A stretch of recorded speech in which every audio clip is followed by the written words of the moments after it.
Isn't that just the best of music, Z? I don't know about you. I love that as a nice little intro here. The silence. Oh, did you get silence? You didn't get the music? I didn't hear any music. No. Oh no! Yeah, down at the bottom it has that little music icon, and every time I log in, it's playing the nostalgic piano music that you might remember from one of the spaces that we did.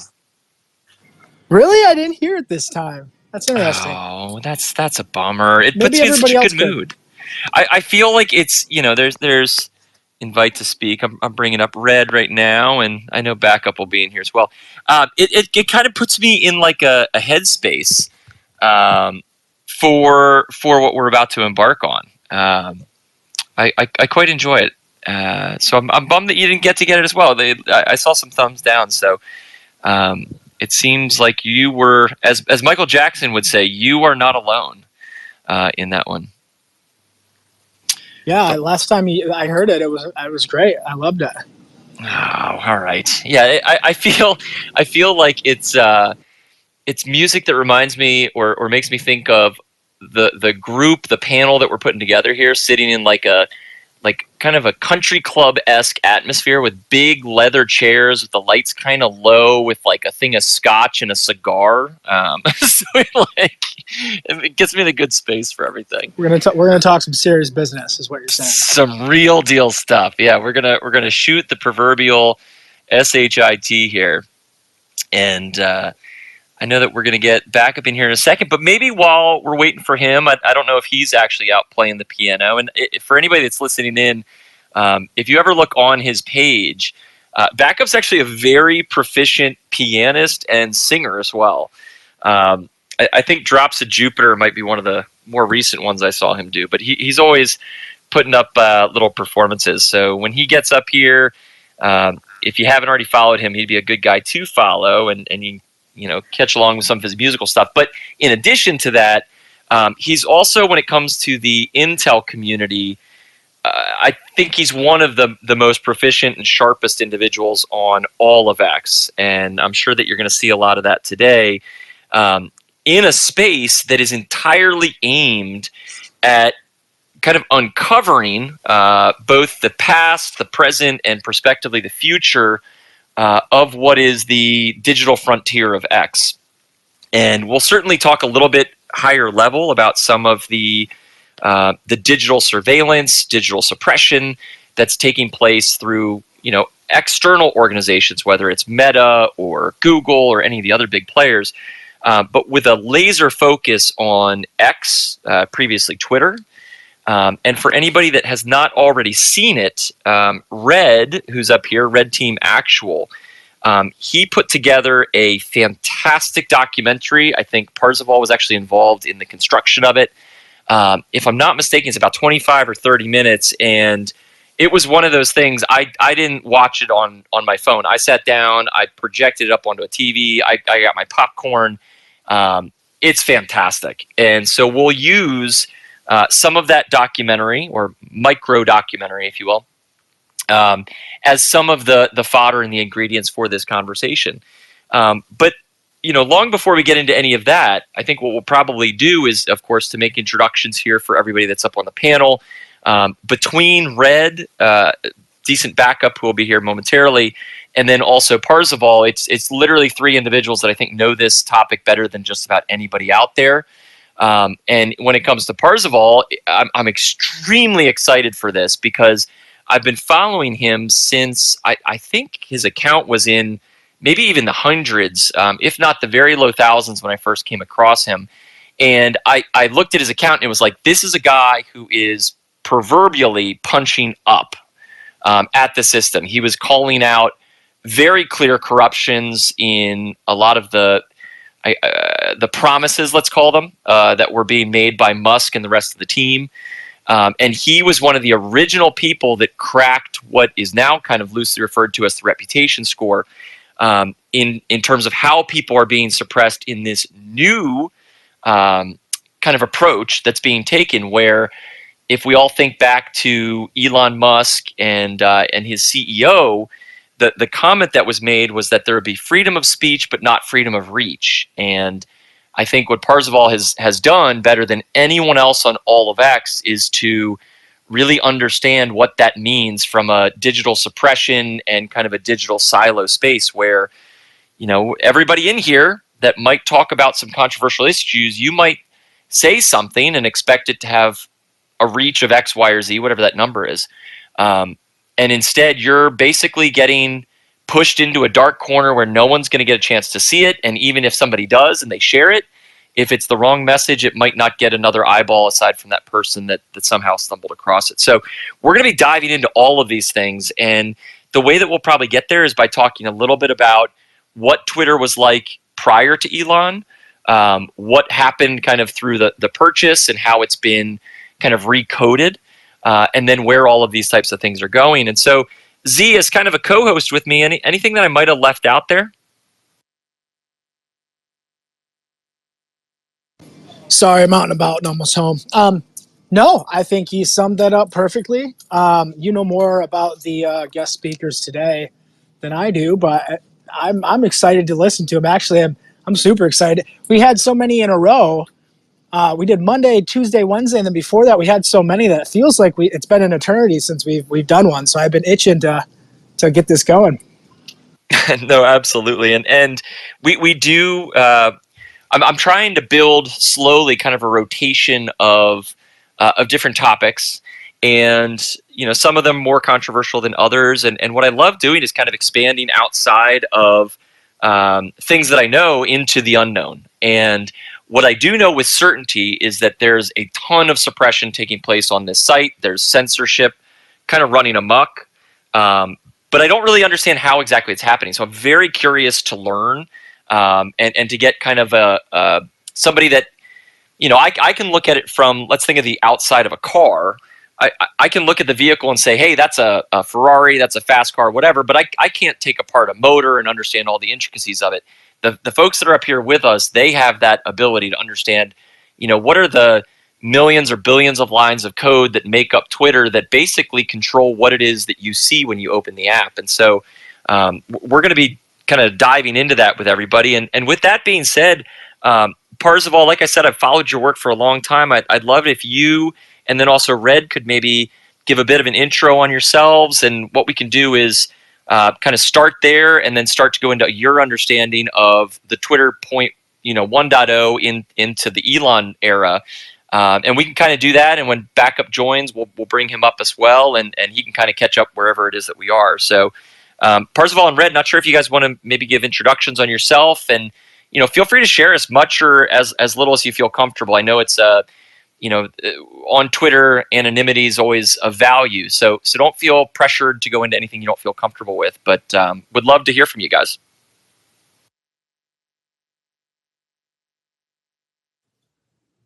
Hey, thank you for having me here. I appreciate it. I'm glad to be here. I'll keep this short. I joined Twitter 1.0 right on around 2022. I didn't do much, I just pretty much hanging around, checking posts, here and there. And then when Elon got a hold of it and turned it into Twitter 2.0 and future WeChat, then I became a little bit more active. And I found Parzival, which was buried in the shadows of Mordor with all his findings and all his research and all the lines of code that no one could find. And being as vocal and as he was, it was a shame that everything that he put out, all the research and everything else, didn't get to see the light of day. So I got a hold of him. We talked. I brought my perspective into this. I took everything that he already put a lot of hard work into it. And I made a little short documentary, which is around 27 minutes or so.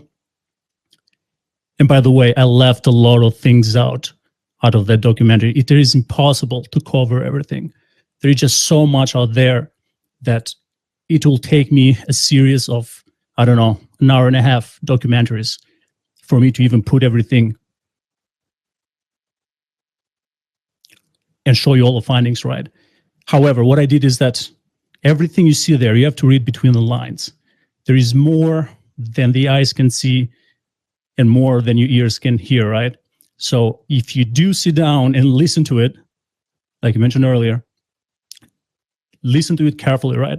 There is a lot of good information there. And then you can make your own decisions. That's for you to decide. The facts are there. The code is there. It's on you. Okay, I'll hand you the mic. I love that, Red. And Parzival, I mean, a lot of really flattering terminology in there from Red, and it's totally merited. I mean, I don't think there's anybody that has consistently dug into these things with as much detail as you have, and I say that as a person who's looked around and tried to find it. So would love, some of your background on, again, within the confines of what you feel comfortable sharing, but what initially got you looking around at this? What angle were you approaching it from? And what was some of the early things that made you want to, I guess, feel passionate to take the time and to share all of the research and insights that you've come upon?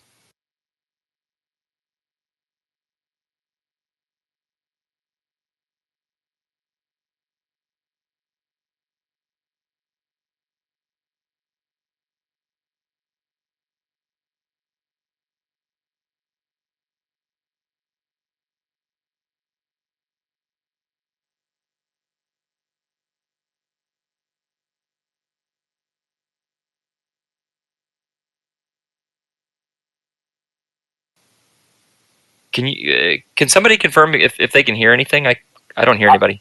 Hey guys, sorry I'm tardy. I can't hear Parzival either. I can't hear Parzival if he's talking. Yeah, same here.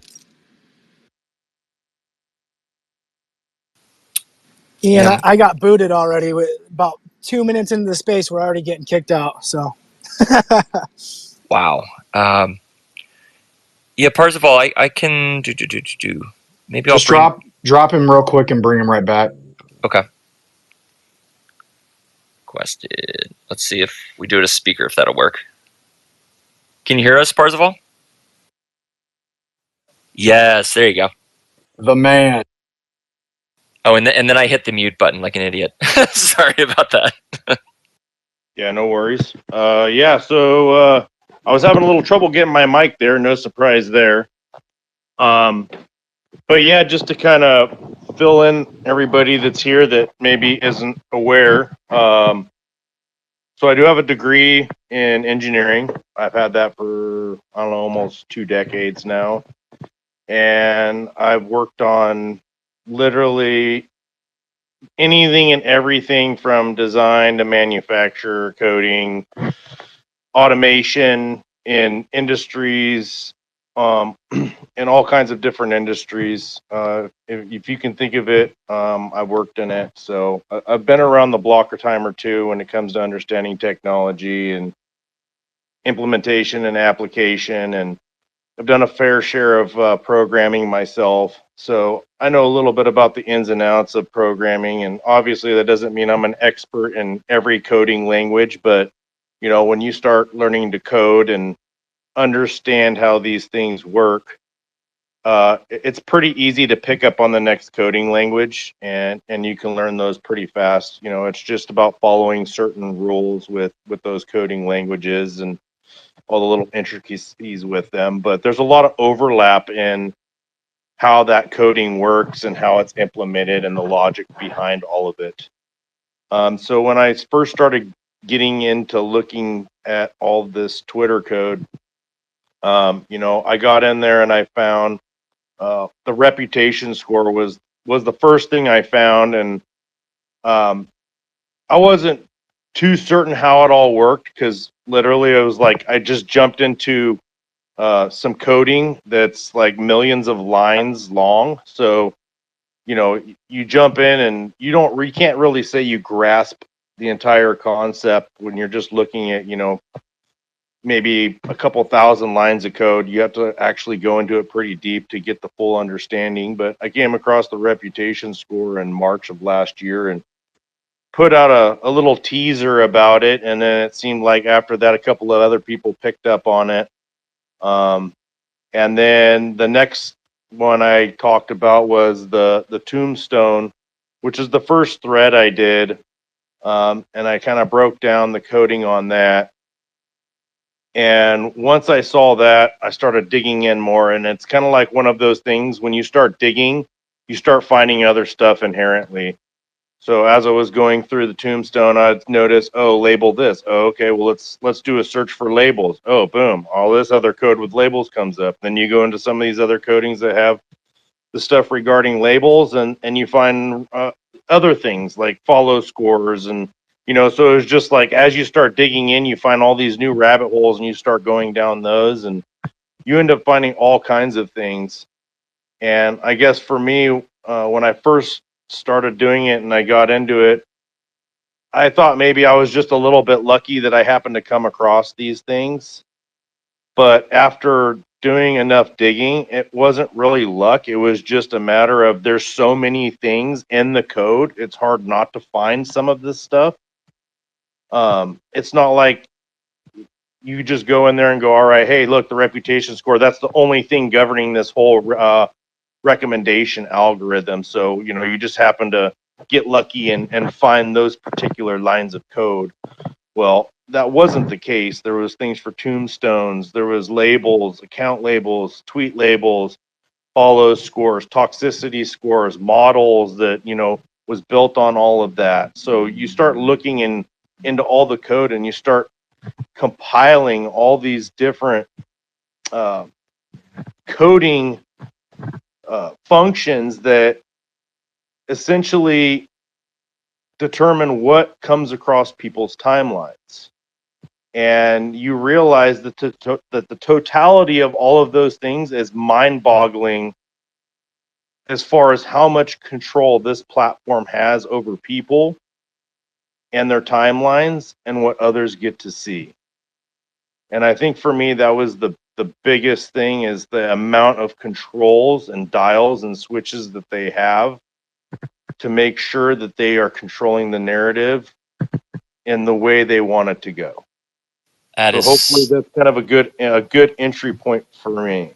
No, oh my gosh, I was about to say exactly that. It's such a fantastic introduction, right? And some of those controls and the mechanisms and the labels, I'm so fascinated to understand how they're applied.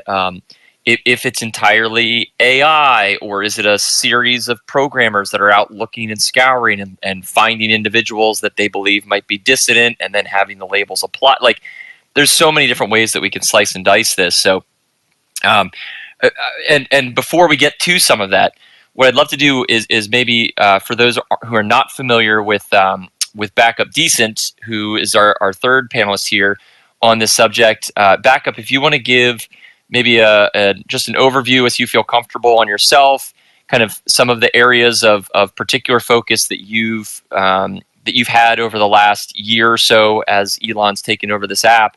And then after we get that introduction, what I would love to do is maybe to understand from you three, kind of Red, Parzival, and Backup, what was it that Elon walked into? Like, I'd love to have that as a frame of reference, and we can maybe use Twitter 1.0 into the Elon era as a way to discuss, what this looked like before he walked in the door, and then when they got in, and what they're trying to maybe influence, or who they're trying to influence things on behalf of. So, Backup, do you want to give a bit of an introduction on yourself for people who might not be familiar with you?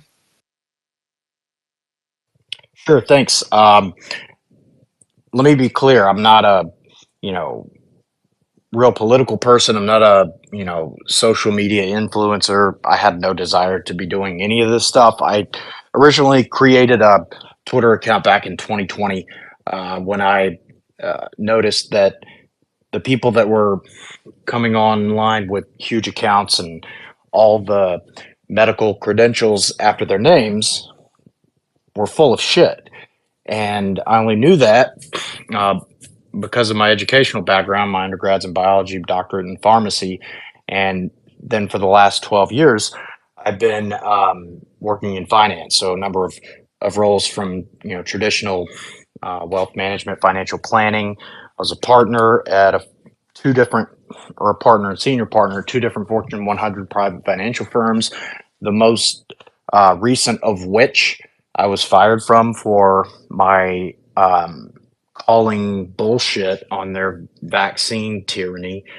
And I'm correct, and the company's going to go down. Let me make that clear.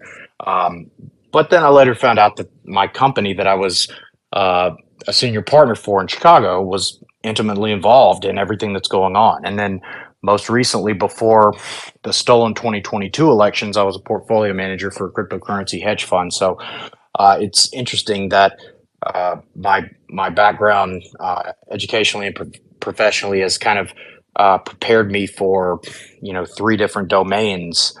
And obviously, when the stolen election in Arizona happened and the coordinated sabotage took place on election day, that's when I knew that we were under attack. And the Charlie Kirks and the Tyler Bowyers and the Ben Shapiro's of the world are not coming to save us. Like, that's what was so frustrating. And so it's kind of one of those things where you're like, if it is to be, it's going to be up to me and up to us. And it's going to be up to all the people whose names you didn't know before COVID got rolling, because the fat cats are funded and controlled by the enemy. So that's where we're at. And my I guess expertise, so everybody knows, I would say is I get to work with a small group of some absolute savages. We do private intelligence work. We've represented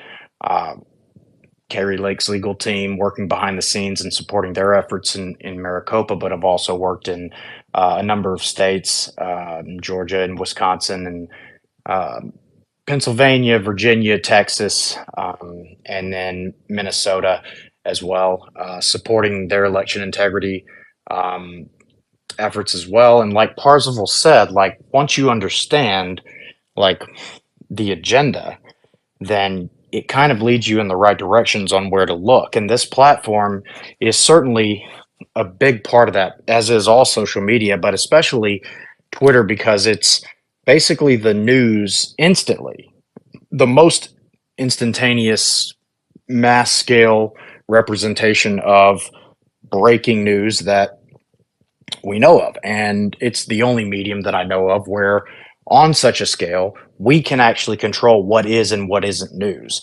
And that's why things like coordinated suppression algorithms that are baked into the cake exist at Twitter, because they're designed to control narratives. And if you're going to control people and you're going to wage literally a hostile takeover or war on a certain population, you always want to control the flow and the dissemination of information.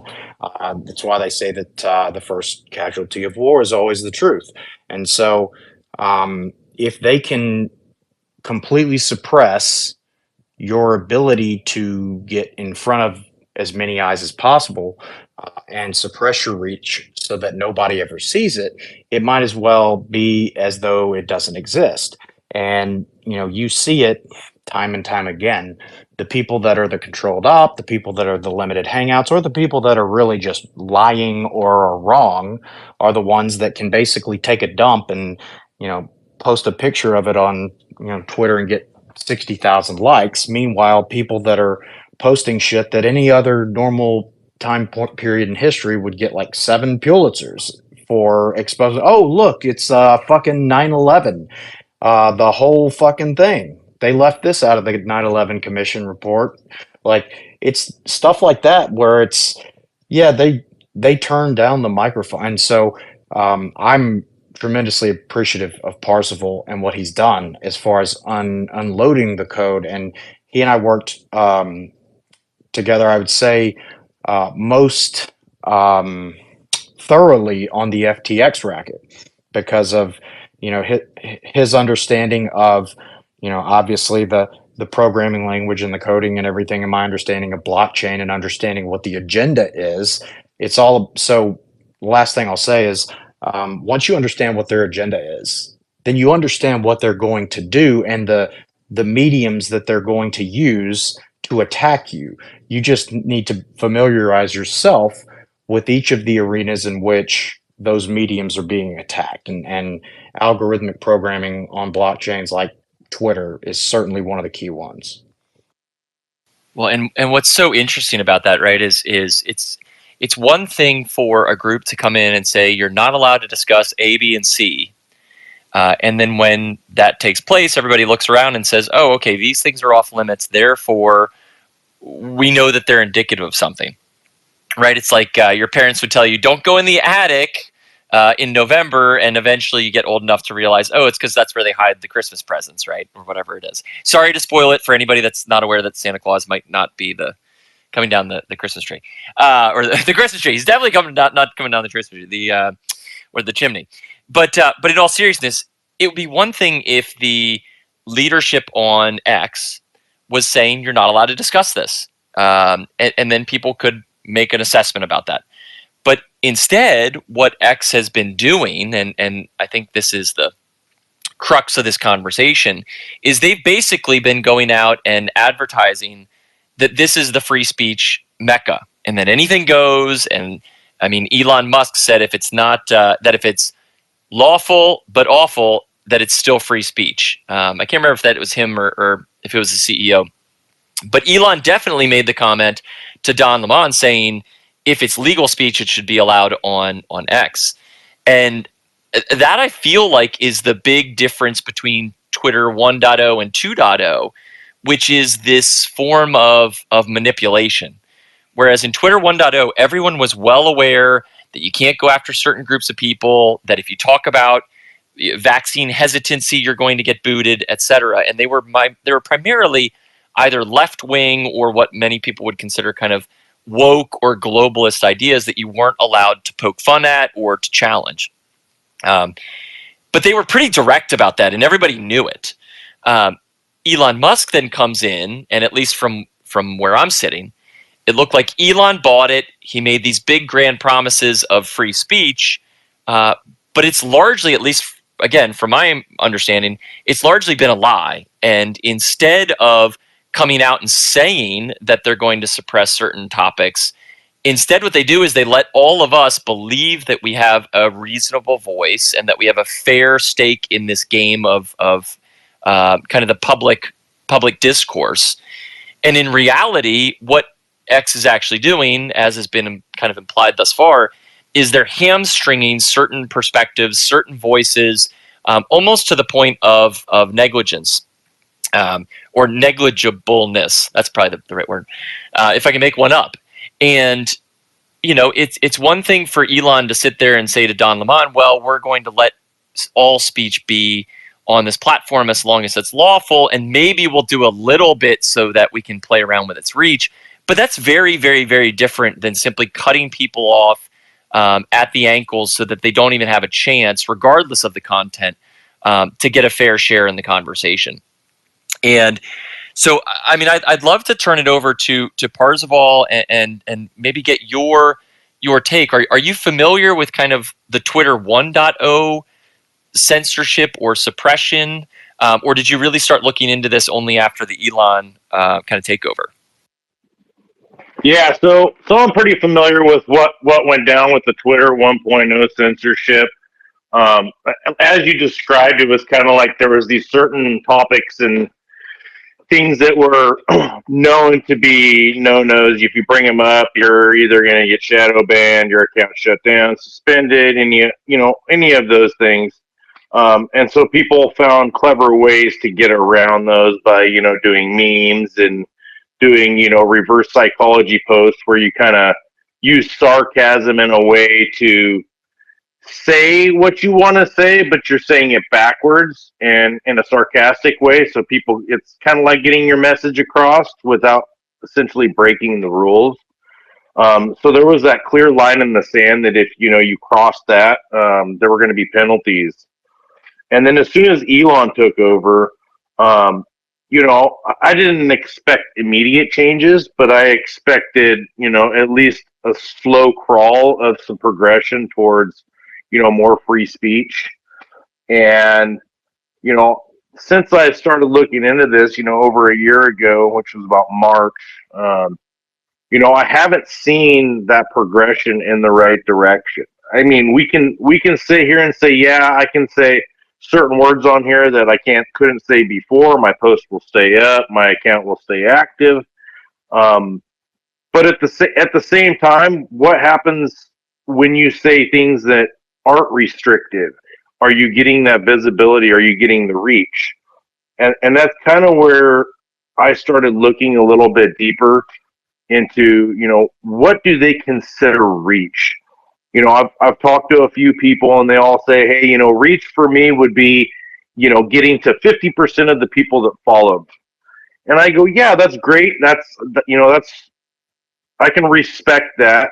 But at the same time, like, why, if you have, let's say, 20,000 followers and you post something and it gets to 10,000 people, why would you consider that good reach when you have some of these big accounts over here that could literally say the same exact thing and it gets to millions of people's eyes? And when you have that sort of discrepancy between, well, if this user says it, everybody gets to see it. But if you say it, only a certain number of people get to see it.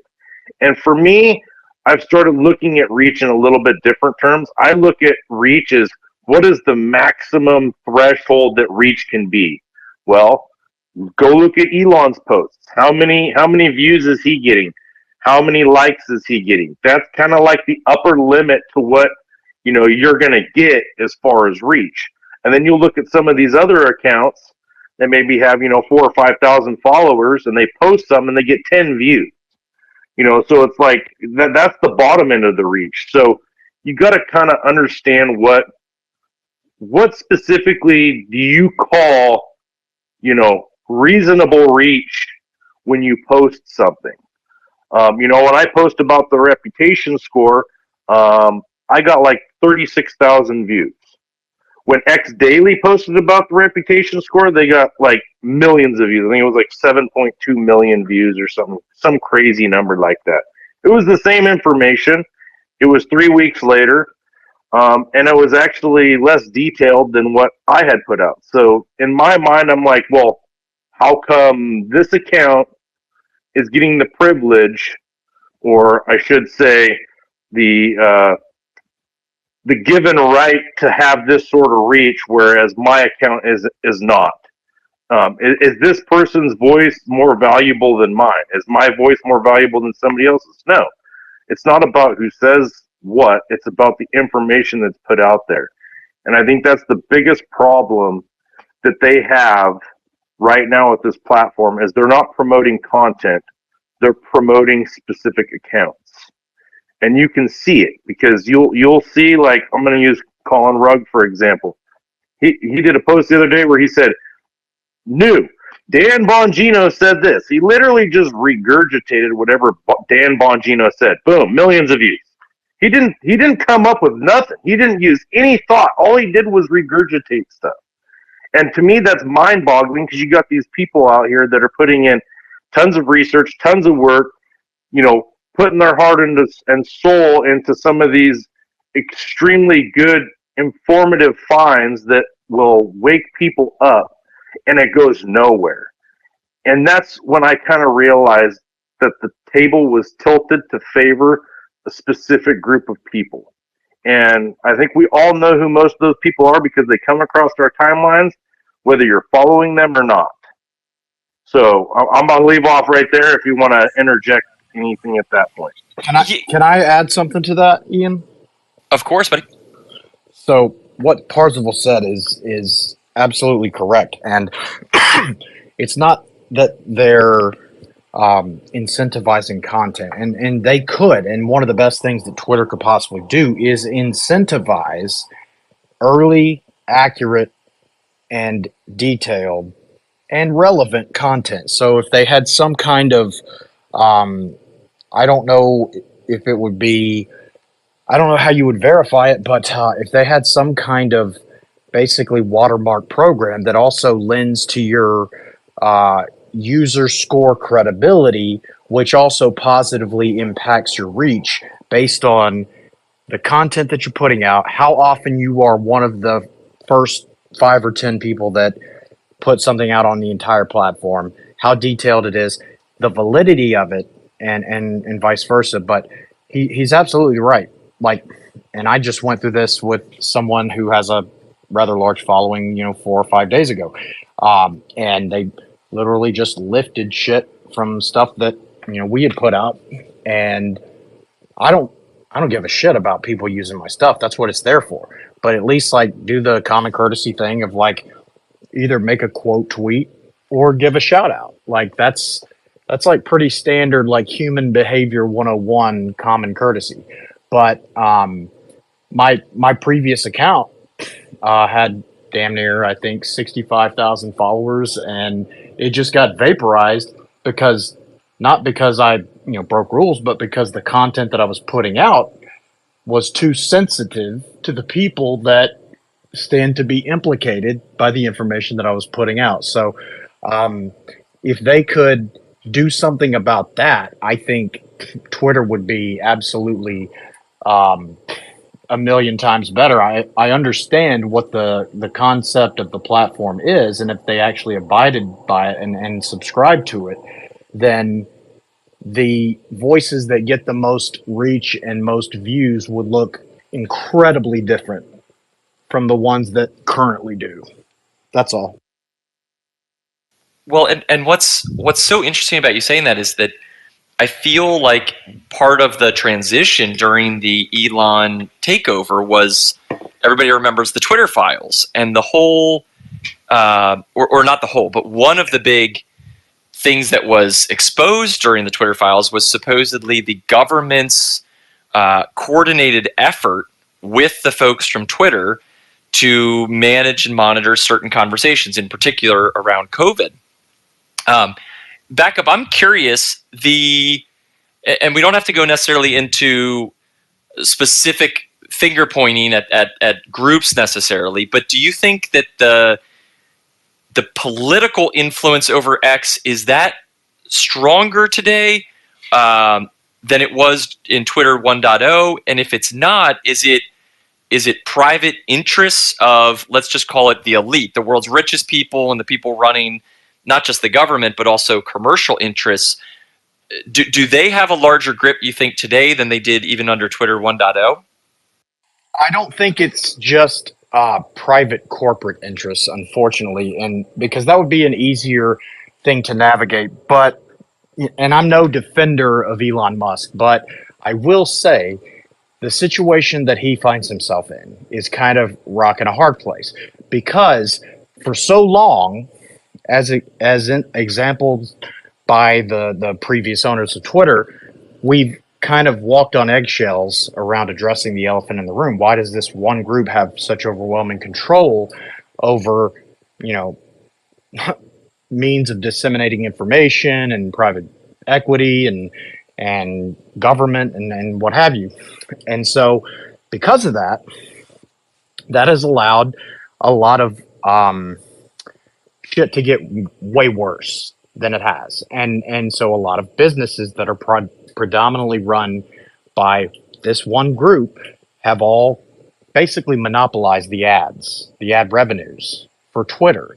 And so that gives them incredible control, because they'll get together, they'll sign a alliance agreement saying that we're going to support X, Y, and Z. And anybody that doesn't, we're going to just completely extort them with removing their ability to earn a living. And Twitter, largely held up by ad revenues, especially right after Elon took over, there was a coordinated withdrawal of all the ads.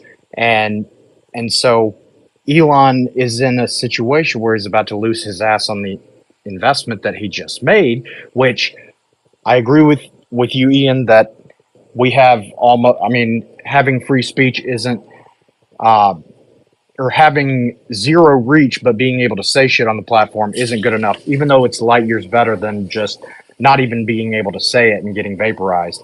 I agree with you on that. But Elon's about to lose his ass on a platform that he at least gave us the medium that didn't exist prior to say it without getting vaporized, for the most part.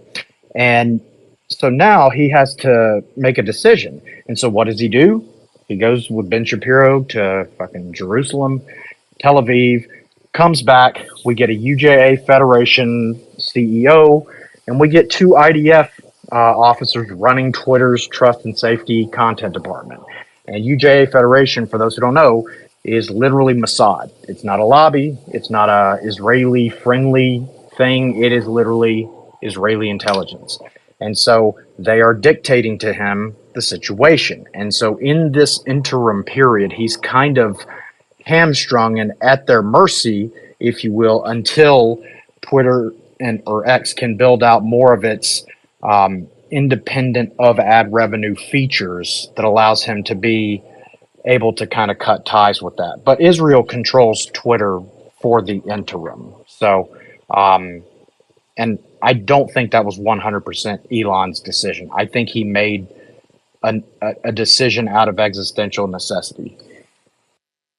Interesting. So, and maybe this is a good place to start, right? So Twitter 1.0 had the censorship kind of as we described, which was very overt, and there were certain topics. I mean, I remember tons of folks on Twitter 1.0 that were getting kicked off just for talking about not only COVID and curiosities, but anybody that was talking about any alternative medicines or treatments for COVID. Even they were getting their accounts shut down.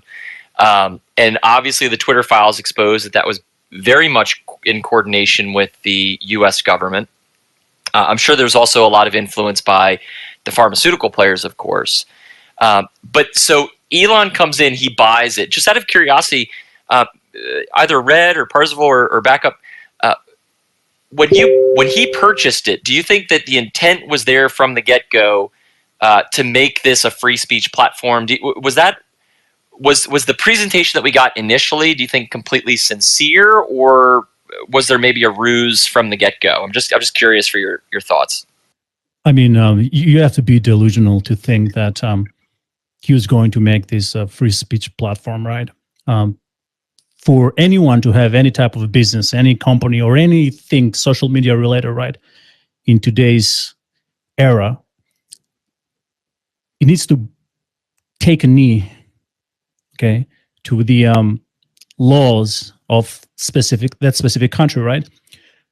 So this privacy thing, when Backup mentioned this earlier with the ICTS, which, by the way, so Auto10Tix, which is doing the verifications for X, is a subsidiary of ICTS International, right?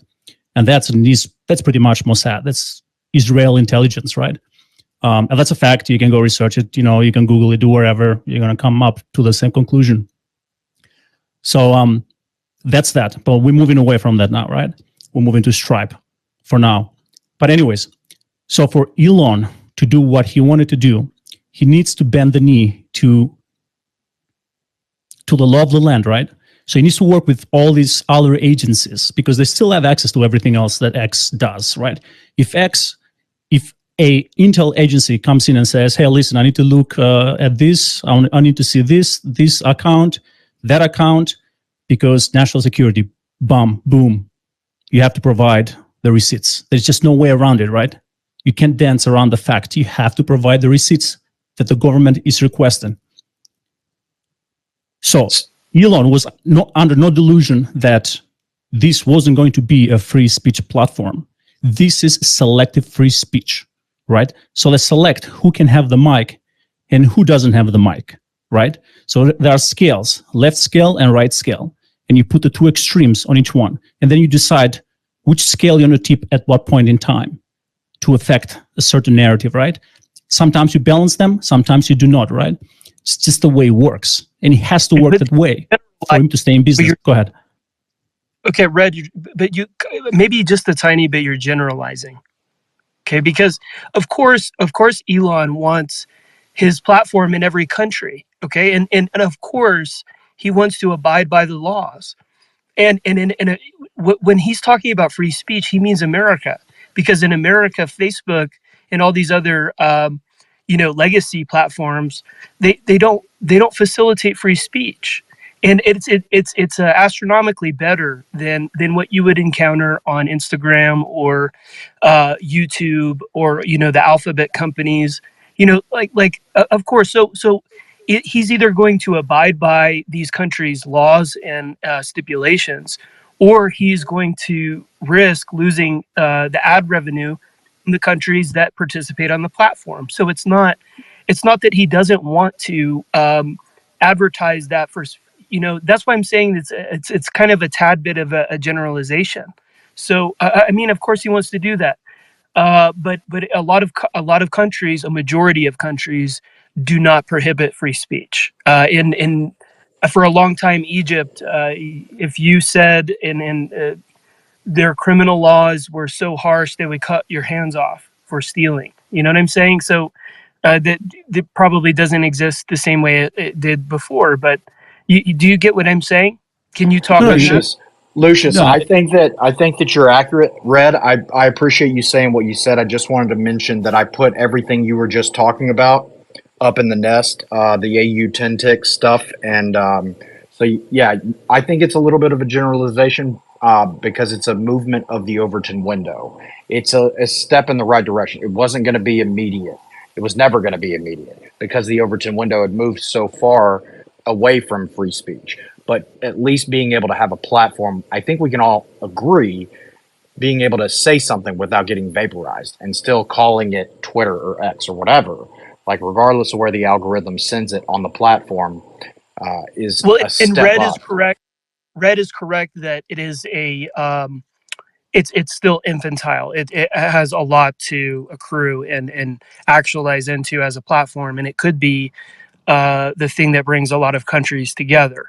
So I like the criticism that Red gave, and I think it's important that we allow Elon to do his thing and just permit that until we really have world free speech. And I think that's the objective, isn't it? I mean, time will tell, and I agree with a lot of things you said. I just see things a little bit differently when it comes to free speech, because free speech is free speech. There is no in between, and there shouldn't be any lines, right? At least classified. So instead of you calling it free speech, right? So Elon and Parzival mentioned this earlier. I mean, I'm under no illusion that this is going to take time. It's not going to happen overnight, right? He bought it on Monday. This is not going to get fixed by Friday. Okay. When Elon took over Twitter 1.1, he pretty much took over a crime scene. Okay. The whole platform was a crime scene. The code was a crime scene. Everyone involved was a criminal. I mean, just those are facts. Okay. So no one is disputing that. It does take time for him to fix all these things, right? At the same time, he's in the business of making money. So he needs to make this platform successful, right? He wants a return on his investment.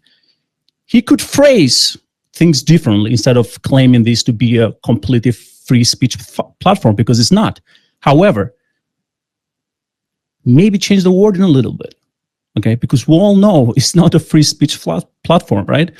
And I'm here because I believe in X. I want this platform to succeed. Is the better one of all the platforms out there, okay? Social media in general, I mean, is designed to, and this is another topic that maybe if we have time, I wanted to put into perspective what social media pretty much does. And in order for them to push a narrative on you, right, they need to make you submissive first, okay? They have to give you a platform where you can using an algorithm to keep the users engaged and addicted, right? That's a whole primary reason of a social media platform. And once they have you on that stage, they can push and navigate the narratives that they want you to do. Go ahead. Hey, real quick, guys, and thank you, Lucius, for that the addition to that. But I want to make sure, and I'm sure Ian does too, that we get through what we want to talk about with Decent, Red, and Parzival on these subjects, and then start taking questions later and interacting, because these three do have subjects to hit, and we are, we don't want to make this all night long, like Red said, if we can get to certain things. So I just want to make sure those guests are able to speak that we targeted this space on, and then we can take questions afterwards. What do you say? No, that's exactly right. It's so funny. I've sent a couple other DMs to folks that I pass the microphones around to, and I certainly I love having additional voices up here, and we'll have a whole Q&A after this. But to just make sure we get to go through some of these key points. I think that's a really good suggestion, Z. And maybe to just kind of get back on the train here. Maricopa County, the GOP account, actually, official Twitter account for Maricopa County. I'm not sure the exact tie there. It's kind of cool if so. Was saying in the space kind of pill that they were curious for some of the background and origin of Twitter 1.0, and I think it'd be a great maybe thing to further discuss here, just because Red was talking about Elon arriving at a crime scene. I think it's a great way to actually describe it, because I do think that that's exactly what Twitter was. It was an ongoing crime of absolute corruption, and they were very, I don't want to say foolish, that's maybe the wrong word. They were so overt with their behavior that it was egregious, right? Everyone saw what was going on. And so, Red, maybe to expand on that, because you're certainly more familiar with it than I, do you want to talk a little bit about that crime scene that you think he arrived at, like the Twitter 1.0 era? Was it just absolute censorship on any wording, or what was Elon basically arriving at when he walked in the door, in terms of how that censorship worked? And then maybe we can pivot to a little bit of the present day censorship and how they've morphed the restrictions that they have. Oh, perfect. So, when Elon took over, right, I do believe a lot of you are familiar that there was a hesitation at some point in time where he kind of tried to retract him buying Twitter, because he saw all the all the issues that Twitter had. He saw the code. He brought his team of nerds, right, and they sifted through the whole thing. And they kind of came out to the same conclusion that this is a crime scene. There's a lot of things in here, right? Twitter, however, wasn't unique in doing this. The entire social media sphere is operating this way, and was operating this way, and is still operating this way. And so is Twitter 2.0 operating this way, right? What Elon pretty much did is that they took the crime scene, right? They removed the dead bodies, okay? They washed the walls, okay? But it was the same place. Nothing else changed. Small little things here and there changed the narrative from one scale to the other side of the scale, as I mentioned earlier. But it's still a narrative being pushed, right? These things are still in place. The code is still there. The social score and everything else that Parzival has been talking to for the last year and a half is still there, okay? And anyone that has access to that, they can just flick it on and off. Okay, they can turn certain things on and certain things off. They can give you a voice. They can take a voice away. They can grab you and put you in a cluster with people just like you. So you all think alike, buried somewhere in the depths of, I mentioned earlier, Mordor, by the way, and no one will ever hear you. I mean, they're not getting rid of you. You're still there, but no one can see you. No one can hear you, right? And the only thing that you can do is just exist. That's all you can do. That's the only power that you have, right? Even if you complain, no one is going to see you complain. By design, the second that you open an account, okay, and anyone can do this, anyone can try this. Parzival has done this several times, so he knows what I'm talking about. You can create a brand new account right now. Do not follow anyone, and don't let anyone follow you, right? So you have no connections to anyone. Okay, so imagine a tree, right? And you are at the bottom of the trunk, and you have all the tree, pretty much leaves and everything else in between. You are going to see the same 10, 15, 20 accounts that are being pushed by X, okay? Shoved down everyone's throat. It's the same accounts. So no matter what you do, no matter who you follow, no matter what you like or you dislike, or what you want to do with X, right? Or what you want to see, or what you don't want to see, who you want to mute, who do you want to unmute, whatever, you're still going to see the same things. It's the same 10 accounts that are being pushed on everyone. Okay? No matter if you are left or you are right, you're going to see the same people. Okay? And it's a reason for it. We have to keep in mind that X, or Twitter 2.0, right, it's trying to give us futures.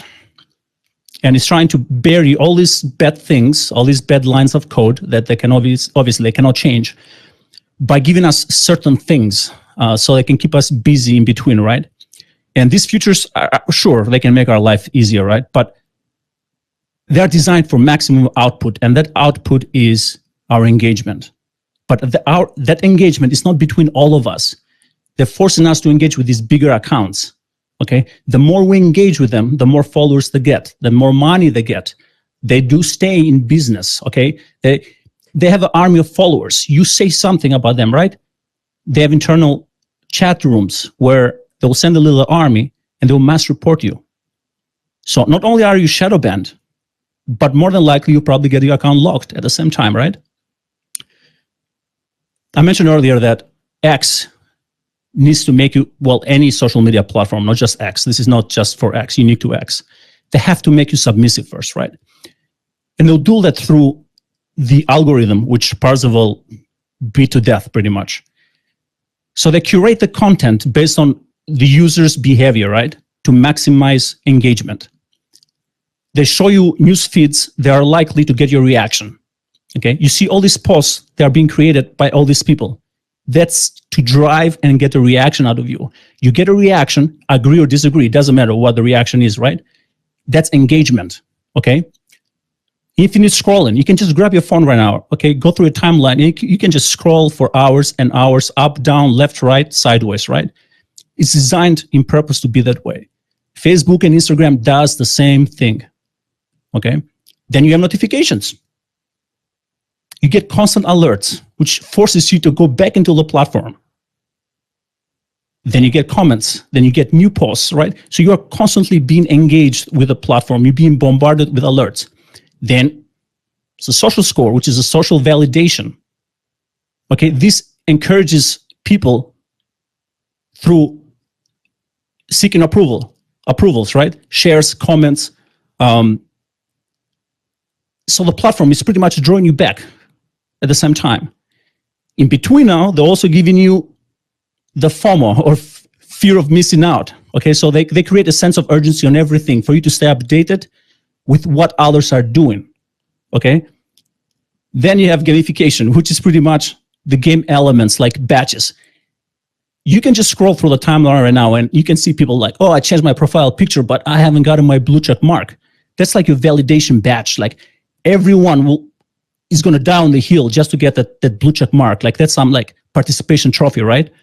So they give you these things. Subscriber badges, for example, right? That's another validation trophy that they're giving you. Then they're giving you the engagement metrics, which is pretty much is tracking the user interaction to show you how popular and encourages you to conduct more engagements, right? To cut it short, because I can go down this rabbit hole. The whole point of X, okay, or any social media platform, okay, for you that are here, just to get an understanding of it, right?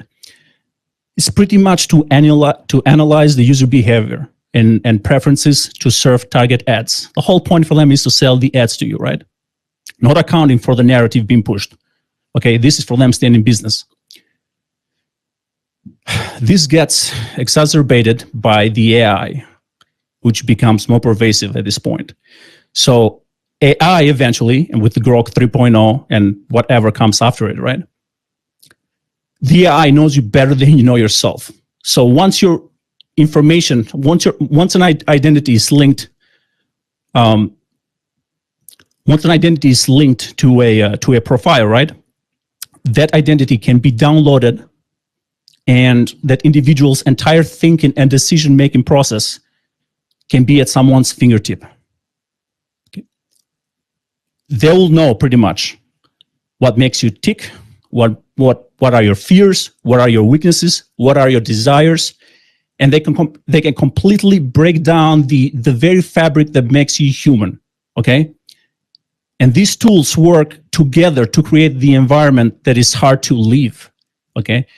Ensuring that users spend more time on the platform, which increases ad revenue and data collection.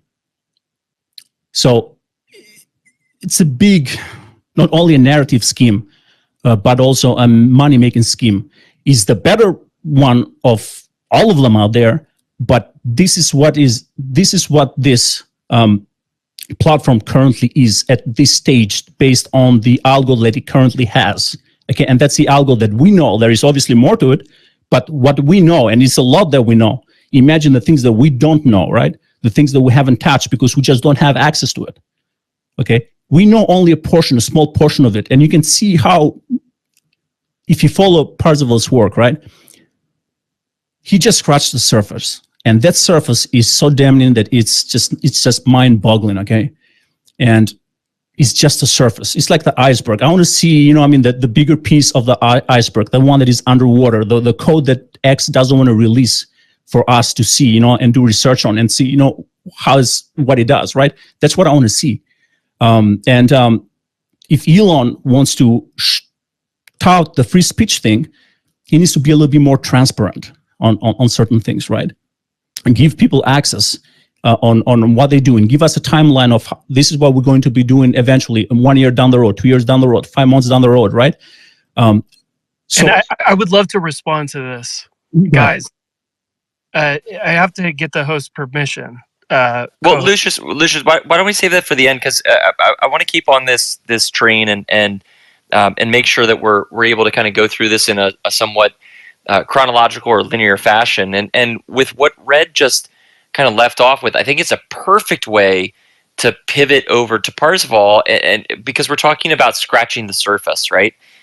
What I would love to understand, Parzival, is as you look at kind of the ecosystem that we're all operating in, X at 10,000 feet, what are some of the major levers that you're seeing that they're manipulating? And I'm curious how those do or do not align with Elon, because I remember you had a challenge to him. Basically, I think you were implying that he was being very dishonest with what he was saying about the source coding and it being open and transparent. I'm kind of curious what his initial promise was, and maybe what you've uncovered at, again, maybe like 50,000 feet, and how that does or doesn't align with the two. But back up, I saw you also had your hand up, so I wasn't sure if you wanted to jump in before Parzival tackles that or not. Yeah, I wanted to add one thing as far as the thing to keep in mind about tying into the whole situation, not just with Twitter, but globally, talking about the code. And so people need to understand that Twitter originally, 1.1, was built on Ruby on Rails, which is basically Andreessen Horowitz and GitLabs. All right. And Andreessen Horowitz has poured something to the neighborhood of $400 million into Twitter as a platform, as has Sequoia Capital. Not sure of the dollar figure. But what you guys need to realize is that these entities, an Andreessen Horowitz and a Sequoia Capital is literally IDF Unit 8200. That's the Israeli NSA. And then you have, obviously, GitLabs, which has their own agenda that is obviously not in line with most of the normies in this space. And then that's not even considering the fact that then GitLabs was acquired by Microsoft. So they're basically operating as Bill Gates's, subsidiary attack dog. And because of how Twitter 1.1 was designed and the framework that it was built upon, we're and I should say Elon was at the mercy of the creators of the environment, who know every backdoor, know every loophole, know every programming script language that's designed specifically to suppress some accounts and boost others. And I think we can clearly see at this point, those accounts that they boost are intentionally designed to support Israel and Zionism agendas, because they're the ones who subsidized it originally. That's all.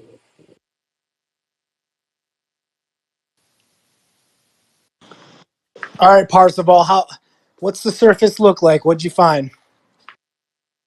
Well, when I first started digging through the code, I did a post about Gizmo Duck and Tweety Pie, And as I was going through the code, I came across a few builds, and the build essentially tells the algorithm the file path locations where to extract the code from. And what I started to look at is those file path locations, and I started to notice that these file path locations didn't exist in the open source algorithm. And so that told me that those particular sections of code were still being hidden. And so I basically called out the Elon, the Twitter team, whatever you want to call it, and said, hey, where's this stuff at? You clearly have this stuff hidden. I thought this was like supposed to be open source and transparent. And lo and behold, 24 hours later, they released a brand new file that was titled Tweetypot. And it was the exact location of the file that I was looking for. They still didn't release the one of the Gizmo duck, but that told me that, I was on the right track and I was seeing some of the stuff they were hiding. And since discovering that those particular items were hidden, I've found several other measures that were hidden in the code. It calls them out. You can see that they're there. You just can't look at the code that's driving them. And, as I started looking at how much was not there, I started to realize there's a lot more that's not there than is there. And that's where it became a little bit more disturbing, because when you are saying, hey, my platform is transparent, here's the code that runs it, yet you leave out that massive amount of information, it starts to look like your lie is starting to cave in on you.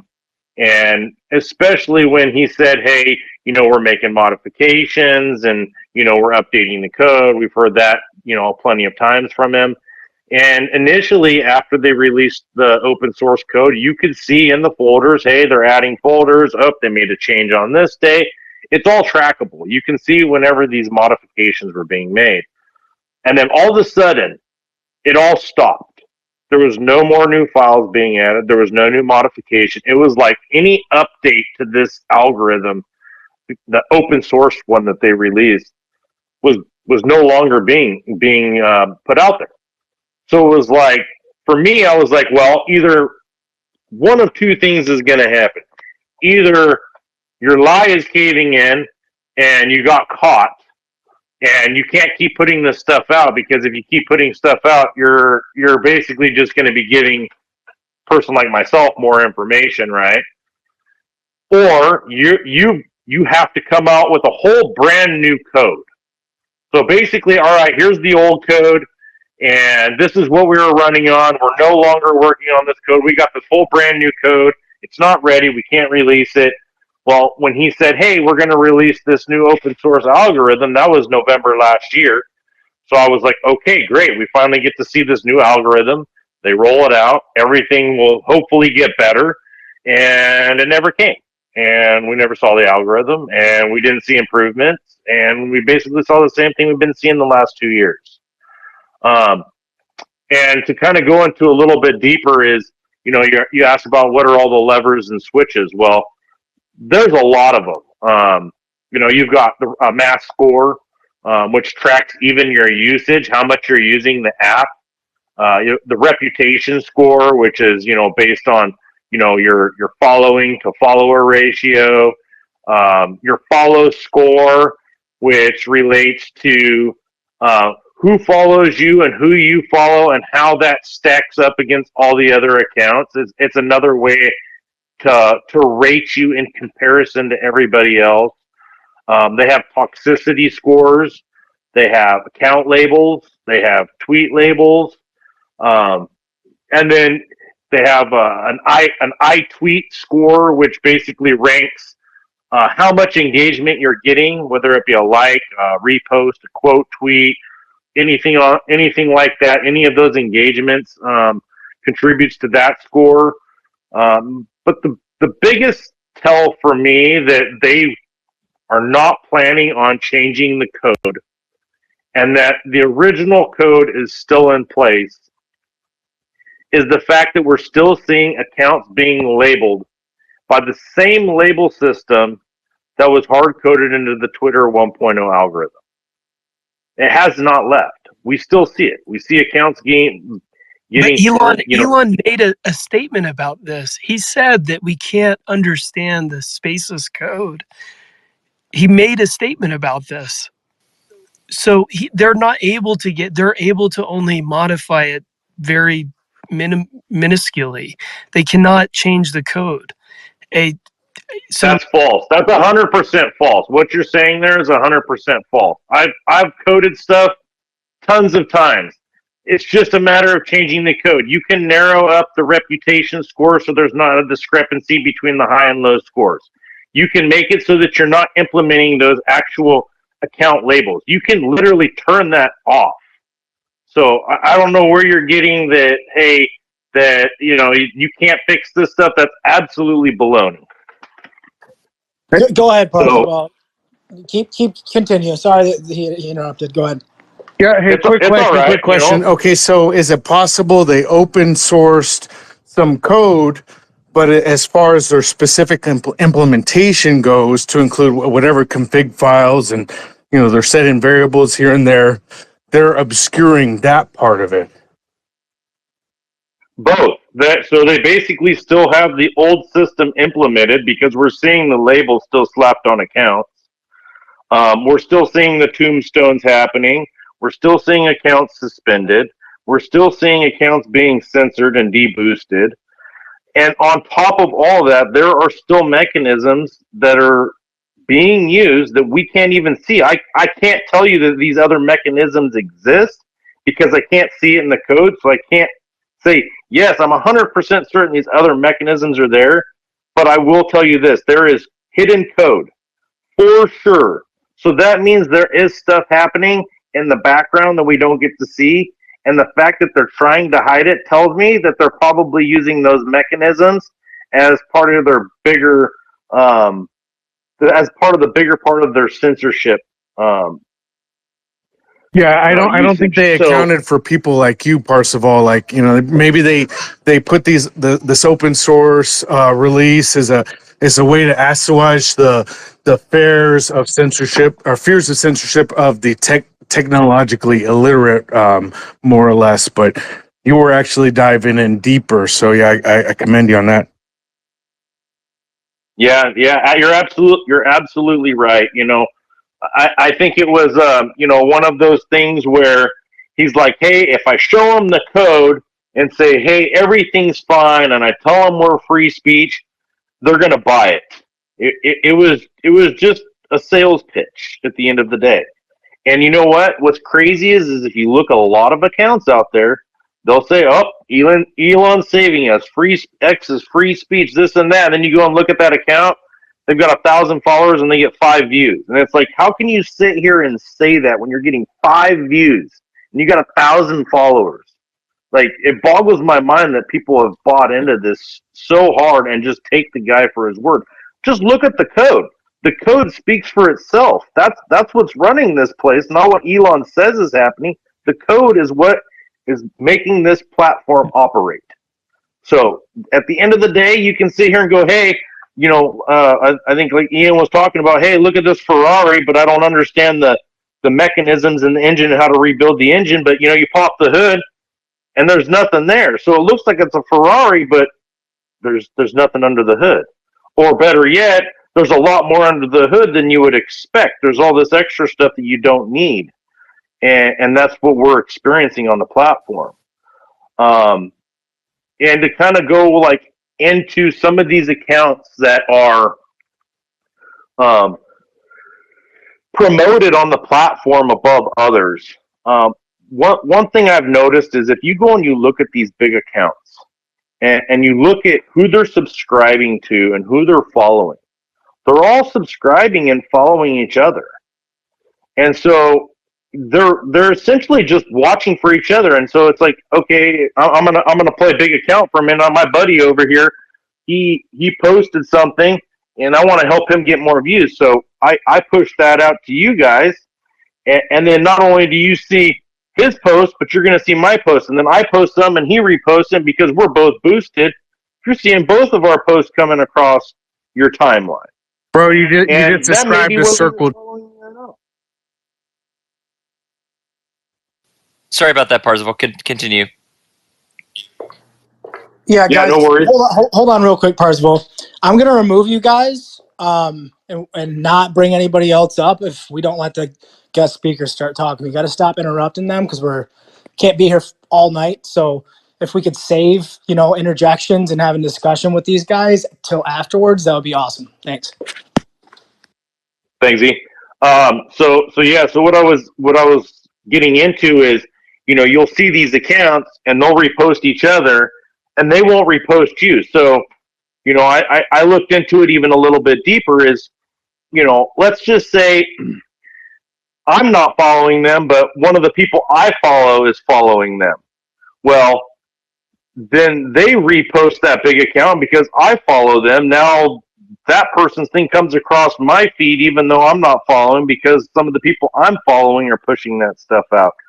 So you kind of have this, this issue, this kind of paradox, because you get your accounts that you follow, and you want to see more of them and not necessarily the big accounts, and so you're following them back. So when they post something, you can support them, but when they post something, it doesn't come across your timeline. But the moment they repost one of the big accounts, boom, pops up on your timeline. And you can see this massive discrepancy. And so these big accounts, as they're scrolling their timeline, right? What are they going to see? When they scroll their timeline, they're going to see their 300 people they follow, the people that they're subscribed to, and then all the other big accounts that are filling that. So as these big accounts scroll through their feed, they're not seeing you. They're seeing themselves, their buddies, and all the other promoted accounts, and then all they do is they push those out. So it's kind of this big old club of where all these accounts are doing that in conjunction, and they all help each other out, and they all scratch each other's backs. And if you get an account like mine that calls one of them out, then all of a sudden you're not just ousted by that account, you're ousted by the whole group, and then none of them want to interact with you at all. And yet you still are getting all of these people's stuff coming across your timeline, and your stuff isn't making it to their timeline. And they're making it that way by not following anybody back. They don't want to see your stuff. And Parzival, I'm curious. One thing I've noticed, and it's interesting, you were talking about kind of engaging with those big accounts. There's a couple, and I hate to pick on Richard Hanania or the Krasenstein brothers, but I will, just because they post so much stuff that is, it just makes me roll my eyes. And on many occasions, I've gone in and I've added a snarky little response, and the next thing you know, they get quote unquote ratioed by a little account like mine. And they might get 1 million views with 2,000 likes, and my comment might get 5,000 views but get 3,000 likes. So it's some very, a massive amount of discrepancy. The reason I bring it up is because almost every time it's happened organically, I then realize a day or two later that all of a sudden every response that I'm making on the platform is listed as probable spam and hateful content, meaning that no one else can see what I'm writing except the people that follow me, or somebody that goes all the way down to the bottom of every last reply, clicks on the show more reply comment, and then clicks on show me the hateful content, right? Like, only then can a person who doesn't follow me see the thing that I put up there. And it's obviously like them putting you in a digital detention, if you will. Is that, I'm curious, is that system? Are the big accounts turning around and saying to a friend of theirs or to some kind of representative, they're saying, hey, shut this guy up, I'm getting embarrassed?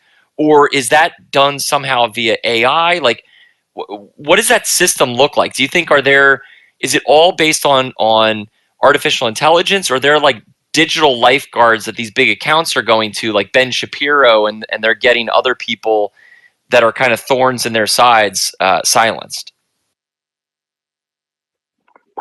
In my opinion, probably a little bit of all of it. To say specifically that, one of those big accounts went in and said, hey, shut up, Parzival, because, he's telling everybody how I'm making all this money just ripping off other people, shut them up. I can't specifically say yes that that's happening, but with how tight this group is and how this club works, it would not surprise me, because a lot of these big accounts, they're also followed by Elon and subscribed to by Elon. All these accounts are working in conjunction with it. They all subscribe to each other. They all follow each other. Elon follows them. Elon will repost them, quote tweet them, and if you notice, he only does that with the same accounts always. Rarely will you get one where he'll quote a small account, but typically when he quotes that small account, it's because it's an account praising X or praising Elon and saying how good Elon is doing or how good X is doing. It may not even be necessarily anything meaningful. But I can tell you for a fact, an absolute fact, all of these big accounts pretending like this censorship isn't happening, or pretend like, oh, my account's censored, boo-hoo me, upvote me, re-engage with me, so, my analytics go up, so when I do the next post, I get more views and more likes and more money. They all know exactly what's going on, because I've talked to all of them. Gunther Engelman, talked to him. Dom, talked to him. Chaya Rytek, talked to him. Alpha Fox was following me. Colin Rugg, talked to him. He even ripped my stuff off and took some of my material and actually used that to his subscribers to make money on. All of these accounts know exactly what's going on. Even the Krasensteins tried to look at my stuff. And it was funny enough because the person that told me they were trying to look at it sent me a screenshot saying, hey, I can't look at it because I'm blocked. And I kind of thought that was pretty funny that he didn't get to look at my work because it was blocked. But he sure as heck knows it exists. They all know it exists. They all know what's going on. They all stay silent because the last thing they want are the little guys getting a voice and their voice being put into reality where it should be in the first place. Because some of these people aren't as important as they think they are. And they're not putting out the quality content that they think they are. Taking what Dan Bongino said, regurgitating it into a post and getting millions of views. I mean, anybody could do that. An orangutan could do that. So how is this system supposed to be benefiting those that are creating original content? It's not. It's benefiting a small group of people. So I'm going to get off my high horse there and let anybody else. I just want to add real quick to Parzival, right? What Parzival just said. And this is a fact, and it's going to come up in probably not too long or too distant future. The operation this is how they conduct this, right? So imagine an account with 1 million viewers. With 1 million followers, right? They have their subs. Let's say they have 1,000 people subbing to them. What they do, right? So the queen bee tells the little freaking bees, hey, listen, I want you to quote this post from this individual, right? And they all go and fucking make it happen, okay? Which boosts that post. All these accounts also have other chats with the other accounts, with the bigger accounts, right? And they talk who they want to deboost. So let's say they don't like me or they don't like Parzival or whoever the case may be. They'll send the little minions, right? And they'll freaking mass report these accounts. They all sub to each other. And the reason why they all sub to each other is because they get the sub boost. So the algo will boost them for subbing to each other, right? So that's mutual benefit for all of them, right? But it's just so many of these accounts with so many followers, they're doing the same game, okay? Okay, if you are my follower, you have 1 repost a day. So each one of you put a post in the chat, and we all gonna retweet that same post. And that's all they do. They go to full force, okay? You get 1 per day, or you get 2 per day, or 3 per day, whatever the case may be, right? Sometimes what they do is that they'll grab a post from a little peasant and say, okay, listen, because you've been a good little peasant and you're getting me all this content, I'm gonna take your post and repost it for you. So a big account will repost this post, right? To get more followers for the smaller accounts. And it's a circle jerk of the same people doing the same thing, gaming the system, okay? And X knows that the system is being gamed. But X needs these people because these people have the followers, okay? And the followers drive the narrative. And without the narrative, there is no X. Elon doesn't need to try hard with the code. Why? Because the second you say something, all these parrot accounts come out of the woodwork, right? And they shut you down. There is not chance. There isn't a chance that you'll make it in this platform as a small account. I mean, they will drown you. They will drown you. Okay, you can't say anything bad to any of these bigger accounts. Otherwise, everyone will be on your ass. Okay, and on top of that, you are shadow banned. So this is how this works. That's a fact. You know, I mean, a lot of us, we have receipts of this happening in these chats. That's how they make people pretty much disappear on X, okay? Or they promote people on X. And it's just a way to conduct the business. And if you want to make it here, you need to subscribe to these bigger accounts. This is what they're pushing. They're pushing the little guy. They're forcing them to spend more money, right? To sub to these bigger accounts so they can get these benefits, so they can grow their account, okay?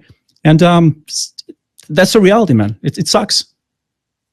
And that I'm curious, that reality, what portion of that is the big accounts wanting to maintain the financial benefit of being the big accounts, and what portion of that is the big accounts being subservient to some larger power structure and merely acting as gatekeepers? Because those are kind of two different pieces, right? That's a really good question, actually, and I'm glad you brought that up. Because you have the monetization monkeys, so they're here for the money, and then you have the other accounts where, and it's not hard to tell. And if you followed my post, for more than a day, you'll see who they are, right? And these are narrative accounts. These are nobodies. They are being bankrolled. They don't rely on X for money. Sure, I mean, they do get monetization from X, right? Because they do have 200,000-300,000 followers, and they get a lot of engagement. However, their primary source of income is not X. That's pocket change for them. They are here. They exist here to drive a narrative, whatever that narrative might be. And you can find these accounts. They were created a year or two ago. They have 500,000 followers. They're following back 300 people. Their content is the same. Is a lot of tinfoil, right? And which brings me back to the big picture, right? They flood in the entire space with tinfoil, okay? And this is PsyOps 101 pretty much. They teach this in freaking PsyOps in army school, for God's sake.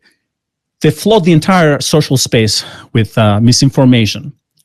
So when real information comes in, it's so hard to tell what is what.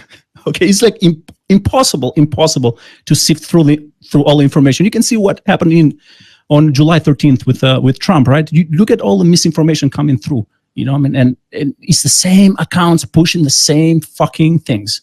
And then you have the portion is making money, that is doing this for money, and you have the portion that is making this because also money, but is driving the narrative, right?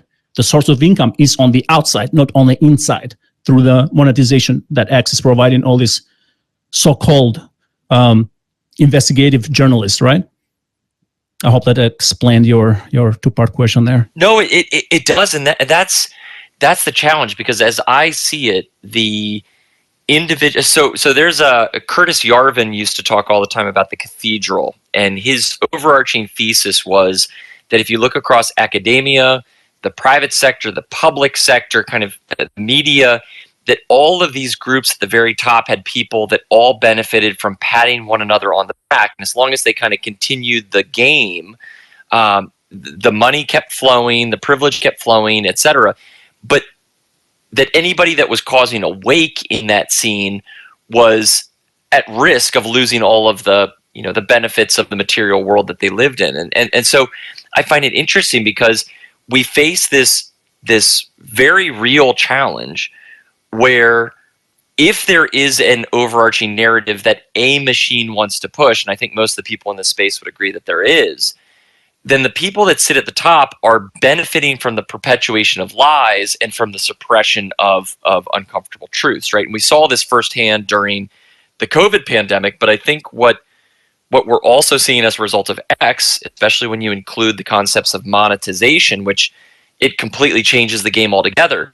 What they've basically done is to not only suppress uncomfortable truths, but they're also now essentially they're incentivizing lies and deception and the propagation of mistruths for financial gain, in addition for quote unquote social fame or reputation online, right?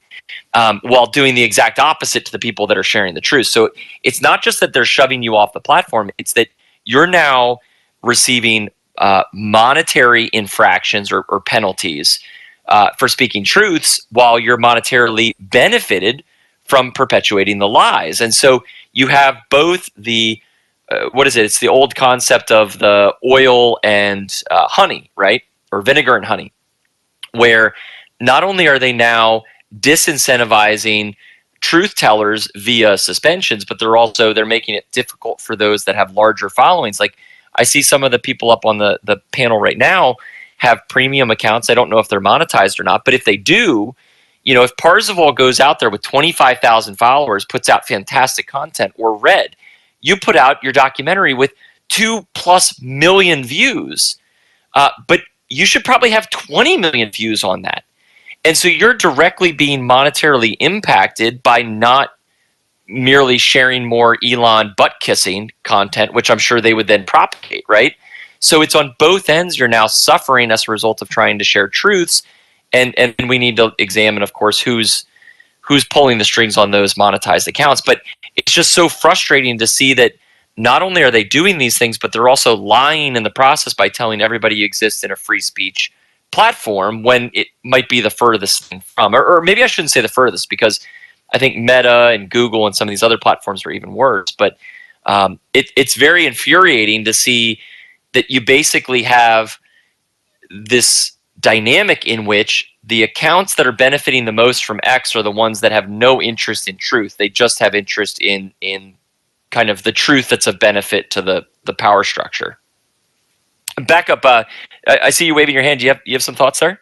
Yeah, since you mentioned that Elon tends to engage with only certain groups, I put up in the Jumbotron some things that we've written about this, because it has become clear, like certain accounts that are largely tied to a key group that we talk about often can basically just say, it's really hot outside, Elon. Can you do something about, the sunlight or whatever? And he'll literally engage that person. It could be Chaya Raichik, Libs of TikTok, is one of the very biggest offenders of this. And it just so happens she works for TPUSA as one of their signed influencers. And TPUSA, for those who don't know, is funded by the people that literally helped knock down the towers and cover it up. And her family runs the Los Angeles Chabad synagogue. So it's wait. Libs of TikTok's family does? Did I hear that right? The Raichik, of course synagogue. They do. And then you've got Sebastian Gorka on the honorary advisory board, who's literally his dad was a Hungarian spy, and his wife works for the Global Engagement Center of the Department of Homeland Security. So it's like there's a clear agenda. TPUSA, Blaze Media, these are all overwhelmingly Jewish platforms. Daily Wire might as well just be called Israel. It's literally the press of Israel. And Netanyahu is Ben Shapiro's mentor. He's not shy about sharing that. But can't forget PragerU. Well, it's certainly up there. I haven't forgotten fucking Dennis Prager or Marissa Street. I want Marissa Street thrown out of the fucking country, because what she is doing, she is a former IDF Unit 8200 officer that is going around as the CEO of PragerU, trying to get curriculums installed in traditionally red and conservative states, namely, and Chaya Raichik is certainly part and parcel to this, helping out in Oklahoma specifically, in the Rust Belt and in the Southeast. And what they're trying to do is slowly but surely erode away the Christian part of Judeo-Christian values. Until it's just all Judeo. It's just another layer or lever of control. And that's why the whole this is a side tangent, but that's why the whole overarching idea of Judeo-Christian is not tenable. They are not like-minded ideologies, and unfortunately, Elon works for the time being at least, the the one group of people who hate white people and Christians more than any other group on the planet. And so, yes, the accounts that are boosted are artificially boosted. The Krasensteins are swindlers from 10 years ago. They literally work for Hillary Clinton and Tony Podesta. Like, we know who those faggots are, and they're Jewish as fuck. I'm sorry. Who else are we talking about? Charlie Kirk is one of their, Shabazz goy that's, getting paid 600 G's to do what he does now. Matt Walsh put out, what is a woman? He's the one like non-Jew that's not just like openly up Israel's ass, but I mean, he put out what is a woman 3 years ago and made like, I don't know, $9 trillion off of that. Who do you think bought that video?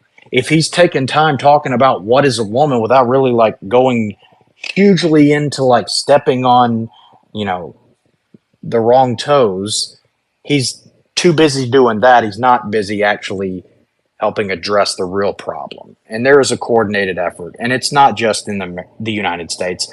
It's across the globe, coordinated with GCHQ, Ukraine, the G7, G20. The Israelis certainly, like, they are fucking, like, our Twitter trust and safety content is literally run by Zachary Shapira and a couple of other IDF people. And so my approach, like, whatever bone it is or gene that people have where they're just like okay with being subjugated, or like they identify something that's bullshit and they just throw their hands up in the air and say, well, we can't do anything about it. Who am I? I'm not anybody. Like, they took my account that had damn near 70,000 followers and they vaporized it. And so I came back 3 months later with an account. And when I had 1,100 followers on this new account, and Zachary Shapira, who got my first account banned, actually started pulling the same kind of bullshit with my new account. And my new account is focused on like getting the fraud out of the country and protecting kids. That's the only reason I'm here. And you're going to fucking start suppressing shit that I'm putting out about child trafficking and trying to cover for those assholes? No, we're not going to play this game. Yeah, I have 1,100 followers, but I'll fucking make sure everybody on this platform knows where you live. Here's a picture of your front door, you piece of shit. Take my suppression algorithm off. And within 30 minutes, it fucking was off. Even if he wasn't the guy at the computer as it was happening. They have Trojans that they will attach and pin to certain accounts. Just the same way that some accounts can say faggot now, but I can't. Like, literally every time I say it, it gets a hateful conduct label, even when I'm clearly joking. Like, when Ian posted the space reminder yesterday, I just jokingly said, what a bunch of faggots. He tagged me.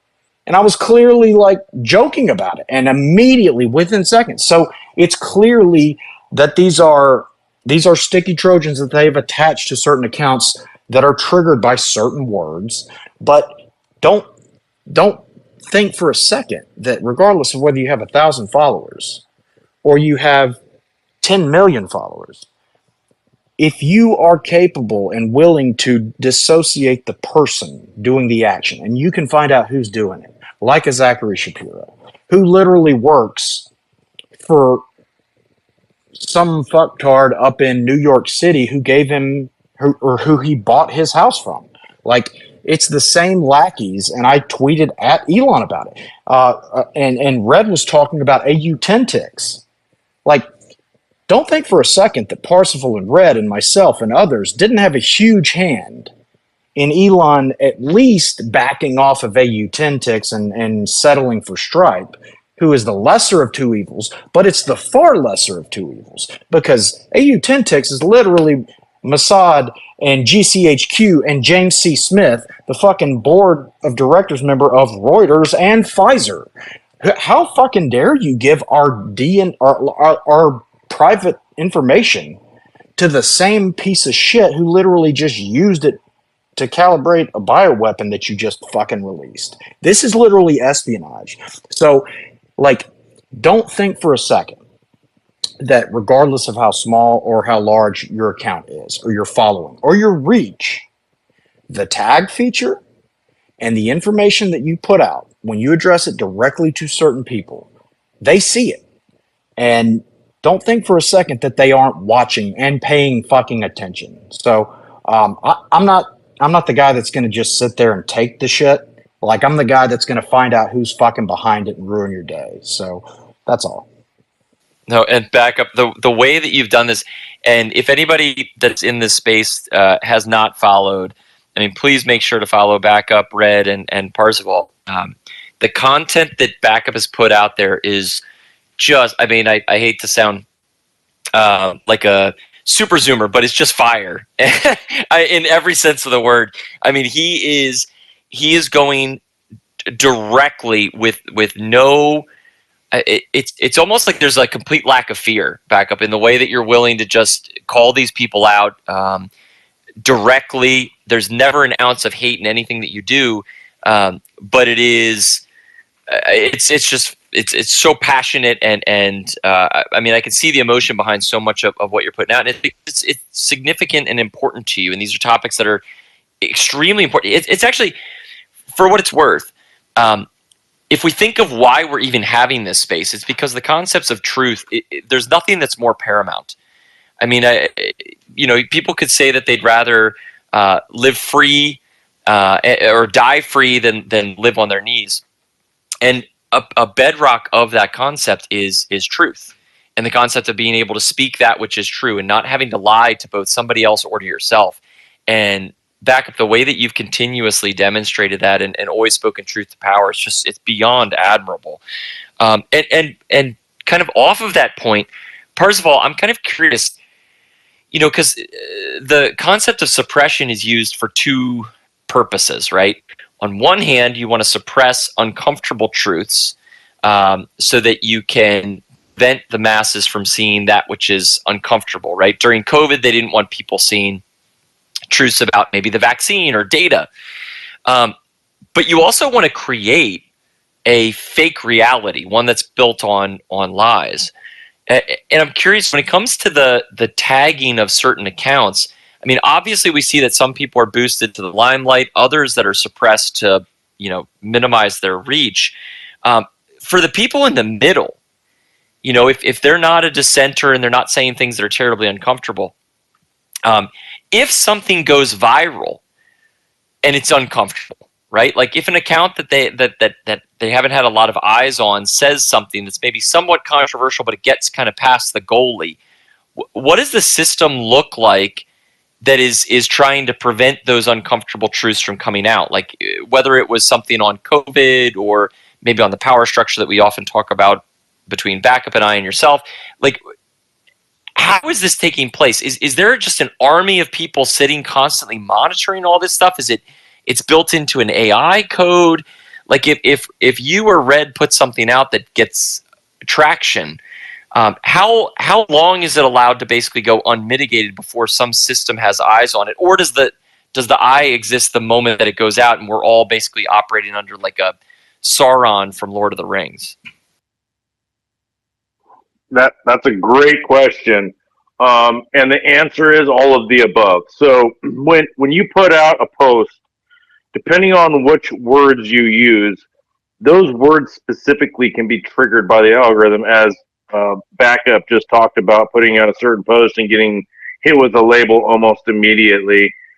Sometimes those labels don't come out for a little while, which could mean that there are people reporting it, and it essentially gets labeled at another point.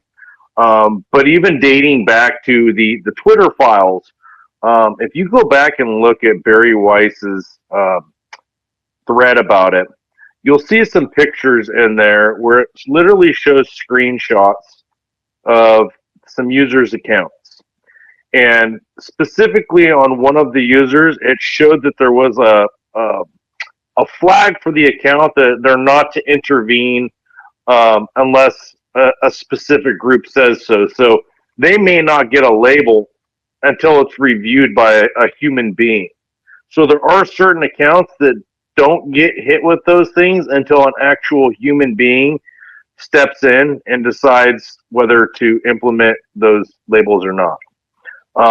Back when COVID was happening, they actually had labels for tweets that were called COVID misinformation and COVID vaccine misinformation. So it didn't matter what the information was. It could have been truthful or false, but they could be labeling those tweets without a person even knowing it. Remember that us seeing the labels on posts now, when they tell us, "Hey, your post has a label on it," for whatever the reason is, we never used to see that. They didn't tell us that was happening. That was all happening behind closed doors prior. So you put out this post and it just goes nowhere. And people noticed that, there was this consistency when you said certain things, that these posts would go nowhere. And that's kind of how people figured out that some of this censorship was taking place. And then that's when people kind of got creative and started, doing these, sarcastic posts that kind of, hinted to that's what's going on, but they weren't saying that that's what's going on, or, putting out a meme to basically put that thought in people's head without specifically stating it. So they kind of found these maneuvers to get around those. That doesn't mean that the next time something happens that they're not going to re-implement a label for the next thing, whatever that may be. Clearly the label system is in place, and it's just a matter of adding a few lines of code to add that new label into the system. But there's also something that a lot of people don't consider is when you post something and it goes viral, a lot of you will see that your notifications just go absolutely crazy. It's just notification after notification after notification. Well, they have a label that's called notification spike, which means that if your account is suddenly getting more notifications than it would normally be getting, it could be a way to trigger that a human steps in and intervenes to see what's happening. And if they intervene and they don't like what's being there, they can simply, turn that label off or leave that label on, or apply a different label, or just silence you altogether. So there's a lot of ways they can look at, how your account is performing and suppressing that in such a way that it's less detectable. So, like, I'll give you an example. Red put out that video the other day, over 2 million views. All right. I haven't put out one post, not one that's got over 1 million, not one. All right. And I think Red's got about 1,500 followers, something like that. I've got 25,000 and I still can't hit 1 million. How does that happen? What's the trick there, I suppose? Well, I mean, first and foremost, I got to give Red a ton of credit. It was a phenomenal video. So it definitely helps when you're putting out good content and you capture your audience out of the gate, and you're putting out some real important information. So that's one thing. But on top of that, we had a lot of people that saw the importance of that video and reposted it. But I think the biggest tell that I saw from that is a lot of the big accounts would not touch that documentary at all. Not one of them reposted it. But it's strange that all of these big accounts, you'll see it at least maybe once a month. They'll be like, "Oh, my account is so suppressed. I'm censored. Blah blah blah," and it's almost like telling their handlers, "Hey, I need a boost. I'm not happy, or otherwise I'm going to call out your system." It's almost like one of those deals, because shortly after they say that, boom, through the roof. And I'll give you a perfect example. Ashley St. Clair, she was going around telling people, "Oh yeah, you're not getting views because your content sucks." Well, later down the road, she was like, "Oh yeah, this algorithm's horrible. I'm not getting views." And then within 24 hours, Elon takes one of her posts and quote tweets it, exclamation point, boom, to the moon. So it's almost like, hey, you either give me my views or I'm going to complain. So there's all these there's all these little ways that this system is maneuvering us into compliance. They want you to change your behavior. They don't want you to say certain words because you'll be silenced. They don't want you to criticize certain accounts because you'll be silenced.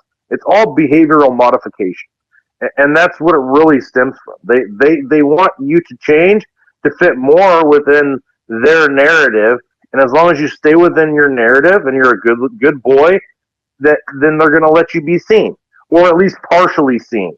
And if you go outside of that spectrum at all, well, guess what? You're rolling the dice on whether you get to be seen or not. God, it's so crazy. I'm curious, where do you think this is all going? Red mentioned the idea of Elon arriving at a crime scene. Obviously, Twitter 1.0 was guilty of so many wrongs in their suppression, and frankly, the banning that they were doing on so many accounts. Do you think we're going to see just more and more of that, especially with the election cycle? Do you think Elon actually has any interest in reversing any of that? Or is it, is their future end state one where the suppression is as extreme as it can be without your average person being able to detect it? Where do you guys think it ultimately goes?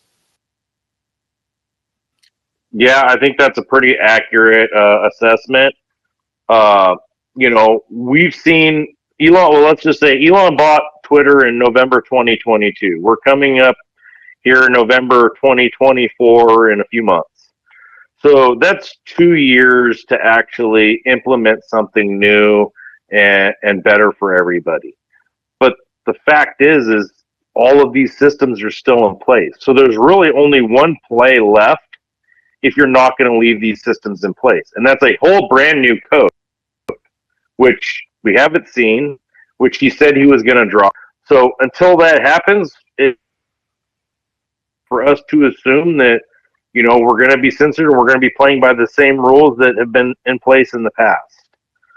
When a new code comes out, and, the thing is even if just because a new code comes out doesn't mean everything's better. They're just going to change these systems and be more discreet about it. So even though a new rollout would happen, that doesn't necessarily mean things are magically going to it's like going to be a switch and boom, okay, everybody's killing it now. Everybody's getting views. There's no more censorship. There's no more labels. Until we see that code, new code, I should say, and it correlates to the performance that we're seeing on the platform, I think it's safe to assume that we're still playing by the old rule. It's very simple. Once we get control back of America from Israel, things are not going to change nearly as much as they should. But once that happens, you will see a massive difference. I promise. So, back up. That might be the most optimistic thing I've ever heard, because the way that you phrase that is not if, but it was when that happens. I'm curious. Like, I would actually be totally fine with X being monetized and with engagement being rewarded with that monetization. What I mean by that is like a system that simply says we're going to take any guardrails off. We're going to reward content that is interesting and engaging and gets people active on the platform. I mean, I would love that regardless of what it was, right? It could be people saying things that I greatly disagree with, but if it was interesting to other people, so be it. Do you think, backup, is that the primary lever or guardrail that is otherwise making this platform manipulated, let's say, at 50,000 feet? Like, if you remove that one element, do you think Elon comes to the table with a sincere interest in developing kind of that system that you're talking about, which would be, a free market of ideas that are rewarded based on the interest or merit that they have from others? The problem that you have with any kind of algorithmic or coding based reward mechanism is it's only going to be reflective of the integrity of the people that design it. And so what, in my eyes, optimal Twitter X looks like is something that has some kind of watermark system where you can see based on date and timestamps, and you have protective mechanisms in place to keep bad actors from consistently weaponizing it against. So, what I mean by that is, let's say Z has been putting out great content for a year, and it always gets like suppressed into oblivion. Meanwhile, Tommy Toolbag over here, who is super pro-Zionist, he even has the Israel and the Ukraine flag in his bio, and he says, he supports the New Israel agenda, where they're not even pretending that it's not genocide. They're like, yes, we're taking the land, and he's all up their asses, and he can just take Z's work and be 4 or 5 or 10 days later or whatever, and just scratch a couple of key words off of it and repost it.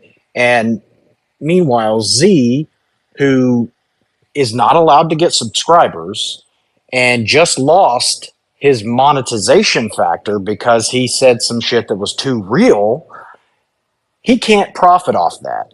But Tommy Toolbag over here, with all the flags and whatever, can make a gazillion dollars off that same content, get tens of thousands of eyes off of it, and it'll get in front of the right eyes, and suddenly he gets a fucking some kind of deal for some kind of podcast or something. He springboards off of Z's information, and that system is what we currently have, and it's fucked, and it's because the people that designed it are fucked, and they clearly have an agenda.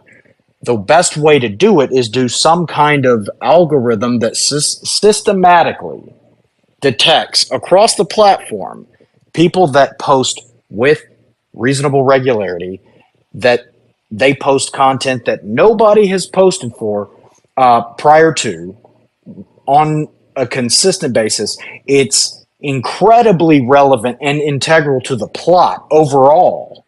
Like, I don't give a shit if somebody posts like, Ben Shapiro was wearing green shoes this morning. Like that nobody gives a shit.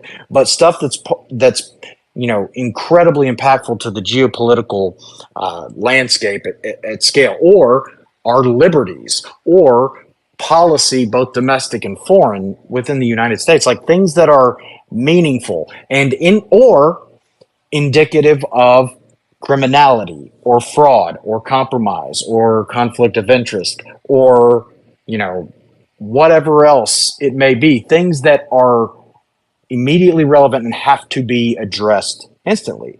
And there should be a factor that applies uniformly to everybody across the scope of Twitter. And when I say protective algorithms, I mean protect from the faggots at the intel agencies, both domestic and abroad, that will within a day or two do what Ken Griffin and hit those faggots at fucking Citadel did, just like at BlackRock and Aladdin, just like at Incutel and Lab 41, where they basically get to see behind the curtain before you've even posted something, before you've hit send and secured it on the blockchain.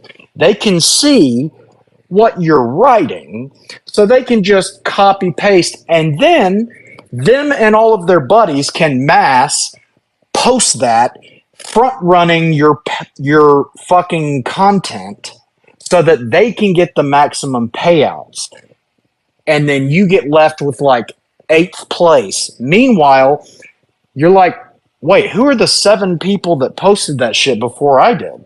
And you go and look, and it's XRP0924. Well, I shouldn't have said XRP. I like our XRP. That wasn't a knock on XRP, but JK do, whatever anon name with like a bunch of fucking numbers behind it, that was opened in 2012, has, 98 followers and 600 posts all time. Every one of the 7 accounts are like that. And you're like, okay, these are clearly fucking feds. Like you got, or defense contract. You're clearly front running on purpose. That's the type of shit you need to do those two things. Address, full scale, like have content, consistency, weighting, accuracy, recency, relevance, and pertinence factors that apply uniformly regardless of whether you have no followers or a gazillion followers, and then put protective measures in place to prevent front running. So I don't know if that means you have to put Chinese walls in between each individual person's account so that I'm not being funny, Z, that's what they're literally called in finance. Like when you're separating, the securities business from the variable business in a financial firm. That's the terminology I know. But you have to basically let people have access to that and then close the back doors to let bad act, because we're talking about people's livelihoods. Okay. If you want, not everybody's about money. Not everybody does this shit for money, but money in the current environment is clearly important because people will go out of they'll literally crash planes into buildings and release bioweapons to affect $3.2 trillion or $2.3 trillion and $18 trillion respectively. And when I'm looking at content that I'm putting out and I'm putting in 18 hours a day, 7 days a week, and it's shit that literally nobody in the country, in the United States or in the world has put out before. And I'm getting $200, $1.80, like every 2 weeks. And then I get demonetized before they vaporize me. Meanwhile, Brian and Ed Krasenstein are getting damn near $25,000 a pay cycle. No, like there's this is literally money laundering at this point. And now there's a factor of advertisers basically get to choose who they advertise on. So they thought it was a good idea, but it's actually made the paper trail to unwind it much easier to follow now. And I think that's going to be the thing that puts Twitter in a spot where they don't have the discretion to decide. They will be forced into taking action more towards what I was talking about, as opposed to just being like, oh, we didn't do, because we can see now the accounts that are pushing out bullshit are being subsidized by the accounts that are fucking involved in the bullshit. It's literally obstruction of justice and money laundering rolled into one through the, auspices of a social media apparatus. That damn Tommy Toolbag back up. He's a bastard taking all our content. I was going to say, you touched on that about larger and smaller accounts, and Parzival said, there's all different kinds of things. This little Fed mafia we got, how they operate. They operate like a group of Feds on here, like you said. And then you got like the big, larger accounts that are buddy that we all know about that get pushed through the algorithm that also operate very Fed-like. And it's a social mafia. And Parzival touched on, he said all the above. There's so many different things that go on. But what's also terrible is that, these people have all these things in their favor on the back end, right? The algo, Elon, all these things, but they also sit on Twitter all day and take from the smaller person. So they literally observe and realistically, they would be nothing without the 300 follower account, the 1,000 follower account. And realistically, information wouldn't even be spread really if it wasn't for those people, if it wasn't for the people. And they literally scan Twitter and just take everybody's shit and put it out for themselves. And it's just, it's bullying, See, it's really even not fair at all. It's even more sinister than that. They program their their AI and their algorithms, and have quantum computers that they program into to script for new information tied to X, Y, and Z across platform wide, and then they don't sit in front of it all day. They just let the thing run, and it just constantly front runs Like that's what they do in the markets and in the crypto markets. Like literally, that's what the dude who owns the Mets, Stephen Cohen, Lab 41, and points his private equity firm is .72. They run Robinhood, and they fucked over GameStop and AMC and fucking like Dogecoin, and these are like most people are just normies. They're like the people that are like, fuck the financial system. I'm going to get out of that. And we're going to, fight back against the man. No, the man has the intelligence apparatus, the military industrial complex, and quantum computing behind him. What do you have? You don't have a fucking chance unless it's addressed. And I want to ask you three, Ian, if you don't mind, Ian's been asking you questions. I had a question for all you three about sabotage to the people. You've touched on a lot of things, but in particular, something that I've noticed since I was let back on here, I'm sure we'll get to that later when everybody can talk and stuff. I know I got you back up, and some of these guys know I have quite the story with intelligence and this app and Elon and Linda. And if you see the pinned tweet above, when I I knew I'd get that visibility ban for saying faggot. Then I tagged Elon. I said, why'd you make this app more Jewish?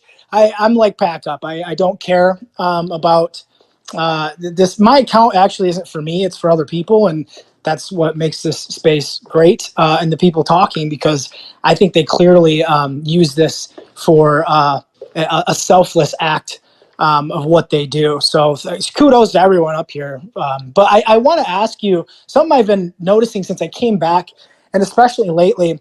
Simon, that some of you guys know about too, has seen this as well. They sabotage, and this is what this app and social media is very communist in nature, right? And they're socially brainwashed and fixing things, and have certain mechanisms to see that. And the reason why I know that is because I'm just good at recognizing patterns, and so I just I don't need a coding to see like, oh, I can notice this pattern, like what Parzival said, make a new account and see what's pushed in front of me. It just kind of, if you connect the dots there. But these guys are in the background, looking at codes and stuff like that. But if you really pay attention and just sit back and observe, you can just see a lot of these things happening.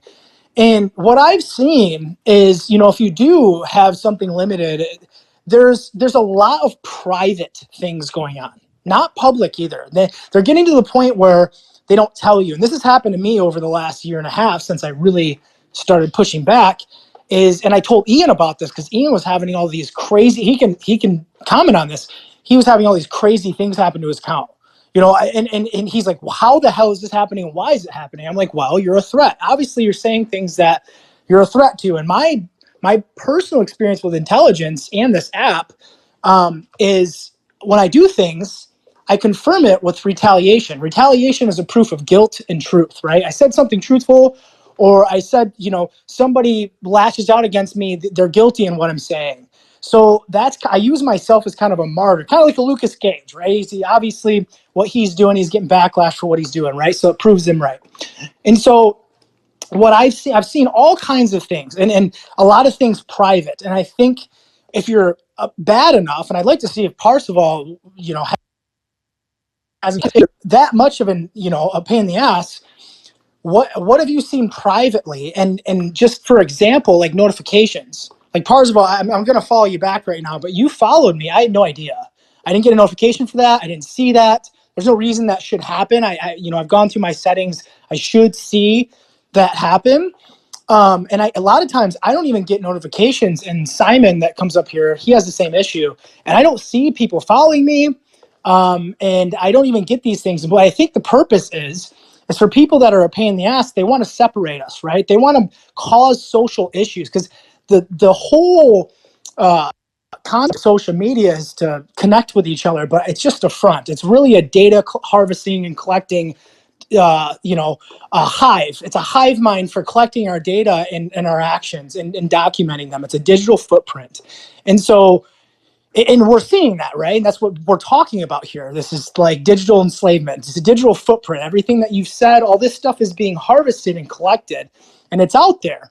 And so it's kind of this front of being social. And then when you are social, they don't like that. They want to separate us, right? They They don't want us to have a voice. All the people that were telling the truth about COVID is a perfect example, right?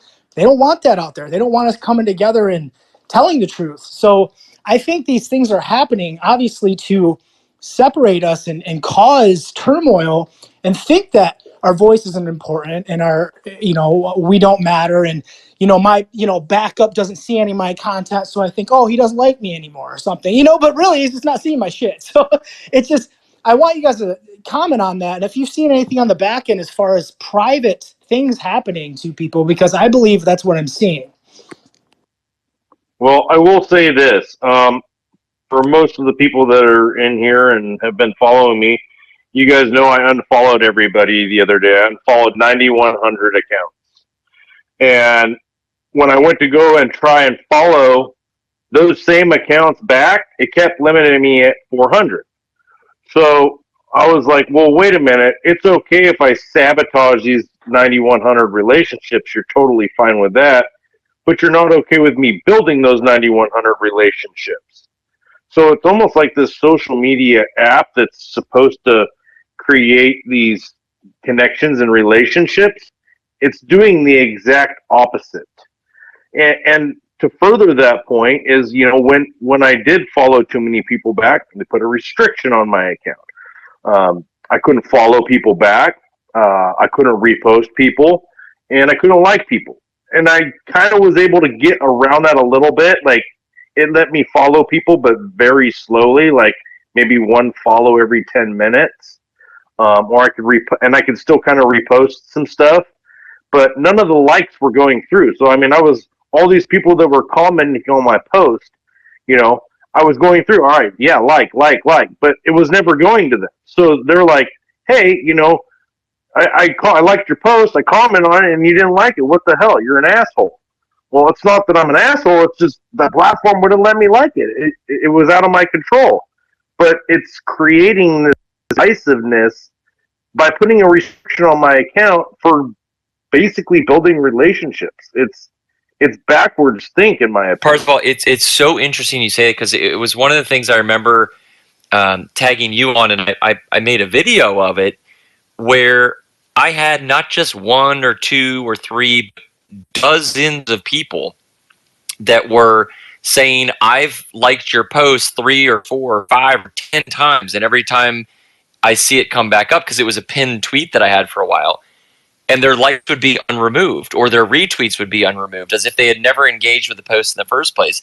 And that's the thing that's so wild to realize, is that the censorship here, it's not just like they're minimizing exposure of content. I truly believe that they're trying to curate falsified digital social proofs. And if you look at it from a psychological standpoint, human beings are programmed as social creatures to want to do that which is perceived as acceptable or as noteworthy. And when a social platform is taking away the ability for somebody to engage with, in a positive fashion, a post, it's not just interfering with their experience, it's also taking away from that prospective social proof to say this is something that a lot of people get behind and support and like. And it's so wild because Elon Musk, of course, went in, he talked about how they were removing the ability to see who was liking and engaging with posts. And I genuinely believe that the reason they're doing that is because they now have bot farms that will go out, that will falsely like posts. And when I say falsely, I mean that it's not a real person. It's the machine assigning fake artificial likes to a post, so that when you scroll through it, Ben Shapiro, who says he has 6 million followers, he has a post that has 1 million views. It's pretty embarrassing when only 75 people like his thing that 1 million people have looked at. And so I literally think that they are constructing in real time in front of us artificial social proofs that say Ben Shapiro's content is heavily liked and appreciated because it's liked by artificial bots, while they're simultaneously removing likes that real people are applying to content because they don't want it appearing somewhat popular. And if that is happening, and you know about this because of your expertise on the technical side, But if that's happening, what does that say about the world that we experience on social media? It says that everything is completely artificial, it's completely faked, it's completely staged, and it's in the interest of whoever it is that owns and controls the platform, which Backup was talking about and pointing fingers at before.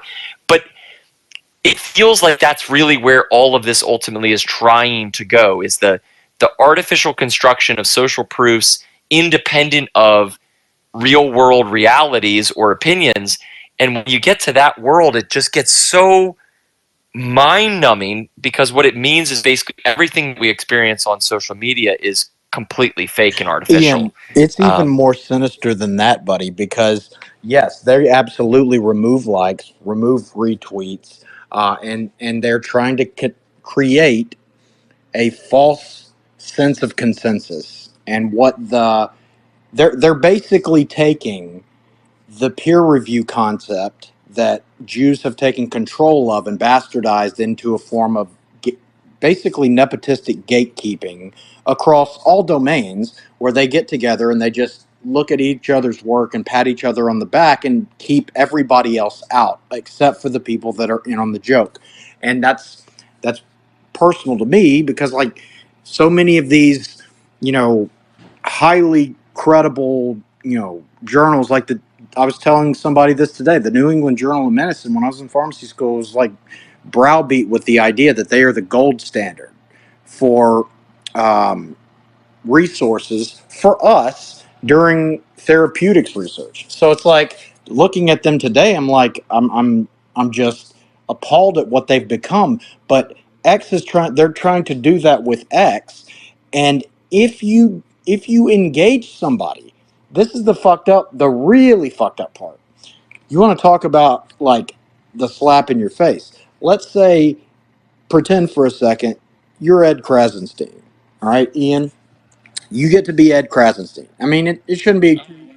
Oh, I just lost like 12 or 13 inches off of my I mean, vertical stature. Yeah, I was gonna say it shouldn't be too hard. You guys are pretty similar in post quality, but anyway. So like, pretend you're Ed Krasenstein and you're saying some shit that is knowably incorrect and potentially even dangerous if somebody actually looks at what you said and then goes and takes action on it. For example, getting vaccinated, or just not to have that conversation, but just something where they do make a decision that could potentially long term impact their life. Well, if you are engaging the wrong person, according to Twitter or X or our betters, and you have a complete antithetical opinion to theirs, in real time, they will boost the person you're engaging and suppress your account. So when they when they say something, you come back with receipts, and then they drop an ad hominem on you, and you reply back to them, you'll notice, and this is happening all over Twitter, and people don't even realize it, but it happens in real time. You'll reply with something, and immediately you'll notice when you try to refresh your Twitter feed, it'll take like 3 times before you even see one new post, because they've immediately thrown you into the suppression chamber, because they want all of Twitter to witness this clash of titans between these two people, and they want their guy, their champion, to be seen in the public social media square taking down the other side's champion. And they don't want the public square at all to see any of the punches that the other side is landing. And especially if they're discrediting the popular, bad guys approved narrative. That happens in real time, and it's the most fucked up. It's literally like Rand Corporation, MK Ultra type shit in real time. It is psychological manipulation, and it's unbelievably sinister. Well, and it's also just, I mean, like you're saying, sinister is the perfect word for it, because it's not just that you're being hamstrung. And I mean, I've been thinking this for a long time, which is, I would be totally fine if they said, we're going to limit the reach of your content, You're only going to be able to have a post that you share seen by X amount of people. Okay, fine. But where it gets really awful is the concept that what you're saying, that when you do get to go toe to toe with somebody, when you get finally a window where you can make an impact, it's then that in addition to your reach being silenced, you're not even allowed to engage with the platform whatsoever, right? You're not even allowed to throw a punch because they're concerned about it, and it is so psychological because you sit there and you put out content, you try to put a good foot forward, you get what you think is a golden opportunity to have your moment in the sun where, hey, you're going to get a good amount of exposure. No, you're chopped off at the kneecaps. Nobody gets to engage with any of it. And you're basically automatically taking the proverbial L as a result. And so it really does feel like we are fighting a war on this platform merely for sharing truths. And that's the craziest part about it. Like, it's not as if we are doing anything nefarious. We're trying to actually be the righteous individuals. We come bringing receipts, like you said. And then even when you are trying to showcase truths to the world that would be better if the world were able to see, that you are silenced, suppressed, mocked, ridiculed, and oh, by the way, when you land a good punch, it's just seen by nobody. And conversely, the oppressor, the bully, as you put it, they get kind of endless time in the sun. And so it's really demoralizing, and it can be tough to get back up, especially knowing that Parzival, Red, Backup, everybody that's up here, everybody that's in this space, frankly, as dissidents, I don't want to say that we won't win, because I believe that we actually will. But the way that we're going to win is unfortunately having to construct new account after new account when they silence us for unreasonable justifications. Put out good content after good content. The things that you put out are going to get suppressed, even if they get traction. Hell, I found this wild. I was looking Red's documentary, just to give you an idea. And Parzival, I'd be curious for your take on this. So Red's documentary has 2.2 million views, and thank God, because it's unbelievable content. It's shown that it's been retweeted by 372 people. So 372 people retweeted it, 62 people commented on it. It's been seen by 2.2 million individuals. Now, by contrast, the pinned tweet that I have, and I'm just, I'm a nobody. I'm trying to put out good things every now and then, has been shared by 3x the number of accounts have retweeted. It's almost 1,000 retweets, right? So that's 3 times the number. But it's been viewed less than 5% the individuals. Now, maybe that's due to the fact that it's a video, and maybe videos get seen by more accounts. I don't exactly understand. But what I do know is it's got 5x the visibility despite having 3 times the reshares. And that's something that I'm sure all of us can relate to, where even when we put something out there that really is getting a ton of traction, it's not given to any eyeballs. And I'm sure, Parzival, that's part of the machine. But is that the reality that we live in, where when you upset them enough, you're just completely muffled, and no matter what you put out there, it's just not going to be seen? And if so, Parzival, what's the recourse? Should we be making new accounts that maybe won't be throttled as much, and then trying to share content on there? Like, what workarounds would you suggest for the people that are really trying to fight the good fight and put out good content as regularly as they can? Yeah, so definitely some good questions. So again, Red did a phenomenal job with that video. So part of the success of that is the quality of the content. The other success is the fact that it is a video. One thing I can say that I have seen for sure, and I know some of you are guilty in here, so don't take any offense to this, but when I put out a thread, the thing I notice is the very first post has a ton of likes and a ton of views. But if you start going through the other posts that are part of that thread, and you start looking at the views, they are far less than what the original post is. So that tells me that people either they're hiding views from us, or people aren't going that deep into the thread and actually reading. I'm gonna probably say it's because people aren't reading. Because when people come on the social media platforms, they're looking for quick dopamine hits of information, right? So if you have some 100 post thread for people to read, unless every single post in there is like dropping major bombshells, like revelatory information, you're gonna lose people pretty quickly. So because Red's video captured that audience easily, they didn't have to think. There was no thought required. All they had to do was watch. That made that success a lot better. Simply for those facts that people don't want to work. They don't want to read stuff. It's a lot easier if they just let Red put together a video and they can just watch it and they don't have to, engage. So that's the other part of it. As far as growing accounts, I put out a post yesterday that talked about some of the things you could do to help your account grow and be recognized. One of those things is having a profile image that people can relate to, and is distinguishable. When you're scrolling through that feed, you want your profile to pop out. You want your post to pop out. And then secondly, when somebody goes to your account to decide, hey, do I want to follow this person or do I not want to follow this person? You want it to look like your profile is genuine and organic. If you're saying, hey, and no offense against Bitcoin, I'm just using this as an example. If your profile bio is, hey, buy Bitcoin, going to the moon, like whatever, the only people that may want to follow you are people that are into Bitcoin.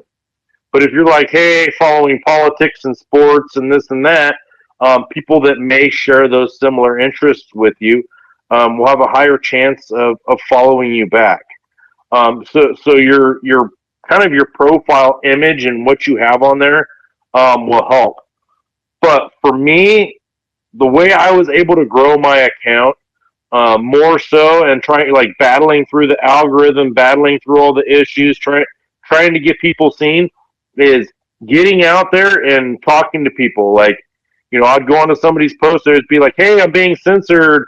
My account isn't being seen. Hey, check out this post of mine that explains that. And then they go, oh yeah, let me check that out. And then they go, oh, this is great information. Let me follow you. So, engaging with those people and sharing your information with them when it's relevant is super helpful. If somebody's talking about, sports and you're going on there saying, hey, your account's being censored, they're probably going to ignore it because it has nothing to do with what they're talking about. But if you post information that's relative and relatable to what they're discussing, chances are they might actually look at it and you might actually help your account grow.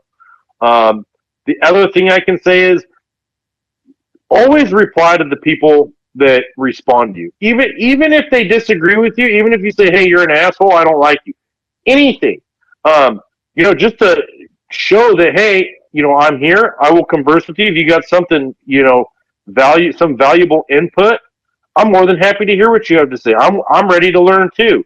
I got some stuff I can share with you. If you got something to share with me, great. I want to hear it.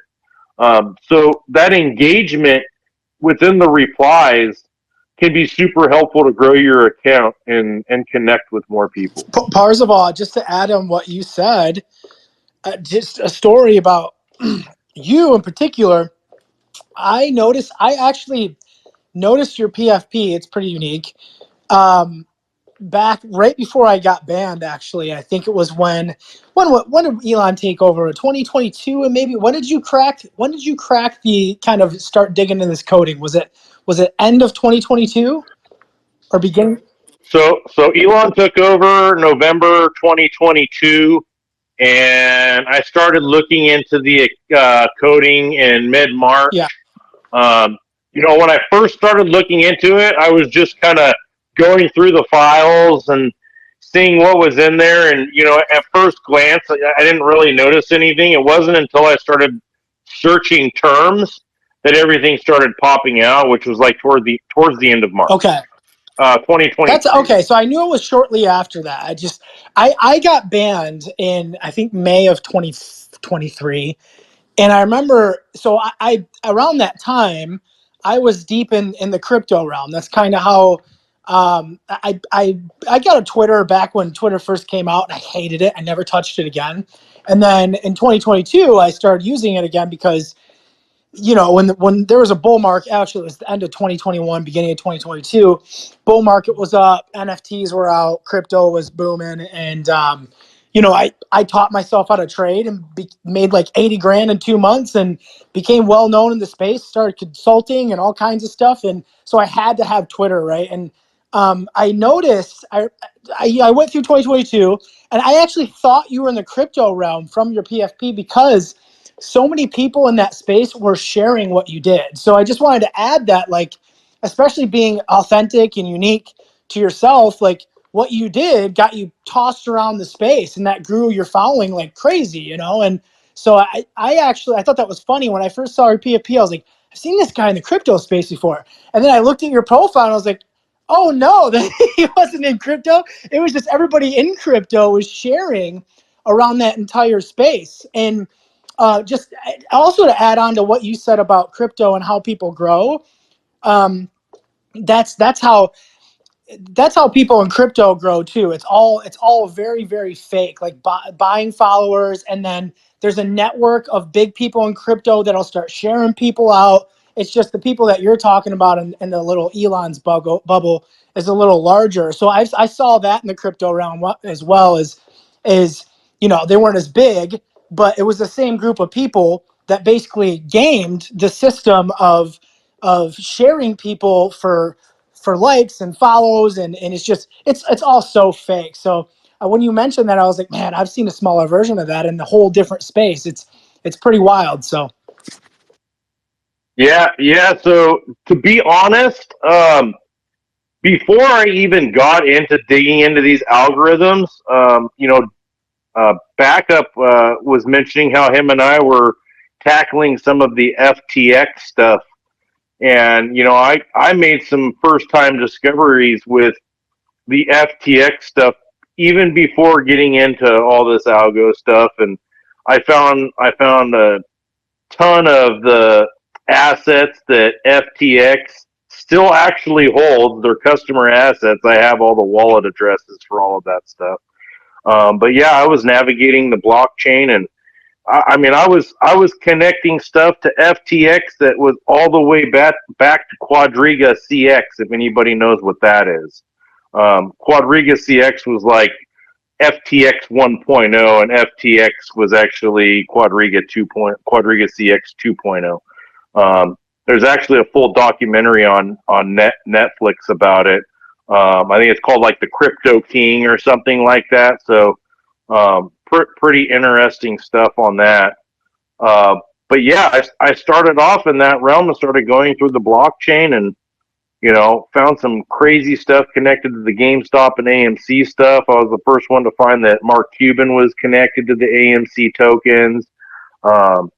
Just a ton of stuff, and I did a bunch of threads on it. I did all that before this algo stuff. But I think the main point I want to make with that statement is all of the work I've done, I haven't made a single penny on any of it. I've done it out of the goodness for the public, because I don't like seeing little guys getting screwed over. I don't like seeing hardworking people that spend time on their posts and do a lot of research being stolen from and taken advantage of on the platform. So, I don't want to say I'm a do-gooder, but it just sounds kind of lame. But I definitely try to make it a point to help the little guy, because nobody else is coming to help the little guy.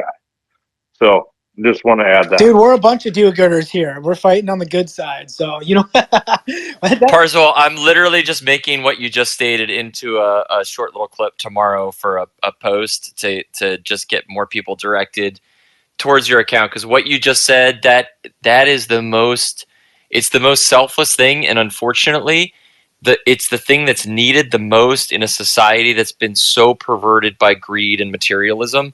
And there's so few people willing to take that exact stand and to say, you know what, I don't care if it's going to cost me followers or if it's going to get me demonetized. What's right is right. What's true is true, and I need to stand for that.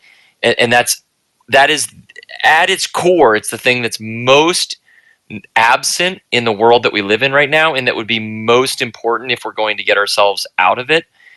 Because everyone that's in a position of power, the moment they step out of line, I mean, I keep thinking back to Thomas Massey, and God bless him and his wife. Everyone should be supporting that man.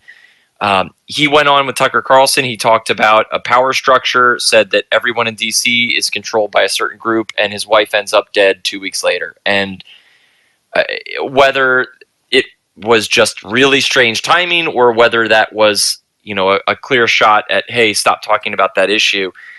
It's very clear to me that the people, whether it's Elon or everybody all the way down the chain, if you talk about a certain structure, you're going to get demonetized. You're going to have all your riches taken from you. But all it would take is the masses saying, you know what? I don't care if I can buy the next Rolex watch. I want to fight for what's true, and I want my family and my children to have a more prosperous future than the one that I had, and we need to go towards that. And everyone would be better off for it, but unfortunately, everyone's so afraid of doing it. And Parzival, you're one of the few big accounts that's out there that's willing to really fight for the good. And I mean, God bless you for doing it, my man. It's so admirable, and I think it gives everyone in this entire space the conviction to do exactly the same. And so perhaps with that being said, I know we've been going for, 2.5 hours. I would love, we've got a lot of hands, and I know we've got a lot of really great individuals that are here that want to ask some questions. Backup, Parzival, and Red, really quickly before we go to a Q&A, anything else that you guys want to share here, or would you be comfortable opening things up? I'm cool opening things up now because I know everybody has waited patiently, and we usually take comments, as they come. So I don't have anything. I think we just open it up, but just be mindful of the length of your questions, and please keep them pertinent, at least marginally pertinent to the space. That's all. I got Send Ian. I got a list too on who should go first and whatnot in order. So go ahead, Red. Sorry. No, I just said what Becca was saying. Just send them. Let's go. Let's send it. Yeah, Cool. I'm ready. The only thing I want to add is if me, Red, and Backup, and Ian, and Z, and all these guys up here battling for everybody isn't inspiring enough for the rest of you to go out and get after some folks, I don't know what is, but go out there and get after some folks. It is, Parzival, it's unbelievable that you have been throwing digital, and I say this with no violence, no calls for violence, Mossad, if you're listening. Parzival, you've been throwing digital haymakers at literally some of the biggest accounts on the entire apparatus of X, and Backup has been going after literally the trust and safety people that are monitoring the entire fucking platform. And to Parzival's comment, if that doesn't give you guys that are listening the conviction or the confidence to know that A, these things need to be done, and B, that if you do them, that you're going to be supported by this local community, come hell or high water, the truth will always set you free. I really believe that. And so, it's so admirable what you guys are doing, and really excited for the questions here. Backup, do you want to jump in? I didn't mean to come off my mic. I was actually just walking to another part of the house. But yeah, these are just people. Like it. Who gives a shit? Like, separate them from the apparatus or the juggernaut that supports them and peel back the layers. Zachary Sapir is just a fucking dude who lives in Florida with his solid 6 wife and makes a ton of money stealing from the American people. He's just as scared of us as any other fucking normie who's too afraid to have his fucking real name and face as his profile picture. And some of us know a thing or two about this thing. So yeah, let's go to the hands. I'm surprised. Yeah, I got a order here, and I know Lucius, you just popped up. Yeah, I was going to say, Z, just because I know Lucius goes back with Backup and some of the other people up here and really value his take. Lucius, anything that before we go to the Q&A, anything that we left out or any comment that you want to make as kind of like an overarching piece, or do you want to kind of open things up to the Q&A?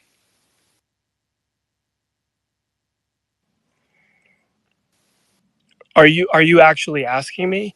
Yeah, because you were adding yeah, some go great ahead, buddy. content earlier, Go and ahead, buddy. I felt bad that we kind of took the mic. I wanted to let kind of the three individuals up here kind of go through their thoughts a little bit Of less impeded. course. Oh no, of course. I didn't mean to interrupt. I just you see that the hands are quite formidable. So I just I know a couple of hands here, and they're most surgical on these subject matters. So I it's just it's really entertaining too. And Parzival, I love your namesake. It it's from the Arthurian legend, is it not? Parzival from the Fisher King, Parzival, the one who took on the Red Knights, Parzival, the one who dominated the king and actualized into greatness. Oh, it's just such a perfect namesake. I love that story, and I'm very into the Jungian theories. So I know about that a thing or two, and then some of these are also Parzivals in their own right. So yeah, let's go. Let's get it. You can go through the hands first before coming to me. It's fine. Awesome. Sounds good, brother. Hey, man. Hey, hold on. I just want to say, hey, thanks, man. I appreciate the kind words, man. I really do. You better fucking appreciate it, Parzival. No, I'm just kidding, buddy. All right. Let's get to these hands. Some of these guys have been waiting forever. So Marty has had his hand up, I think, for 2 hours. I So think we'll- he's the first speaker I let up. Go ahead, yes, Mark. yes. So we'll go to the order real quick. I kind of like to sum it up so we know who's next. Marty. Then we had some guys left. Marty, Alex, then JW, then Harrier, then Live One, then The Great, then Lucius, and then Pragmatic Party. So go ahead, Marty.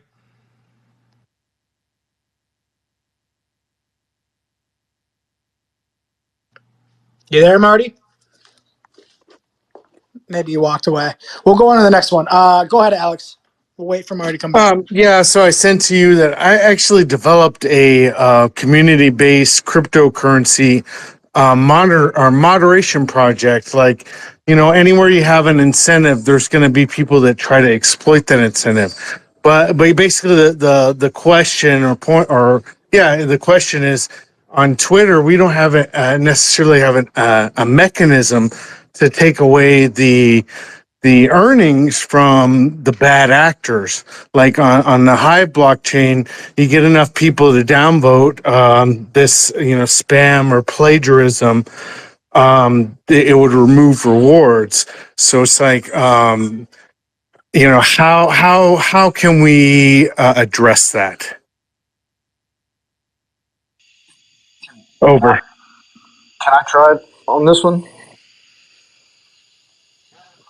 So it's a Hit it, bro. multi-pronged. It's a great question, by the way. It's a multi-pronged problem that we have. So ERC20, which is basically what everything is built on originally. The ERC is the original layer 1 framework that now we know isn't just some altruistic construction of Vitalik Buterin and his cronies. It was literally subsidized by Perkins Coie and the Enterprise Ethereum Alliance and a lot of these players that are either directly tied to or are the central banks. And you'll notice that with the transaction, as the transaction volumes increased, you would think or you would expect that the efficiency would increase, because when you build scalable technologies, you design it with the end in mind, to be able to handle larger bandwidths and to really be able to spread its wings at high.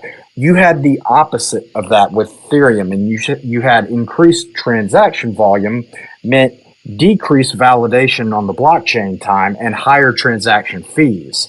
So ERC20 got so bad that it was just not viable to use. And so then you had spinoffs. And I mean, Charles Hoskinson was taking 700 years and writing 9 white papers to do one thing. And I think he's an okay guy. But Cardano took too long to solve the problem. So then you had opportunities for others like Avalanche and Polygon and Phantom and a bunch of these other side chains.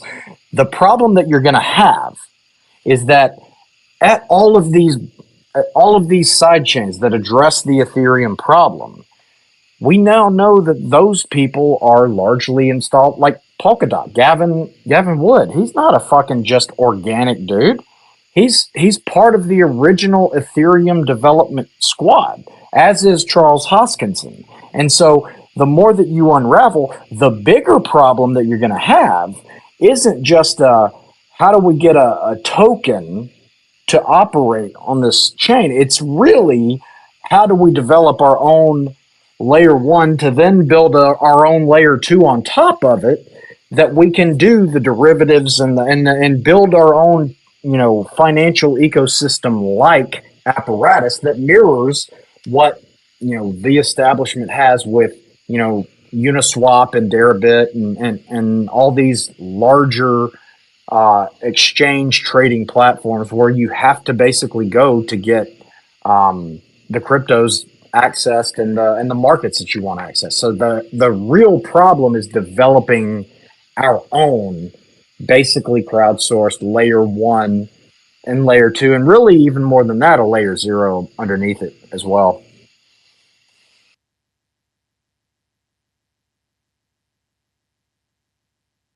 Yeah, but how are we going to get these people, these circle jerkers in the political sphere, to adopt this technology?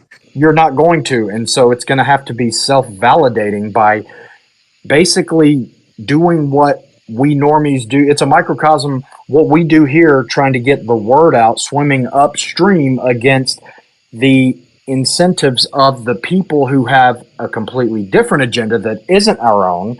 We have to fight, scratch, and claw to get any engagement, to get any semblance of a following, and our content has to be so much better and more like groundbreaking than the fucking well subsidized, limited hangouts or even bad actors to get noticed. That's what it's gonna just be a rehashing of that, and you're gonna have to basically boot from the ground up, get enough eyes on it, and get the right people behind it who have already constructed something, whether it's even just something as meaningless as a Twitter profile, like that they know has never been subsidized by bad actors. It's never been like AstroTurf. It's not like, get creators that have created without taking the easy way and taking the AstroTurfing way, and get people who are known for having done that behind the project.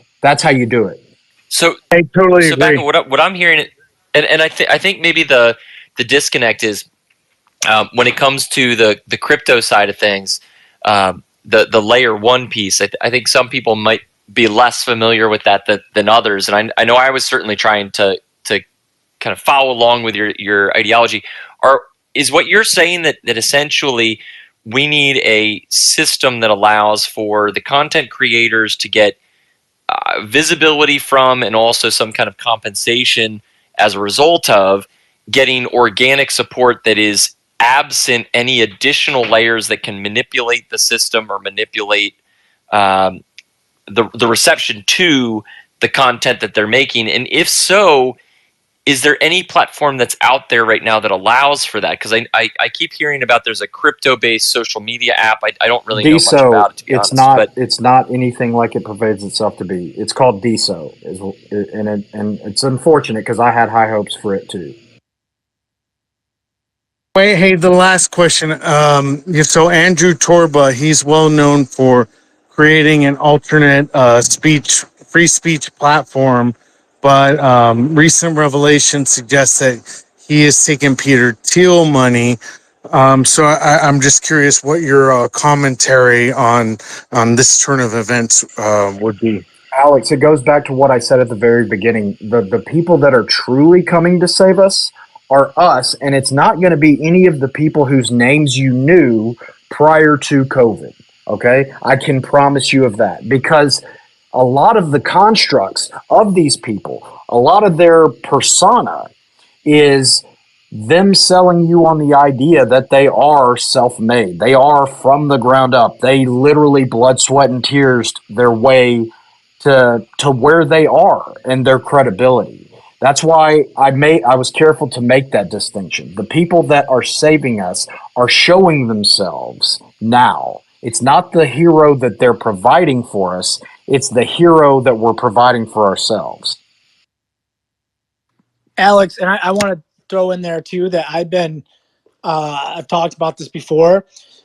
I have a project that I'm working on to basically do is exactly what Backup is saying and connect people that are like-minded through networking. It's never been more important ever. And here is enemy territory. It's not the place to do it.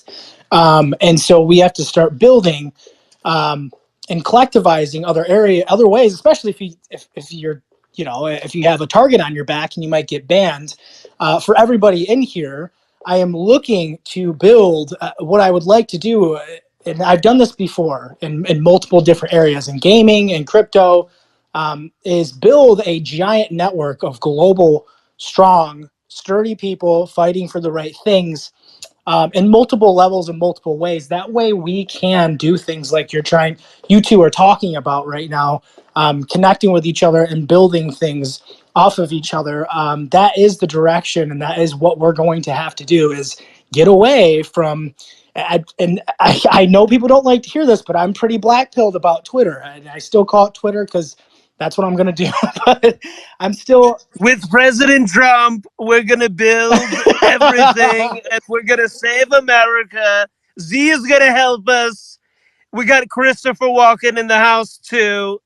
You guys, you got to know, we're going to save America. We're going to be really great. Back to you, Trump. Yes, Mr. Walken, we're going to do it. Everything, Z is going to help us. Back up. Ian Malcolm from Jurassic Park. He's going to help us. We're going to save America. No one's going to stop us. We're going to save it all the way. And nobody's going to get us. Okay, baby, we're going to save America. And Joe Biden, little sleepy Joe, he's crazy. I can't believe it. He's probably eating ice cream right now. And Kamala Harris, what a whore. And we're going to save America. That's what we're going to do. Okay, sorry. I don't think he's little sleepy Joe. I actually think he's big sleep Joe now, honestly. Yeah, he might be taking a nap forever. Who knows? I'm just curious. In the chat, I'm curious if people could either give a thumbs up or a thumbs down on the potential of Joe Biden no longer being on this realm. A lot of thumbs up. I don't know if you guys saw this thing. He's been that way. He's literally on Saturn. He's been that way for 9 months. You know what I always say, Ian, is that good news comes with maximum velocity and bad news doesn't. But that goes to show that silence usually it shows that there's a problem. Right? Everybody that wants to work on an alternate protocol, just hit me up. Like, I got some Python proficiency. Mostly it's Windows systems, but like if I can read the documentation, I can figure it out. You know what I'm saying? What's going on with you guys? Can I jump in? Yeah, one real quick, JW, you're next, but I just want to make Marty got skipped because he wasn't there, but I think he is there, so I don't want to skip over him again. Are you there, Marty? Because you were first and you were around before. Okay, maybe not. Go ahead, JW. You were next up. So, what's going on with you guys? I agree that the solutions are going to be bottom up and emergent from culture and better sense making at the individual level rather than top down. We've witnessed, the conversation is highlighting a lot of interconnected issues that are at the core of civilizational collapse that we're witnessing. We've witnessed a rise and a takeover of corporate elites that despise traditional American values, the culture that allowed us to have an economy that skyrocketed the standard of living globally. And this kind of ties into the distinction between the bottom-up nature of classical capitalism that Adam Smith described, the invisible hand of the market, where there's symmetry between supply and demand from rational decision making. When people are making decisions that benefit them, that are in their own self-interest, that align with these traditional values that I'm speaking about. The nuclear family unit, where a father wants to take care of his wife, wants to take care of his children, so he's not getting drunk, he's not harming himself, harming his family, he's showing up to work, he's empowered by this market, rather than, so that's the traditional rational preferences, in contrast to the big tech corporate manipulated preferences that we're dealing with. As I said, all these problems are interconnected. Going back to the origins of Silicon Valley, we know that Silicon Valley has an inclination towards socialist ideologies. In the beginning of the rise of the internet and these social media platforms, they were at a pitchfork on whether or not they would go with the capitalist uh, route in terms of enabling these Steve Jobs type figures that would become so rich that they would reinvest their wealth back towards the people, and basically this socialist romantic idea that a hero would emerge and save the system, or on the other end of the spectrum, just completely giving away the big, the products for free. And, this socialist idea that all the platforms, the music, everything should be free. What they went with was a synthesis, which is the ad model. And this is the problem, is that humans have been commodified. They say that if you can't spot the product, you are the product, but we're not even the products. We're the medium of exchange. We're the value.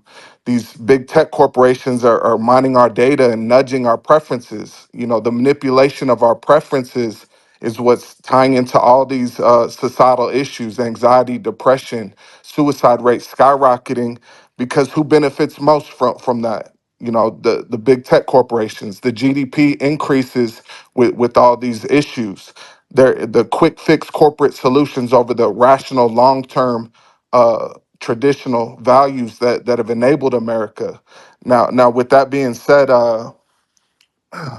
we need a return to better sense making and decision making. Agency is being stripped from these automated systems, and the problem is it's becoming a arms race to the bottom, because these techniques are becoming more and more sophisticated.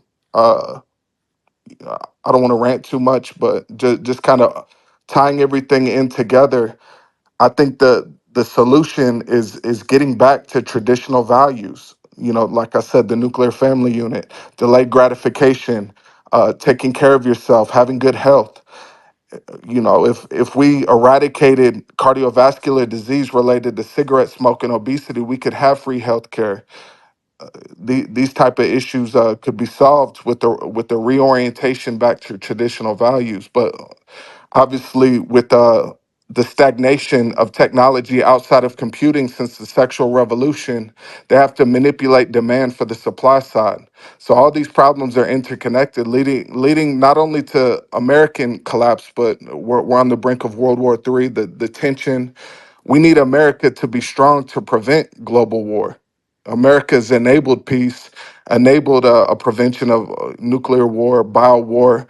We're in what's called the meta crisis. The novelty landscape of these existential risks is, we're in new territories where we have the tools of gods, but not necessarily the wisdom of gods to govern these tools. So it all kind of ties into everything ties in, everything's interconnected, as I said, and it all ties into an emergent culture that prioritizes media literacy, sense making, decision making, which, as I said, aligns with traditional values. J, I go ahead. go for it. Back up. JW, a lot of things that you said, I totally agree with. I I I want to touch on those real quick. Um, we're either in a society that is advancing. You're either going to have two forms of capitalism, and one form of capitalism isn't really capitalism. You either have stakeholder capitalism, which we're being subjected to right now, and it isn't actually capitalism. It is picking winners from the top down. And the picking is based on who's going to protect the people who already won once upon a time, and then further their agenda, and then increase the divide in between the haves and have-nots, and kind of the picked winners are the basically nothing more than the people who pull up the ladders behind the people who won a long time ago. And what we're finding out now is a lot of those people were frauds. They were picked by many cases the intelligence apparatuses of Iran, of London, of Germany, of Israel. Like, they are put there for a reason. That is not capitalism. What real capitalism is an efficient marketplace where meritocracy and the best man wins and has an open playing field and an equal playing field within all reasonable constraints, given differences in upbringings and resources available to them. All that aside, if we're between the lines on the field, and let's look at Twitter as like the arena where the game takes place. Twitter is a perfect example of stakeholder capitalism at work. It's really stakeholder capitalism, the reason why we have this space tonight to discuss how the playing field is so stacked in favor and how they're doing it from a baseline baked into the cake level. And what actual capitalism is a meritorious based. I see the incentive, I'm taking all of the risk, so I should get all of the reward when I beat the 90% or better odds that are stacked against me, that my business is going to succeed or I'm going to have an innovative idea. What people are being what regular capitalism is competing against is the intelligence apparatus leveraging their own VC arms, like an Incutel, for example, which is the VC of the Central Intelligence Agency, that looks at, Tom, Dick, and Harry over here, and they say, okay, we like the concept of this, so we're going to fund your business. And by we, I mean the American taxpayer, unbeknownst to them, is going to fund your business. And if you start fucking things up, don't worry, we'll just throw more tax dollars at you because we have an infinite supply. And we like the concept. So then we're going to get our buddies over here at Gartner, who are the biggest fucking AstroTurf cheerleaders with their magic quadrant bullshit, that picks who's going to be next to the table. You saw it with CrowdStrike back in 2012. You saw it with fucking Palo Alto Networks in 2017. And you see it again last year and the year before last with Talon, the company that Palo Alto Networks acquired. And guess what Palo Alto Networks and Talon both have in common? They're founded by IDF Unit A200, Israeli Defense Force, NSA. And it's our own intelligence apparatus that is tossing our tax dollars to.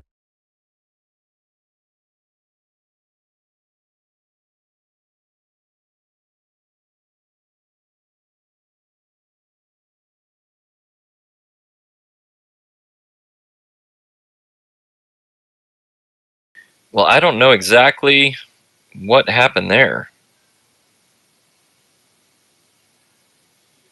Gonna try and get everybody back up here. That is really weird.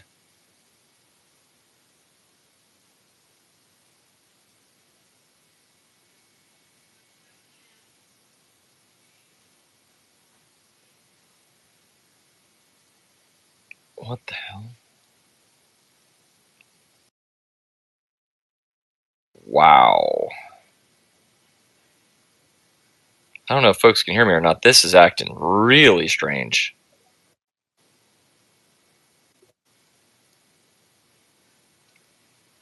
Not sure if you guys can hear me or not. Wow. Crazy. Dude, Ian, That. right as backup was saying, he was talking about the NSA. Literally, my whole app shuts down. Uh-huh. Glitches for like 5 minutes. I try to get back on like, I don't know, 10 times. And the recording of him talking about the NSA, it just kept playing back.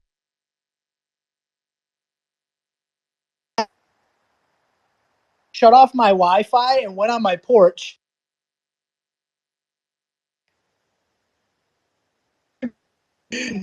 Oh man, they got us. Wow. Here's what's crazy though. Here's the funniest thing you're gonna find of all this. How many problems with this space that we've seen in countless other spaces do we see that never seem to affect Mario Nawfal when he's got hundreds of thousands of people in his space? His space always works perfectly, it seems like. Did we Pretty all get strange, huh? rugged? Did we all get rugged at the same time? We all yeah, got and rugged at they the shut same Yeah. time.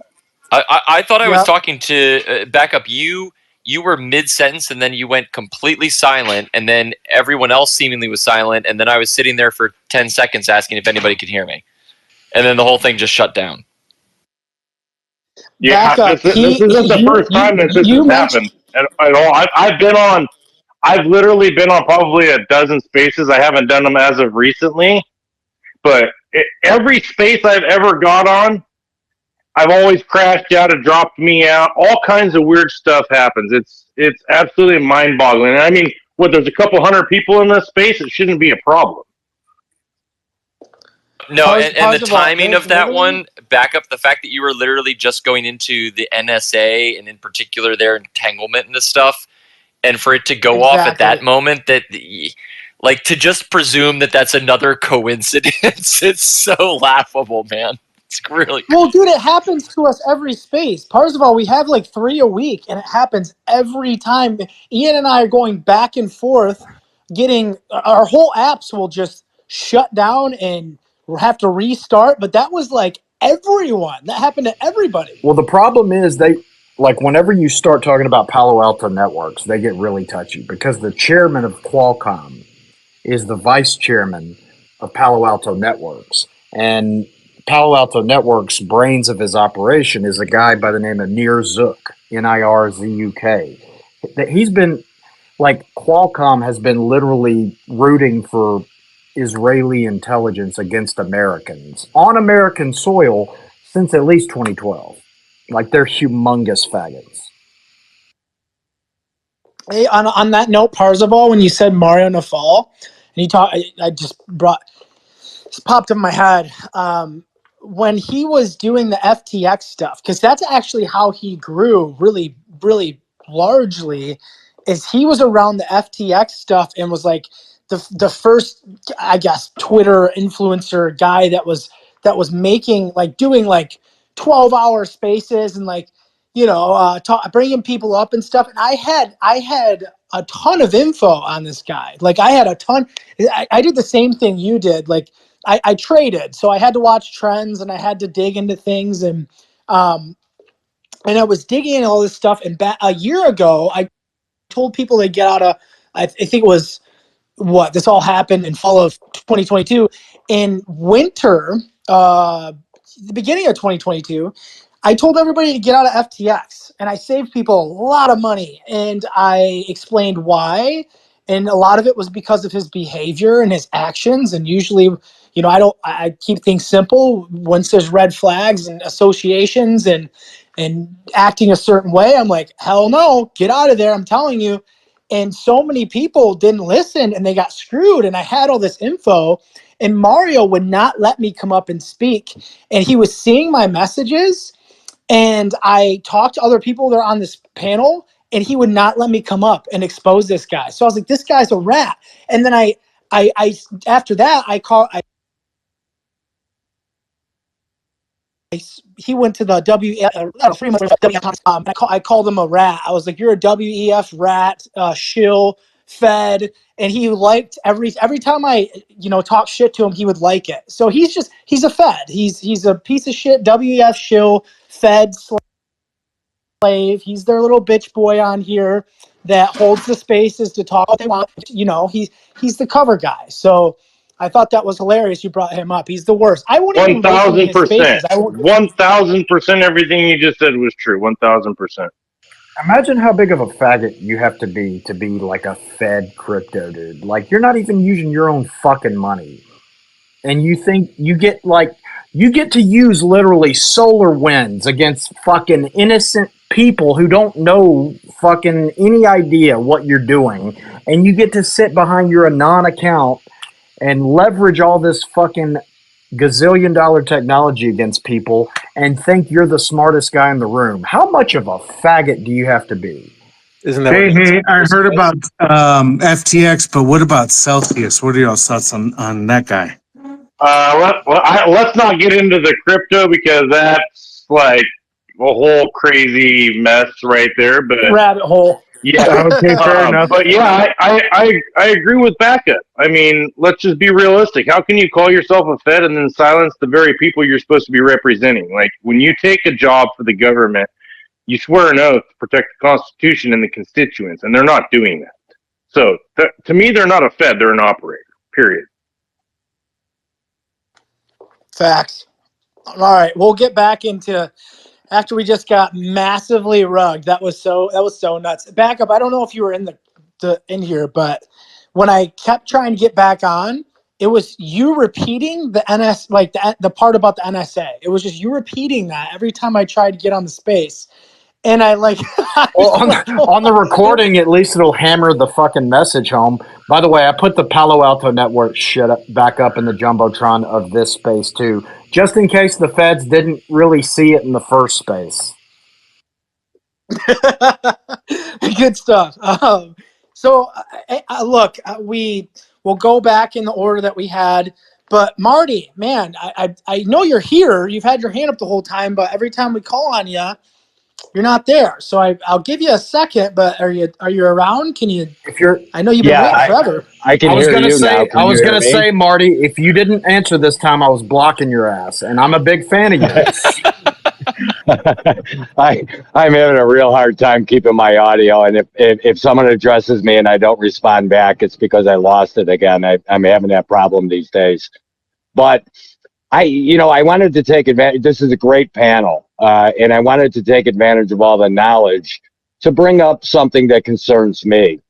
Is I don't look at what's going on with Elon Musk and Twitter as something from a business standpoint, and correct me if I'm wrong, I view this, because I'm a cynic, that they are building the strength of AI, and like you brought up, Backup, eventually when they get it down the road, I think they need the time now to get the truth out. We will be fighting the ultimate gatekeeper, which will be the supercomputers that you brought up, Backup, that I agree with 100%. And I think they're not ready for that yet.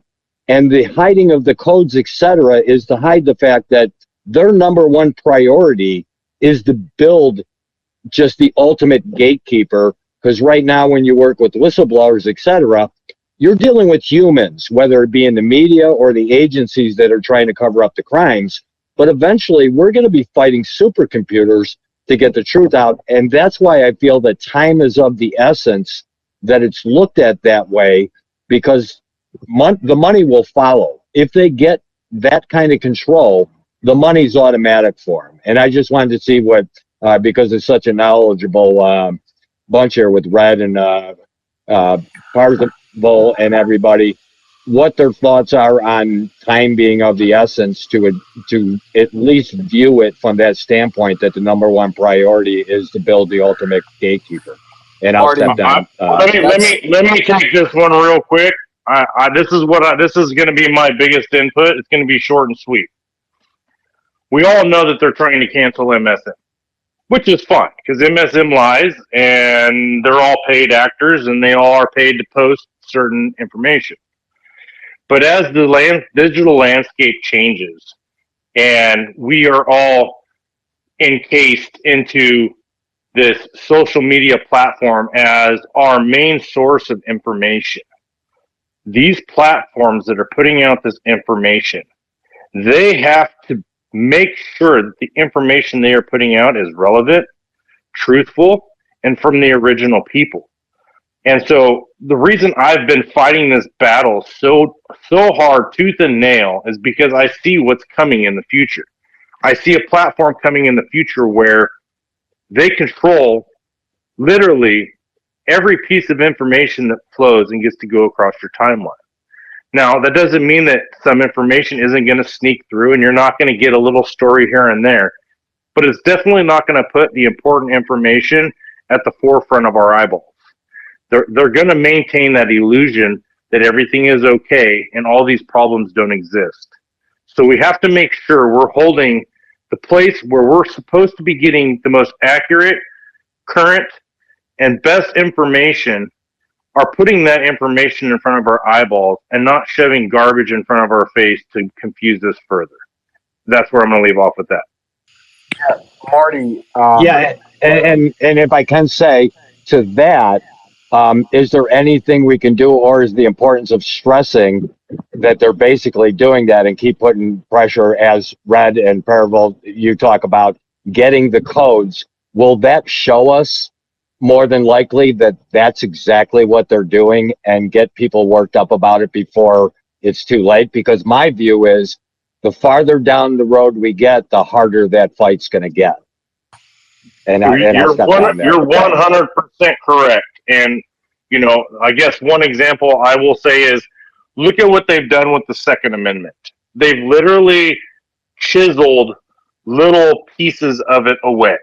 And it may not seem like a lot now, but give it 10 years, 15 years. How much will they chisel away before then? And they're doing the same thing with the First Amendment. So once they basically come in and establish, hey, this is how social media is going to work. You're going to accept it. These people are going to be heard. You're not. These are the labels that we're going to apply when we don't like you.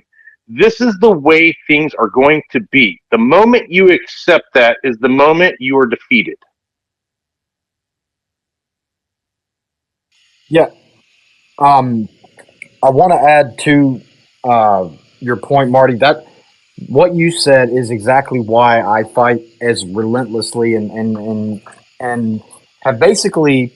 I mean, I'm not trying to make this about like my effort is bigger than. No, it's just I realized what you were saying exactly a little bit earlier, and because we'll never have an easier fight or an easier opponent to fight than we do right now, because as technology progresses, we'll be fighting AI, we'll be fighting quantum computing. You can already see the players that were AKA involved directly in the crypto space that are now joining these quantum computing companies, like Terran Nadu from RightSide is now part of New Rigetti Quantum Computing.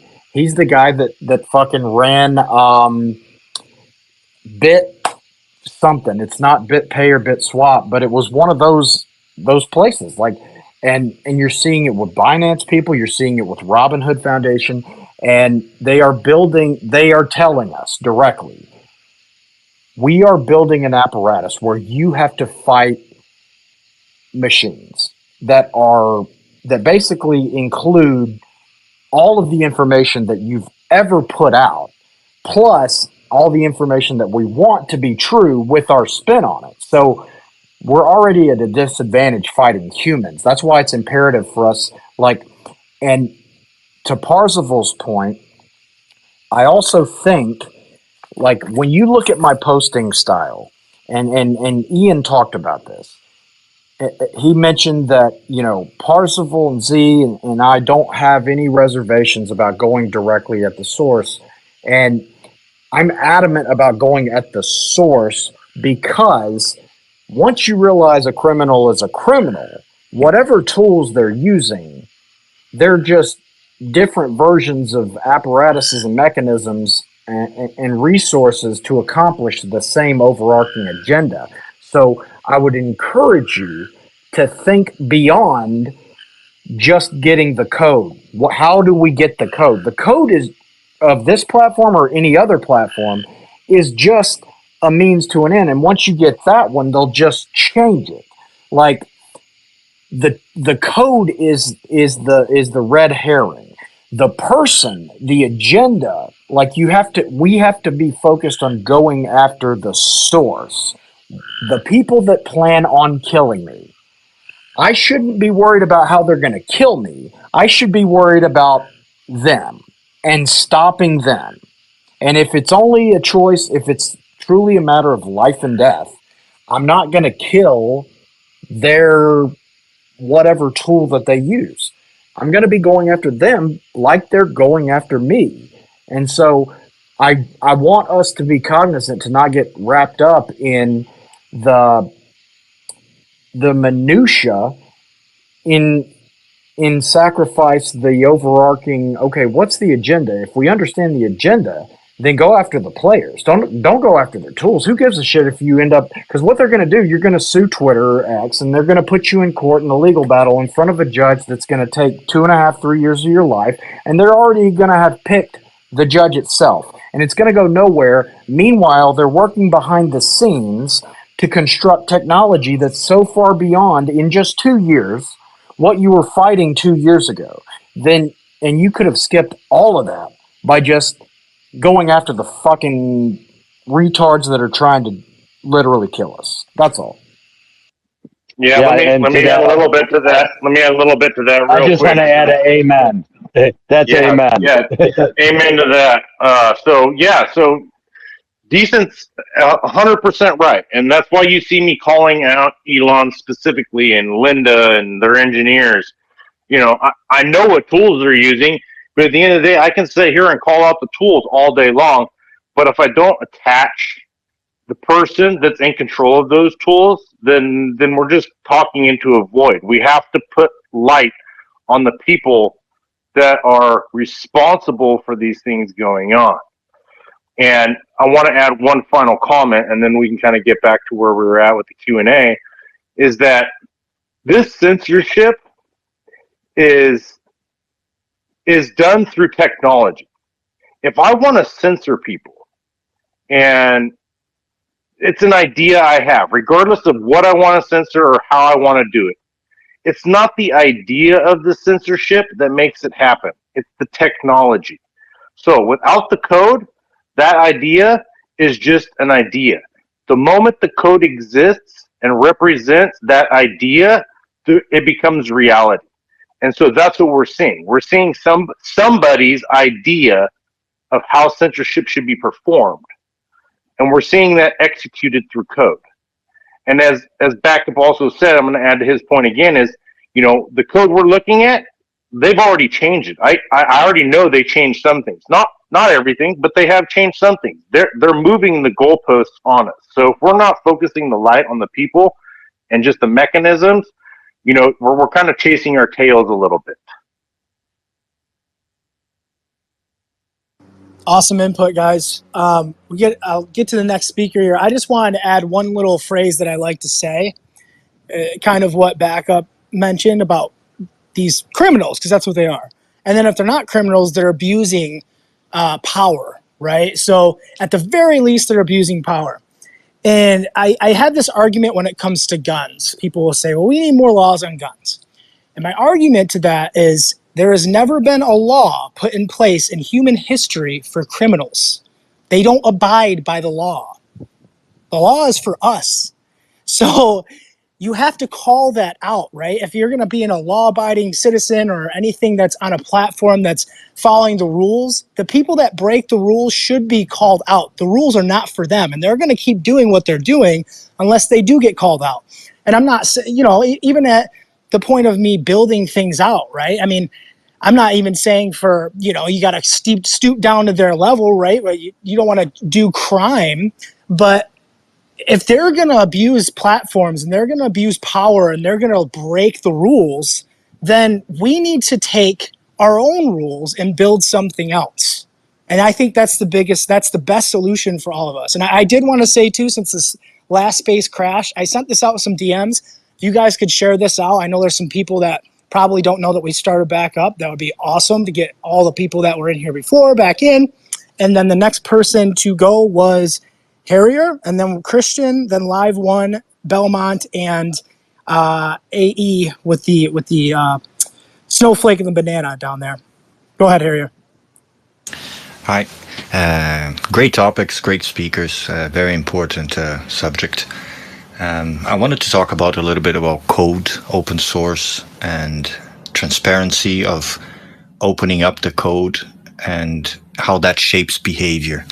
And first thing to note is whatever we were shown and was told to us that is running on the servers, there's a trust layer that we have to get and believe it, that that's the code that's running. So that's the first red flag, right? If it's running on their servers, they choose the code and they show you what they want. That's the first thing that we're not sure on what's going on.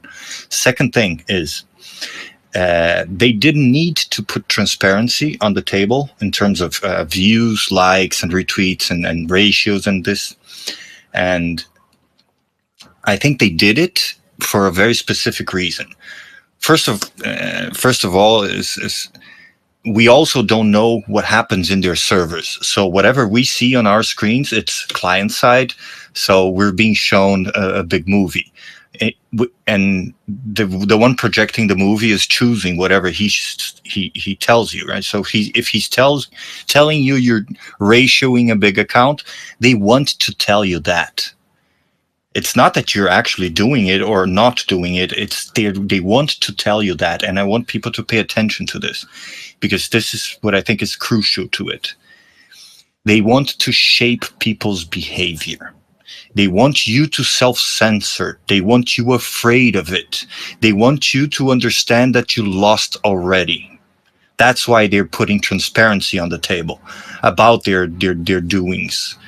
Because they didn't have to, or they could just lie, right? They can just put whatever number there and achieve whatever they want without you getting frustrated. But your frustration is part of shaping your behavior into silencing yourself and getting the defeatist mindset and say, oh no, I can't do anything. The system is too big.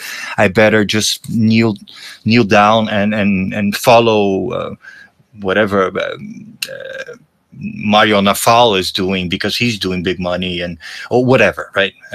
Shaping behavior of the good people. So that's the very important point I wanted to point out. And second, I agree totally that the only solution is a bottoms-up solution, decentralized. It cannot be reliant on one central service. One central service will always be on the hands of, if they don't do it, buying shares, infiltrating with executives, they do it on a hostile manner, right? They shut you down, literally. They find a way, a loophole that will shut you down if you don't abide. We've seen it happen all over. And on the last 20 years that happened, whoever did not abide to whatever the agenda was got shut down. So whoever is now working, you can be sure that it's on the agenda. It's because it's being allowed to fly. Gab.com, these things, they're just harvesting information, shaping behavior, and training the AI. I think the last point was made was very good. And training the machine that's going to fight the dissidents. So this is one important point as well, is not only they can shape the appearance of what's happening, but they can learn from people's sensibilities on a scale that has never been fathomed before. It's so large, the capacity they have to individually understand what's gonna turn Malcolm off, what's gonna piss off Parzival, what Z's gonna think about this. So this is very dangerous, and this is what I think Twitter is doing. Right? It's harvesting all these dissidents, understanding how their minds work, what their sensibilities are, so they can fight us. And it's. I agree. This is the best time we have. The best shot we have is now. It's not 1 year from now. It's not 2 years from now. Sitting down, it's just going to make things worse progressively, exponentially. X just installed a massive 100,000 GPUs AI farm. It was in Jordan Peterson's interview. They're doing it right now as we speak. They're monitoring. They're creating. They're getting our speeches. They can copy our speeches. So tomorrow, Harrier can be just a bot created by Elon Musk to smear me or make me get into spaces and talk badly about Parzival or et cetera, et cetera. So whatever centralized there is, it's guaranteed that it's on the agenda, because if it's not, it's shut down. Like they shut down everybody that went off the little box they put for us. And very quickly, I'll leave the mic soon. There is a solution that has been proposed. It was proposed by a Brazilian, by chance, which is Nostr. Nostr is a protocol. It's not a program, it's not an app, it's not a service, it's a protocol. It's how to exchange messages in a decentralized manner. So what happens is, it's just a sequence of protocols, like how to do handshaking, how to exchange DMs, how to send audio, how to do this and that. Just think about it as, what is HTTP? It's a hypertext transfer protocol. It's not the internet. The internet is built on top of HTTP, right? So Nostr is the same. Nostr is not anything. Nostr is just a set of rules that people will just say, okay, so if I build something, and now I'll get to the ecosystem that is building around Nostr now, because I think that's the solution we have and the best shot we have as individuals, bottoms up, going against this big, huge machine, is these sets of rules. They're agnostic to operating system. They're agnostic to programming language. They're agnostic to the server side, is agnostic to client side. And everybody can develop freely if they just understand what those rules are. It's just basic JSON objects being exchanged, text objects through WebSockets. So it's a very simple technology.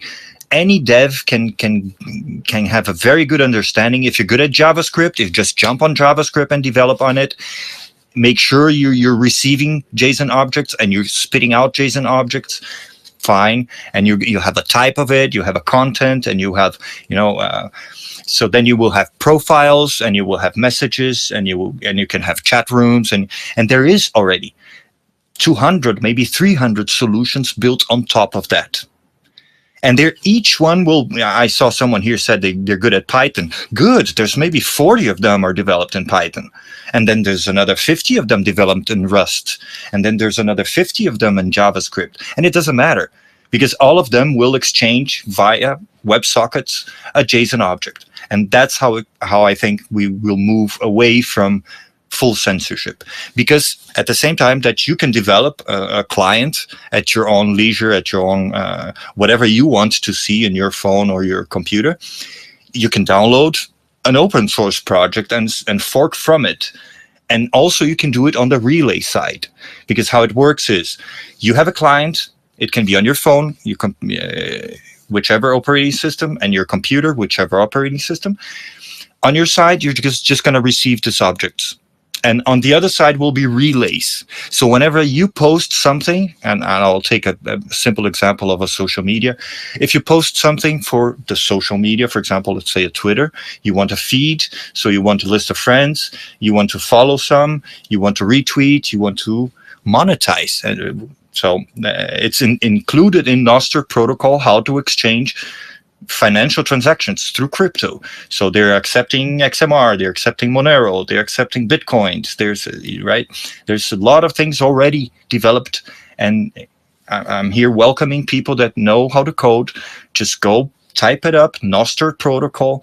You will see there's hundreds, 200, 300 solutions already working.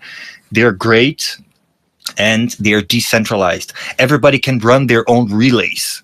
So think about how powerful this is. You can have your app, your client, and you want to write difficult conversations with people. So what you do is you write your post, you make your content, you make your video, you make your audio, and you want to post it somewhere. So first of all, by default, it will post you to 10 or 15 different relays. But all of them could be in collusion to shut you down. But what you can do is run a relay on your own computer and have your friends know that address. And that can be a paid relay, can be a free relay, can be, there are many modalities that you can have the relay working on, but you can have your own relay. So they would have to physically come to your place, shut you down physically, right? Either intercept your packets or shut you down, literally shut your energy down. So it's uncensorable. It doesn't need authorization from nobody. Not to develop solutions, not to sign into solutions. It's very hard to censor something that is decentralized and anybody can run. And there are relays now that are already, I saw last week, they developed one for the phone. So you run on your phone an app and you have a relay on your phone too. So when you post to 15 different relays plus your phone. So you will always have a backup and nobody can shut you down unless they physically come to your phone or hack your phone. That's a different discussion and it could happen, but it makes it much harder. Anything centralized will be controlled.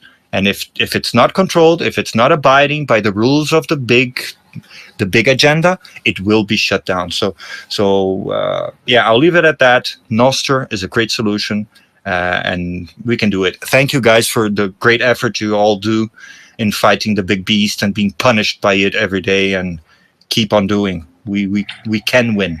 Hey, Harrier, let's be clear about something. The beast does not punish me. I want them to go home from work every day looking like they just went fucking 12 rounds with Mike Tyson. All right? That's my goal. And ready to just say, fuck it, end it all. Like that, I want them bruised and bloodied. But the idea that you just discussed is fantastic. My immediate reservation for any truly decentralized apparatus is I liken it to the movie iRobot, the 3 laws. Okay, and when we think about ChatGPT as the latest recent example, when that first hit the bricks and came out, and the first thing that everybody noticed was, holy shit, this is like a delusional anti-white progressive serial killer that they've basically programmed ChatGPT into.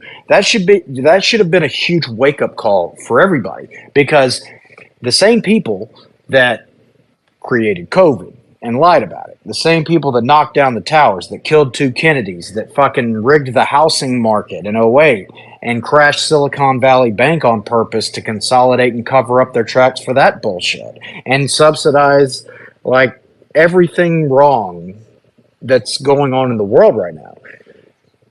I don't want those people involved in determining what the objective baseline programming language or the unmodifiable laws are of anything to do with the decentralized apparatus. So unless I get to say, okay, I'm going to make like the rules you guys can trust, like look at my history, like I can't do that. So I can't know that the people who do set those guidelines, and I know what you're going to say. It's like, no, it's fixed. Everything that is on the internet is hackable. Nothing that is decentralized is truly decentralized. Okay, let's be clear about that. The technology exists, whether you're operating on Mac or PC or iOS or Droid or what have you. Like, they can get into any device freely and openly, with or without your help, with or without your manipulation of your device in any way, even clicking on a cookie or anything. Like, that technology already exists. So unless I can ensure that the delusional lunatics who've been not just fucking wrong, but lying because they're Satanists and they hate me, like, I don't want the people telling me up is down, black is white, 2 + 2 = 5, setting the laws on any fucking thing. Like, unless I get a say in that, I don't, and I love you guys, but I don't trust you guys. I wouldn't fucking put my life on the line just yet, at least, and trust you to completely arbitrarily, altruistically, objectively be fair with the rules that you're making or the parameters that you're setting. That's my biggest concern. Nailed it. Harry, you want to follow back up since that was targeted at what you said? Yeah, sure. I agree with you. I'm with you on the same boat. Nothing is unhackable. If it's connected, it is hackable because we have backdoors on the chips, on the motherboards. We have backdoors embedded. It's not operation as OS, right? It's not in the operating system, the backdoors.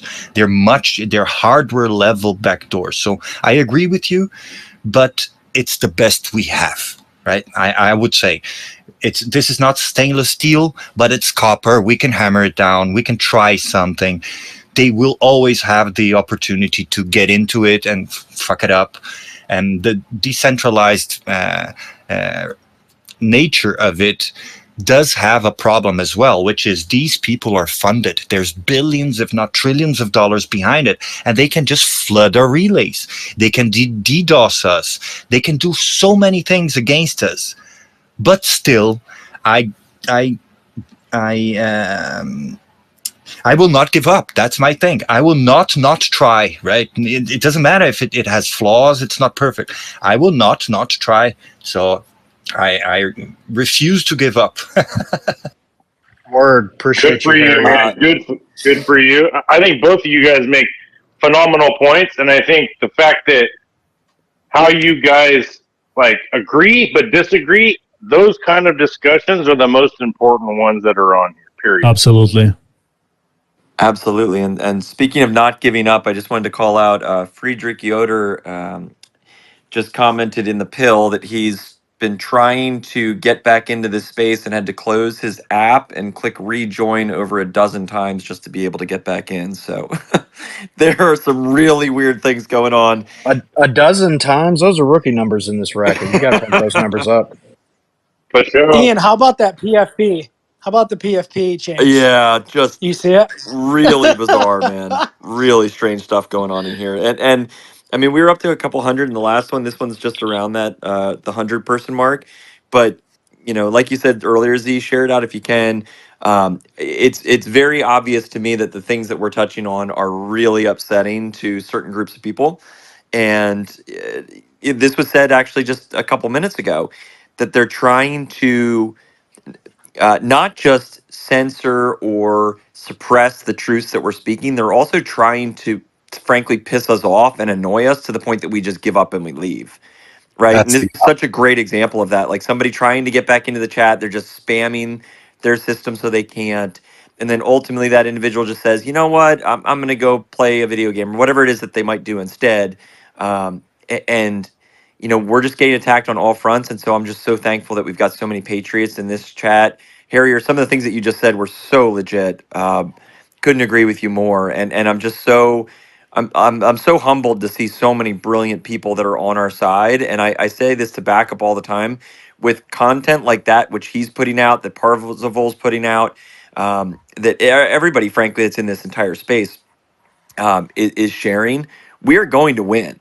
And it's because we know we're fighting for the good. And that is what's going to inspire somebody to try and click the button the 13th time to come back into this space, even though X doesn't want them to. So I'm just really humbled with everybody that's here. And I'm just so grateful to all the amazing speakers. You know, Parzival, of course, yourself, back up in red as the primary individuals. But everybody that's coming in here, I mean, Harrier, the things that you just said is so enlightening and so inspirational. So I really appreciate it. I'm just really glad everybody's in here. Live one, I know you've been here for a long time. Wanted to get your question. And Harrier, I'm going to drop you down so I can let somebody else up. But if you want to ask another one, certainly just ask for the mic again, my friend.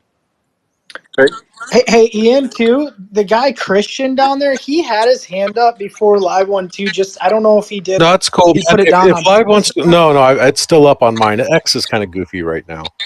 Okay. Yeah. Christian, we'll let live one go, and then you can go after that. Well, can I quick do an addendum on Harrier as he just of course stage left? Jump in, Christian.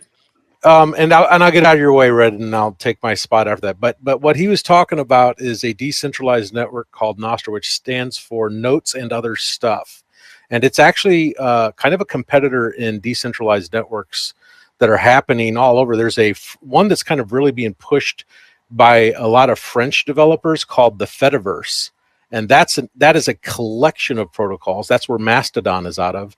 Actually, I believe Truth.social is a wrapper around the Mastodon protocol. So for people who like want to get into that kind of level, there are more than one. And it's like it really was hard for me to bite my tongue through Harrier because I just wanted to, but I'm trying to play by the rules because Parzival will kick my ass later. By the way, fuck Mastodon and fuck Fediverse. It is a pedophile hub. I hope they're listening to this. All of you really? 100%. I've known about Fediverse and Mastodon a long fucking time. The fucking developer of Mastodon is suspected of being a pedo. Well, I can appreciate that point of view, and it reminds me of. It actually is inspiring me to kind of get back into the idea of maybe even doing a documentary on Wikipedia that I've been plotting doing for about 2 years now. But it's not so much that it starts that way, but it ends that way because of the collegiate environment. We've been pumping out Marxists from our colleges for the past 30, 40 years. I'm kind of glad I missed that bullet. I used to be really bummed out I didn't go to college, but they didn't let me go to the Chicago School of Art or the Chicago Art Institute because I wouldn't like paint a crucifix of Jesus Christ in cow dung and sign it in blood. And I'm like, well, I didn't know what a fucking I didn't know what the word emo meant. It was 1990, motherfucker. Christian, don't make me fall in love. But by the way, you put out a documentary about Wikipedia, and I'll be your fucking first customer buying. Oh, dude, you should help me work on it. I've got opinions on how this. Basically, I'm so sorry, Live One. Basically, I've spent the past 2 years kind of underground. J-Man may even know about this. I know Parswell knows about it, but I've been underground trying to kickstart a company with some friends of mine around the country that kind of like ran out of gas, but we haven't like destroyed the car. We just have to figure out how to put more quote unquote gas in the tank, and we'll keep going. But we're ready to rock. We are.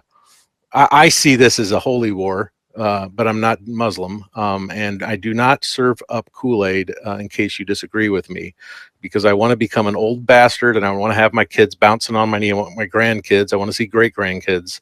But my eschatology gets really weird if we have that conversation. And by the way, I am having that conversation because of platforms like Rumble. Yeah, it's a definite spiritual war, 100%. Yep.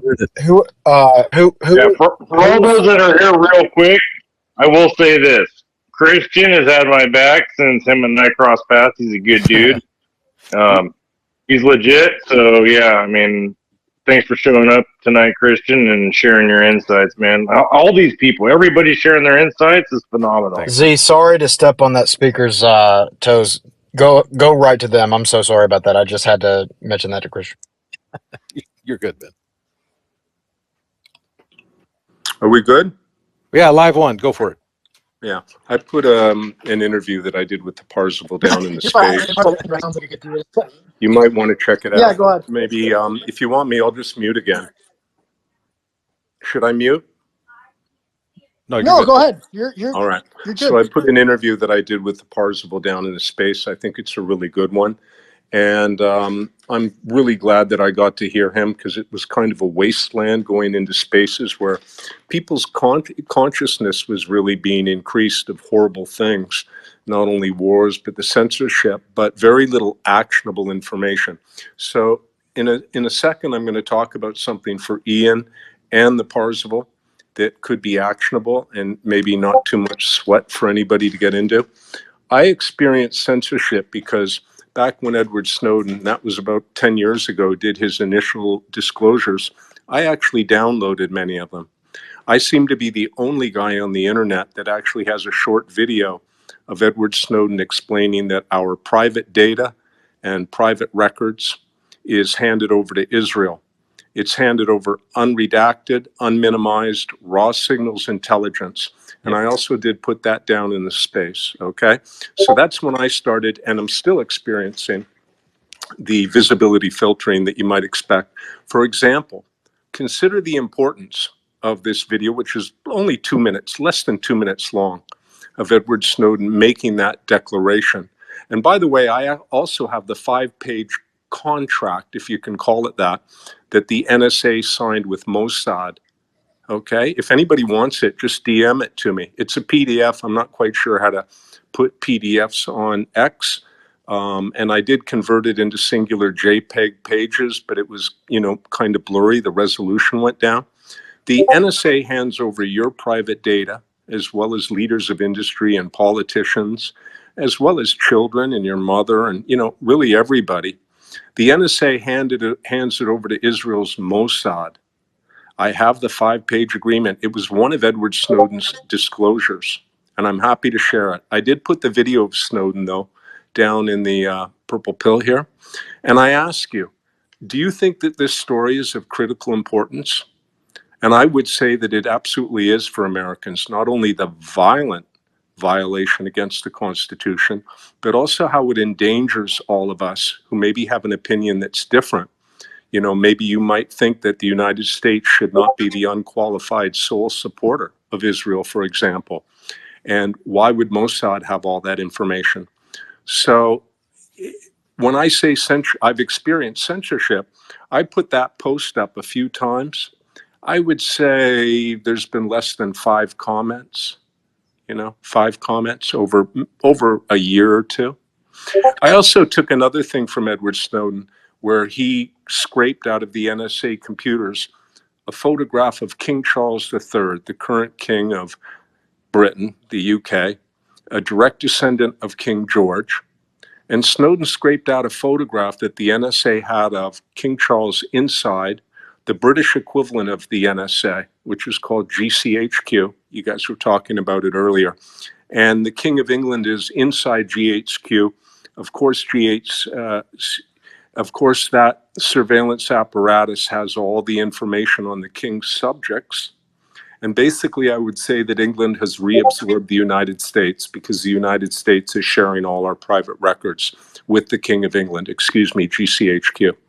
So rather than give you this really, information that maybe demoralizes you, because sometimes I feel kind of overloaded with this heavy duty information and not quite sure what the action to do about it is, I would suggest that maybe we might consider in the space, and I'd ask you, Ian, and also you, the Parzival, do you suppose we might have a space once a week, maybe even a short one, which sticks on topic, that we don't get into cryptocurrency, we leave that for another thing, and we build the space up, and we chase out the goofballs who want to distract us? Because when somebody distracts you from what you want to do, it's another form of killing you, okay? It's warfare. So what do you think if we could have some space that maybe builds up over time, and then maybe have the Parzival hopefully speak to Elon himself when he realizes that this space is not going away, that we want it to stop. We want to stop this censorship now, and maybe even asking Edward Snowden to come in on this space as well, because he knows how to do that. And as you know, he's done a lot of interviews overseas. I don't know why the Harrier blocked me. Okay, he's in the space here. I don't know why. That's okay. But I will say that, you might want to mention that Jack Dorsey gave a minimum of $250,000 to Nostra, which really basically is just building off some of the protocols that WikiLeaks was using with Tor. And rather than us trying to come up with another way of avoiding the authorities and avoiding Mossad and hiding and running from Signal, how about we get serious about having the laws enforced, and each of us as a group collectively use this space and eventually figure out and discuss ways of bringing these people to the law. We do have the laws, as you know, they are violating them. And so I'd just like to end here and get back on the point. Do you think that we might have a regular space, maybe not too long so that people aren't staying up all night, but that it's regular, it's serious, and we build it and each of us promote it for the sole purpose of getting the attention of Linda Yaccarino and Isn't that what you Elon. started doing, Parzival? Isn't that what we designed the first time for you?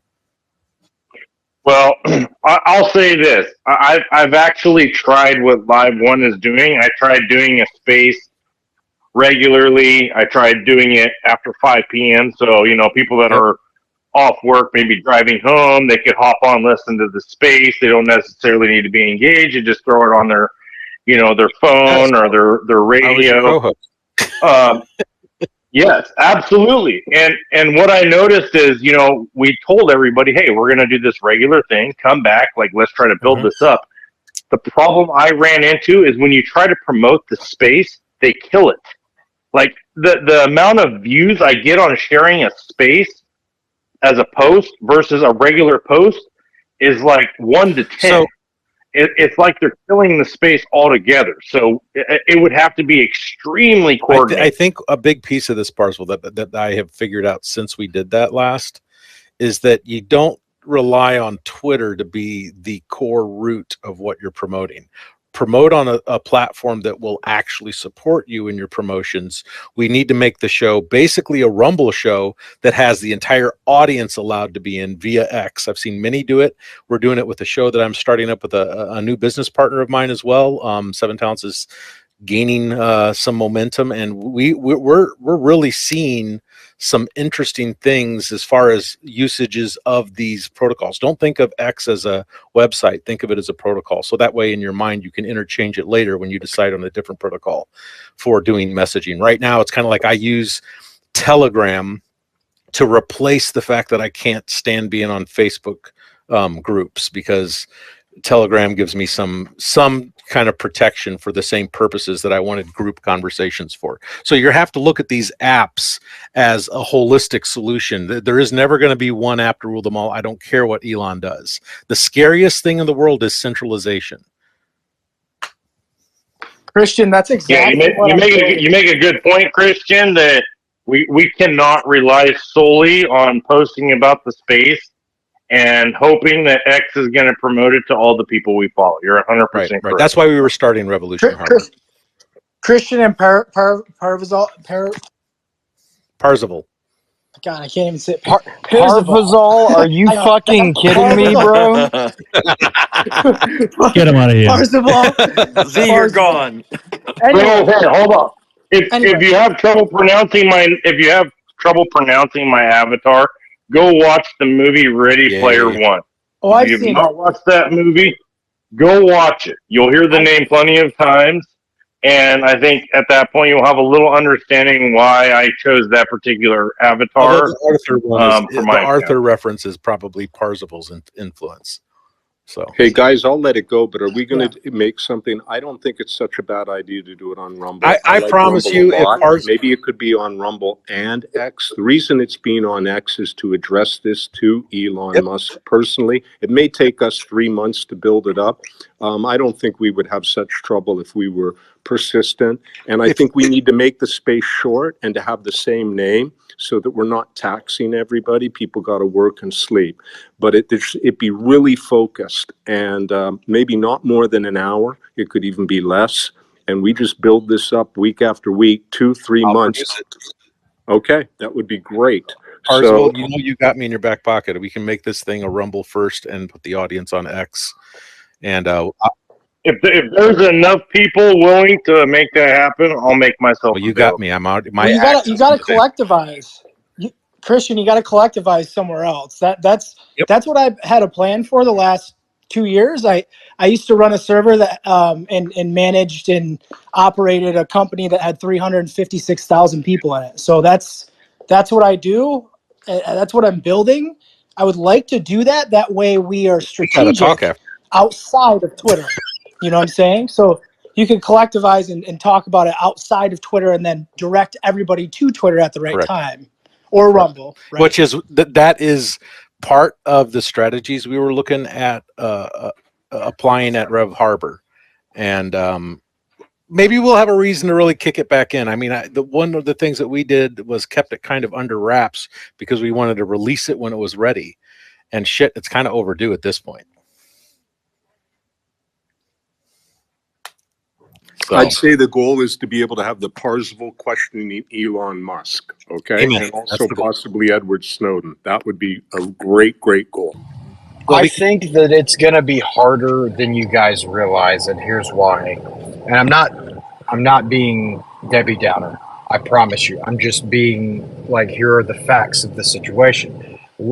Elon had Linda Yaccarino forced upon him because of her connections to UJA Federation, which is literally Mossad that Live One was just talking about.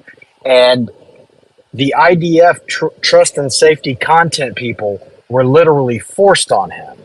And so the reason that Elon goes and engages certain accounts and doesn't engage other accounts is because he has a humongously vested interest in ignoring some and not ignoring others. And this is when, and we tried an experiment where right before my previous account was vaporized, I was working with Steven Crowder's team, sharing back and forth information that we had puzzle pieces the other was missing. And we started tagging the fuck out of Elon, literally exposing child trafficking. And you would think Elon, who has like 11 kids, gives a shit about protecting kids. And still nothing. But let Chaya post another fucking like meme of some trans kid at an elementary whatever, and he's all over the shit. And so it's not that we're up against credibility or eyeballs or consistency. It's that we're up against foreign intelligence that has demanded that Elon not engage certain things.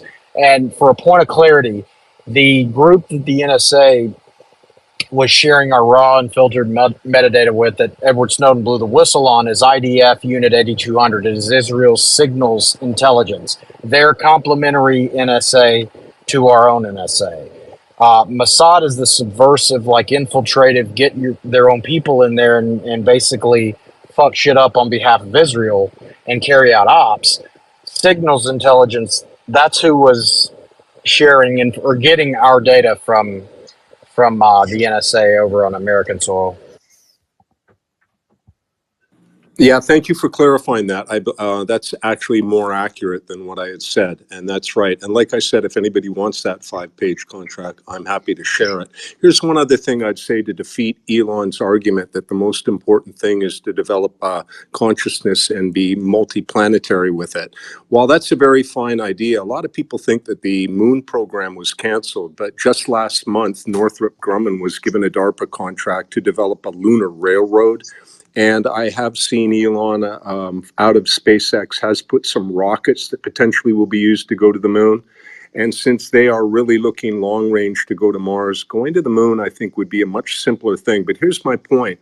400 years ago, some estimated 12 million slaves were brought from one continent to another, primarily Bahia, Brazil, and then into other areas. So what's the difference if we haven't cured the censorship program here? If we're going to start sending people to the moon, never mind the Mars, because that'll follow, but we're going to start taking basically people who are being censored here on Earth and moving censored people on the moon. So I think the first thing is the whole thing should be, looked in this light. We need to solve this problem now. And he may think, one of his main partners is the United States Air Force and so forth. So I don't buy this whole thing where he's thinking, okay, we got a lot of censorship here, but I got to make this deal because I got to keep my rockets going to the Mars. That's just bullshit. What's the point of everything if people are going to be slaves on either planet or on the moon? Thanks. I'll put the mic down. I agree. I agree. And one thing I'd like to just add really quick is I know Live One would love to see me debate Elon live on a space and ask him about the algorithm. I'm telling you right now, he will never do it because he already knows that there's no way he's going to be able to answer all my questions without giving up information that he's not allowed to give up. And not only that, he doesn't really know. He knows 100%. He knows 100% the stuff I'm working. 100%. I can guarantee you 100% he knows. That's why he's talked about the reputation score. That's why he talked about TweetCred. That's why they added the Tweety Pie folder after I added it. That's why he said, oh yeah, we're going to release a new algorithm. Trust me, he knows. He really knows. Well, I believe he does know, and I think that he's making a justification. Everybody always justifies their double standards, and that's what he's doing. He's justifying the fact that we're being gagged, and he may actually have a gag order on him that he can't talk about, but he basically is justifying his double standards on his quest to make us multi-planetary, which I think is a fantastic thing to do, but I think it's not a fantastic thing to do if you're just taking one group of censored people and moving them to another place where they're not free to express themselves. And I think if we had a space running for 3 or 4 months and we build it up, and also have other people in media. And also, I work with also a bunch of military vets too. I have a feeling that it would start to, rub against him. And but I hear you. I don't have any hope, but I'll do these things anyway, unless someone has a better idea. Let me jump in here. Don't lose hope, Christian. I mean, I know that my computer's fully hacked, and I won't lose hope. I won't give up. I refuse, and I urge you to do the same. To address Live One's concern that he was blocked, he was blocked.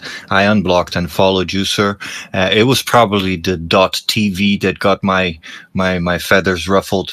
It's like anything TV, anything media is an insta block for me because I know it's contaminated.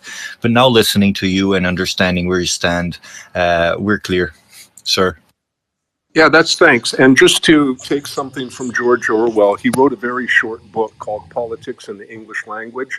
And he basically said that if you need to make language work, so I would, to be a little more precise, not all media companies, maybe you meant to say maybe most of them or the ones you've experienced, but we really need to make language work. And George Orwell wrote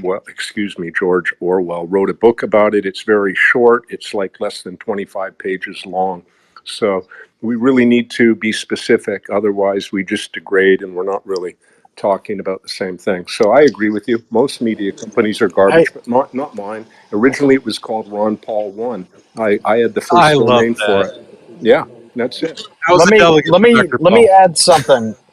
Let me add something to what Harrier said about don't get demoralized, and I think that that's very important. I think what we're fighting is a dual front warfare, obviously informational and psychological. And don't discount the importance of the psychological, because the psychological can cause you to shut down and be incapable of processing the information. But it's also very powerful to have them know that they're watching everything you do, and you still are determined to fight and kick their asses anyway. Let them see you in the chats, in the private chats, talking about how you're going to expose the very people that are watching your fucking chats. Let them start to self-doubt. That's and I told my guys that I've been working with since November of 2022, we're going to operate with the understanding that they can see everything that we're doing at all times, regardless of what platform. Unless we are in person with our devices miles away, they know everything that we're saying.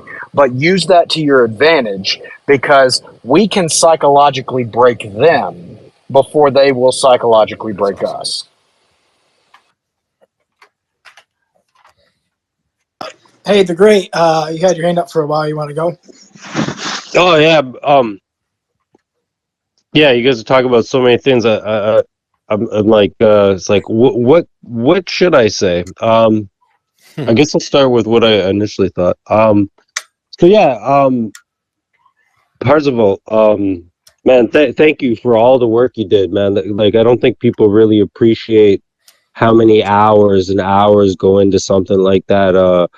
I've done a lot of research myself on the subject, not in the exact same way, but in a different way. So when I was reading a lot of the stuff you were talking about, I've actually like got a lot of documented evidence about it and some of its use cases and how it works. So I mean, when I read it, it was I definitely knew it was different than, somebody who would take that from you. You know what I mean? I can usually tell the difference. It's hard to find, because most of the time you're reading people that take stuff from other people, right? Because that's how we spread information, and it's not always the worst thing, because a lot of times word of mouth is the best promotion. But at the same time, if you got somebody put in that much work, they should get credit for it, and they should have a voice on the platform, so that that vast amount of experience and knowledge can reach more people when it's crunch time, or when shit hits the fan, so to speak. Actually, a couple of years ago, I think 2017, maybe 2018, or I guess a while back. I ran, like, there's all this talk of shadow banning on Twitter, right? It was like I was kind of new to the platform. My account's old, but I didn't start using it till like 2016.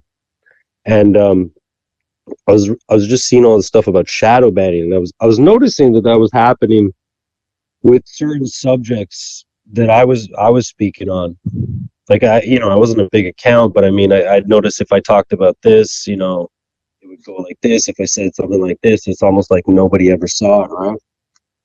So I started looking around, and I actually found some German guy in a group of people that had made that shadow ban detector that everyone has now. I'm pretty sure he released it so that multiple sites could do it, because they within Germany, as you guys probably all understand, you've experienced quite a bit of censorship.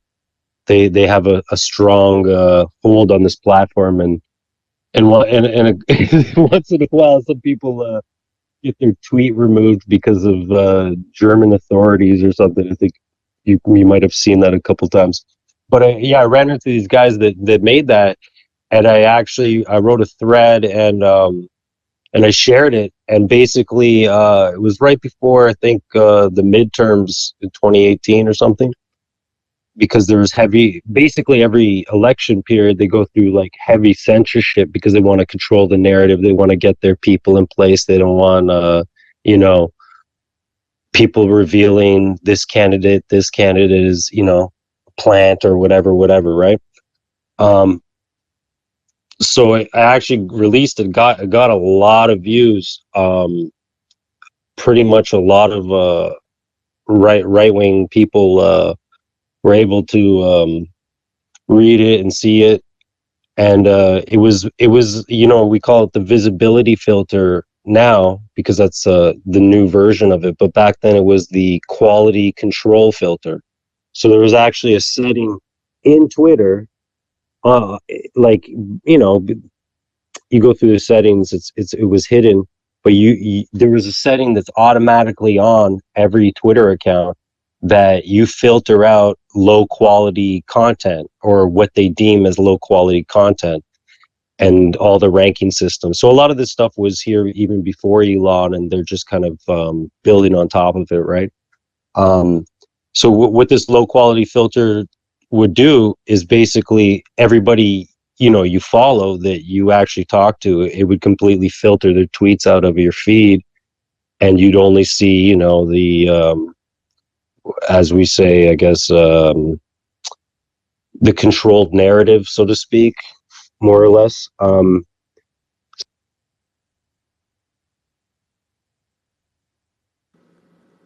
I can't hear you, but I agree with everything you're saying. Should I drop down? No, you're You're fine. good, my one step here. Yeah, I couldn't hear him either. It just stopped. I don't know if you did or not. Hey, if I could add one thing about the problem of having a country, any country, our own government, or Israel, for example, having all of our private data.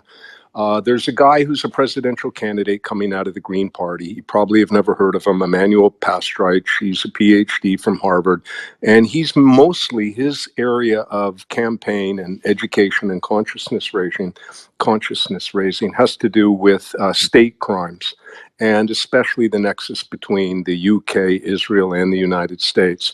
Apparently, after October the 7th, according to Emmanuel, who's pretty damn informed, Israel used some super AI and identified 20,000 people to kill right away based on their digital residue, their communications, and everything that was digitally captured, identified them and killed them.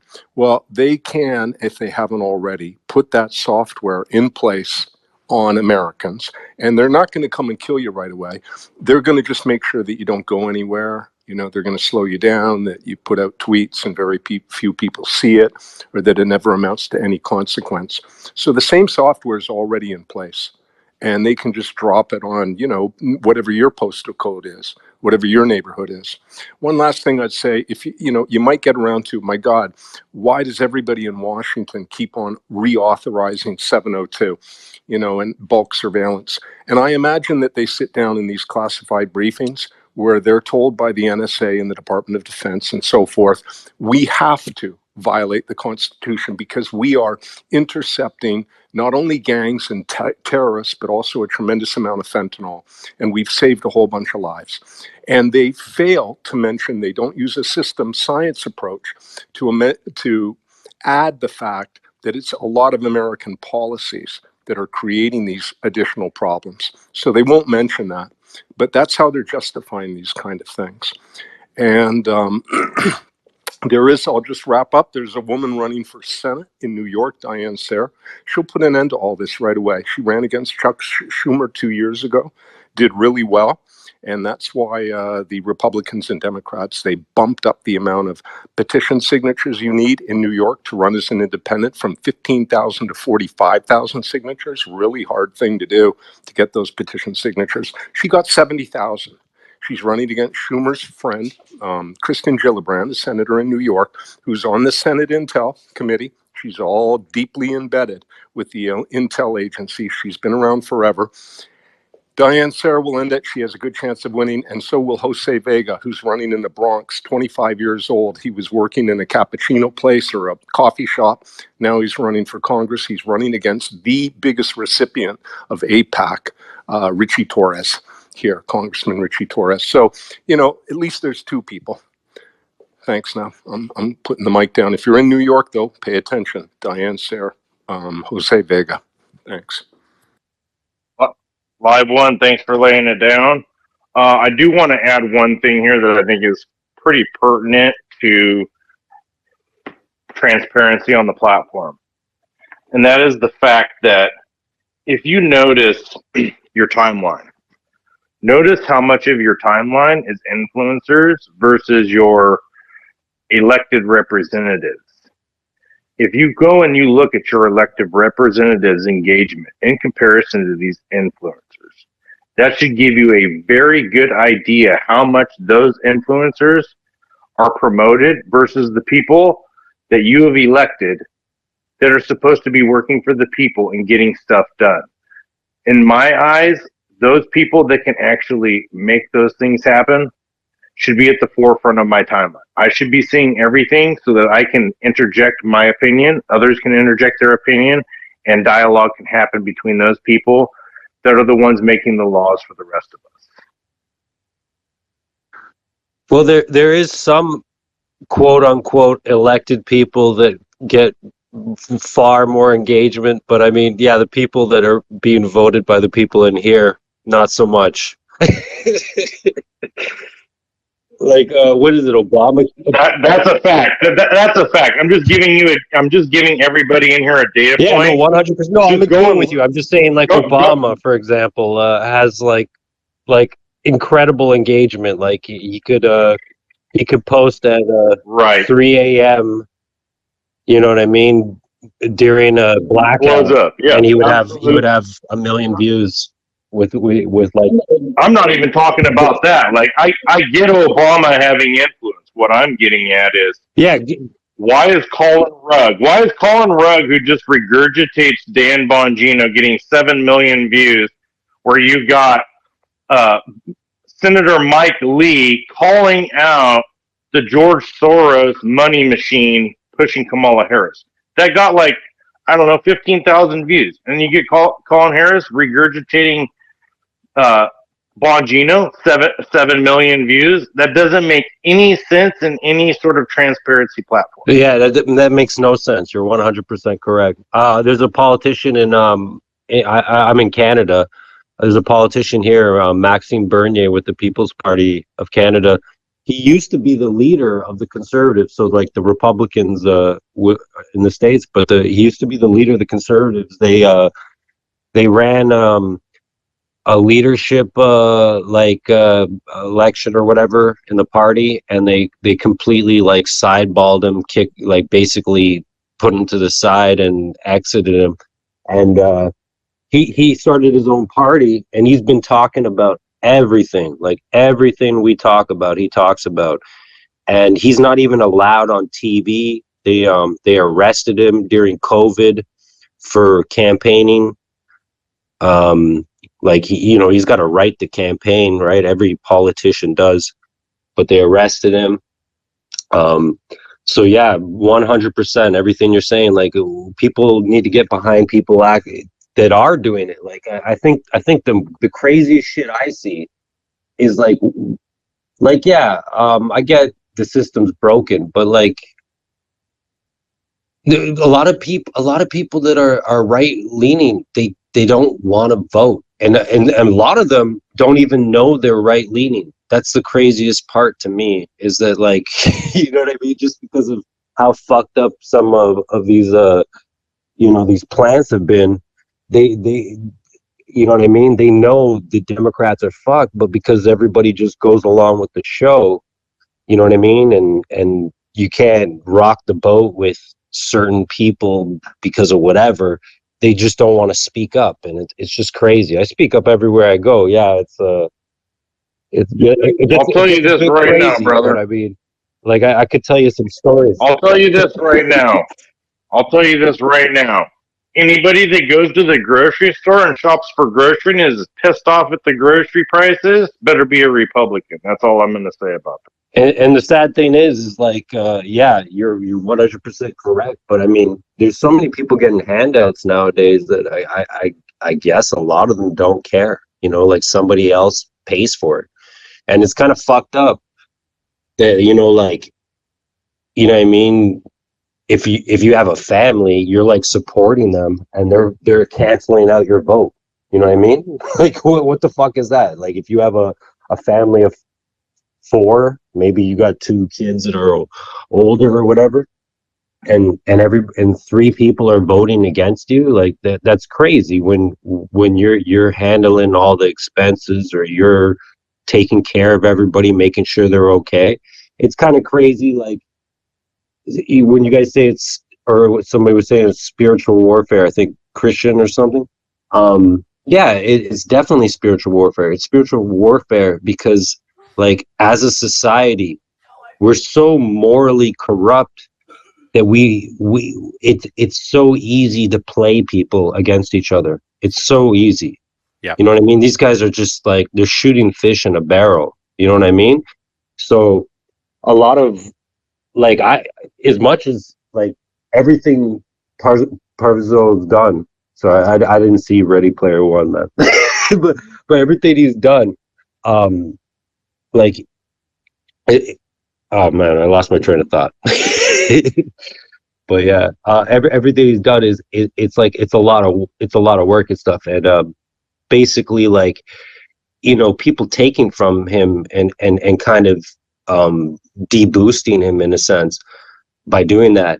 It's like, it's very immoral when you think about it. You know what I mean? Like, as much as people say the left is cannibalizing itself, the right does it a lot too, man, with that type of shit. You know what I mean? Like, if people are just taking quality content like that and just kind of like paving over the paradise, or whatever. Left and right, it's the same type of shit. Yeah, I mean, and to make it absolutely clear for everybody here, I know it seems like I pick on our conservative side more than our liberal side. I could easily go over there and pick on either of the Krassensteins and shred them to like nothing. That wouldn't be a problem, because all the Democrats do is lie. We should be trying to hold the people on our side, the conservatives, the patriots. We need to hold them more accountable to maintaining the truth, to maintaining who found what, giving the credit where credit's due, because by doing that, we're making our side more credible. And all we have to do is sit there and watch the Democrats destroy themselves with their lies.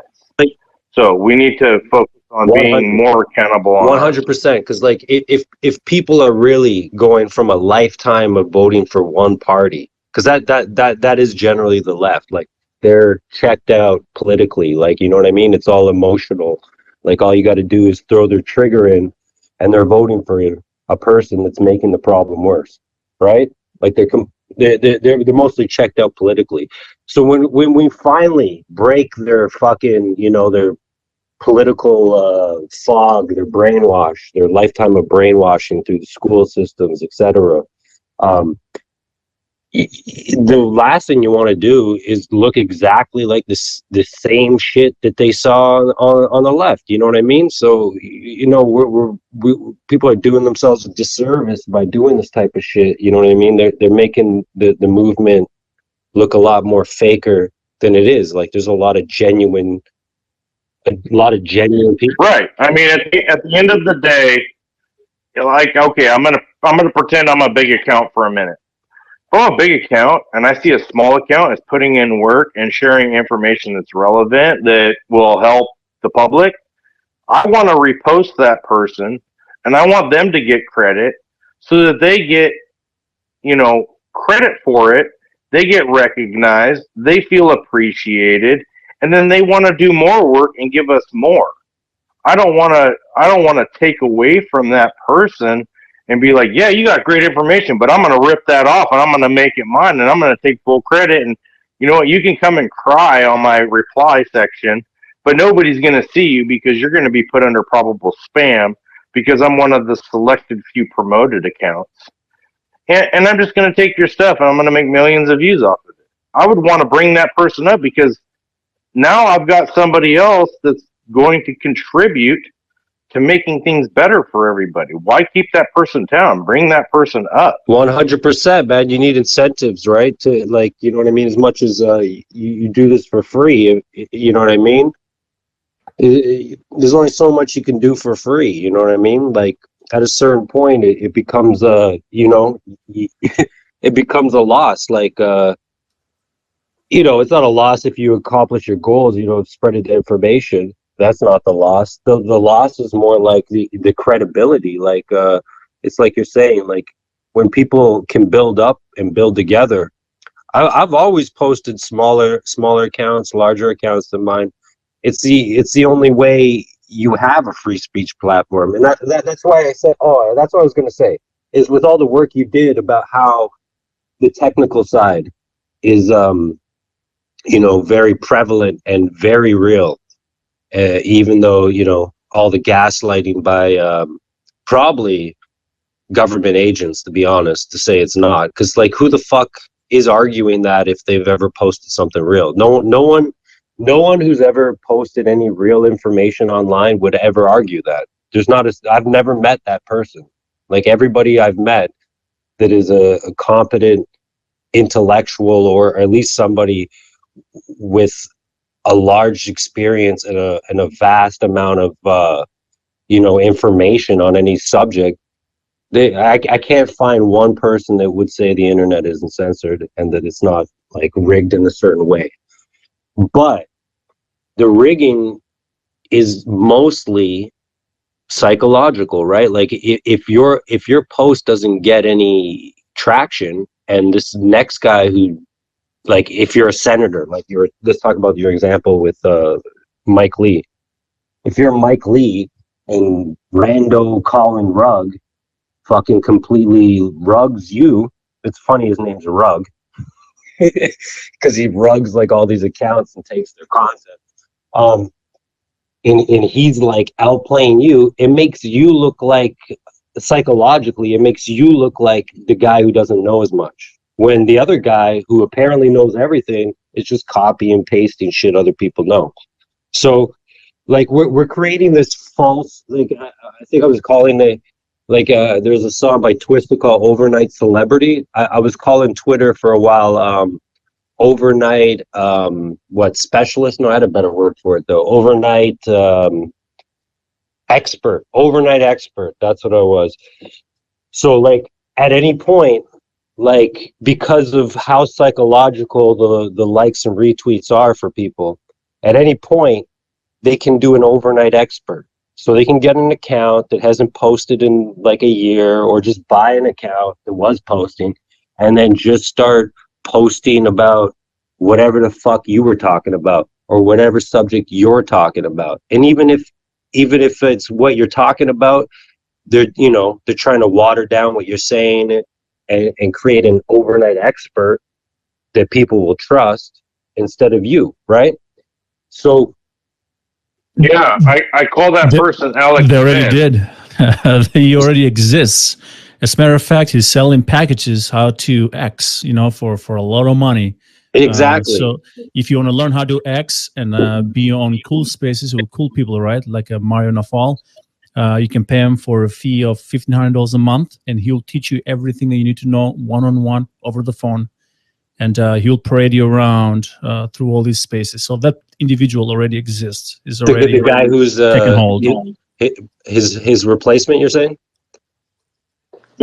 No, Red is laying it down. I think we better give Red like at least 60 seconds to a couple of minutes on this. Red, lay it down. Yes, bro. yes. So spaces, I mean, we're on a space right now, are the biggest scam in here, okay? Spaces are a venue for all this account that we touched on earlier, right? To make money. So all these individuals and everything who have spoken here for the last 4 hours, right? Everything interconnects through spaces. So in order for you to be on a space, first of all, you need to follow these people. You need to subscribe to them. And maybe they will like notice me daddy type of thing, right? And bring you around their own group of people. Now, Oh shit, man! You gotta talk to me. if you pay, I ran into these guys. I gotta. pay, But let him finish, folks. I'm telling you. Oh, Listen to what I'm the all man ears. has I'm to all say. ears. if you pay, okay,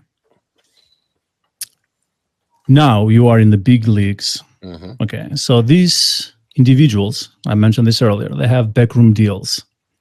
Okay, and they share this pot of money. Okay, 100 here, 20 there, 500 there. It adds up when there's a lot of people that are trying to take advantage of the monetization, right? Because they see, going back to the psychological warfare, right? Every 2 weeks, a psychological warfare on everyone making money happens on X. Okay, everyone and their leader is usually the Doge account, the one with the funny looking dog, right? Mm-hmm. Post how much money you made, right? So everyone, interacts and screenshots their earnings, 500 here, 1,000 there, 2,000 there. It gets people riled up, right? And then they find these prophets of X. They will teach them how to make that kind of money that everyone else is making, right? So it gives them an incentive to participate in this scam. And that's exactly what they do.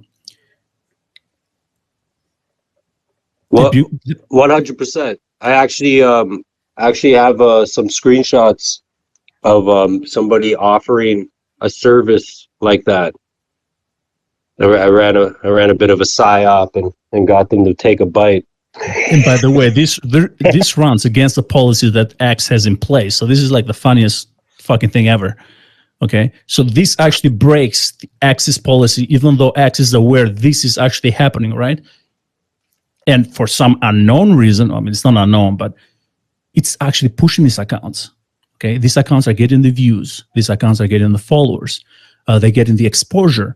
Next thing you know, certain individuals are in the big leagues. These are nobodies. Until 2 months ago, they were unemployed, sitting on the couch, right? The girlfriend was paying the rent for them. So now they are somebody, right? Now they are in this, like, talking to Donald J. Trump. They're doing all these other spaces with people, with actors from outside the country. Like, these people are not even from here to begin with in the first place, right? But they discussing all these things and are showing the world that, hey, listen, you can be here too. You can grab a mic. We can give you a mic, but you're going to pay, right? And that's how they make the money. And this is how the Spaces scam is being run in conjunction with pretty much everything else. Okay, there is nothing new. They didn't bring anything that hasn't already beaten to death by everyone else, right? This is all all information that is being taken, stolen, repurposed, and reshared from people like Parzival and other individuals, right? Other accounts. So it's a big money maker. Because it works, and facts don't sell. Nobody cares about facts. Nobody gives a fuck about facts. Okay, what sells is fucking tinfoil. okay, and misinformation. That's what sells. That's what people want. Why? Because it's exciting. Facts are boring. Facts don't take sides. They don't give a fuck about left, right, middle, up or down, right? Facts are just facts. They just exist. Tinfoil, on the other hand, it fucking sells. And all these accounts do is fucking share it. They copy paste that shit left and right every fucking where. The more controversial it is, the more money it makes. Why? Because it forces you to respond back. The second you respond back, guess what? You're interacting. They get off the fucking picture as you are on the fucking replies arguing with everyone else. And guess what? They're laughing all the way to the bank. It's that fucking simple. I mean, this is not rocket surgery. I mean, this is how it works. But then again, no one knows about this shit because you are shadow banned to oblivion. And everything you bring out, no one is going to ever see. Well, yeah, actually, I was running the spaces with some people every week, and it's funny you mentioned that because that literally happened. That literally happened. Basically, we were running a space, and these guys kind of wanted to put us out. They wanted to fuck up our shit, right? So they said, you can win $100 if you come to our space, and they had like. It was crazy. Like when you looked at the, they had more retweets and more likes or whatever, because like you said, it's shadow banned, right? But like there was no content, right? So when you look like a day later or 2 days later, their views like are stuck at whatever the fuck they had, right?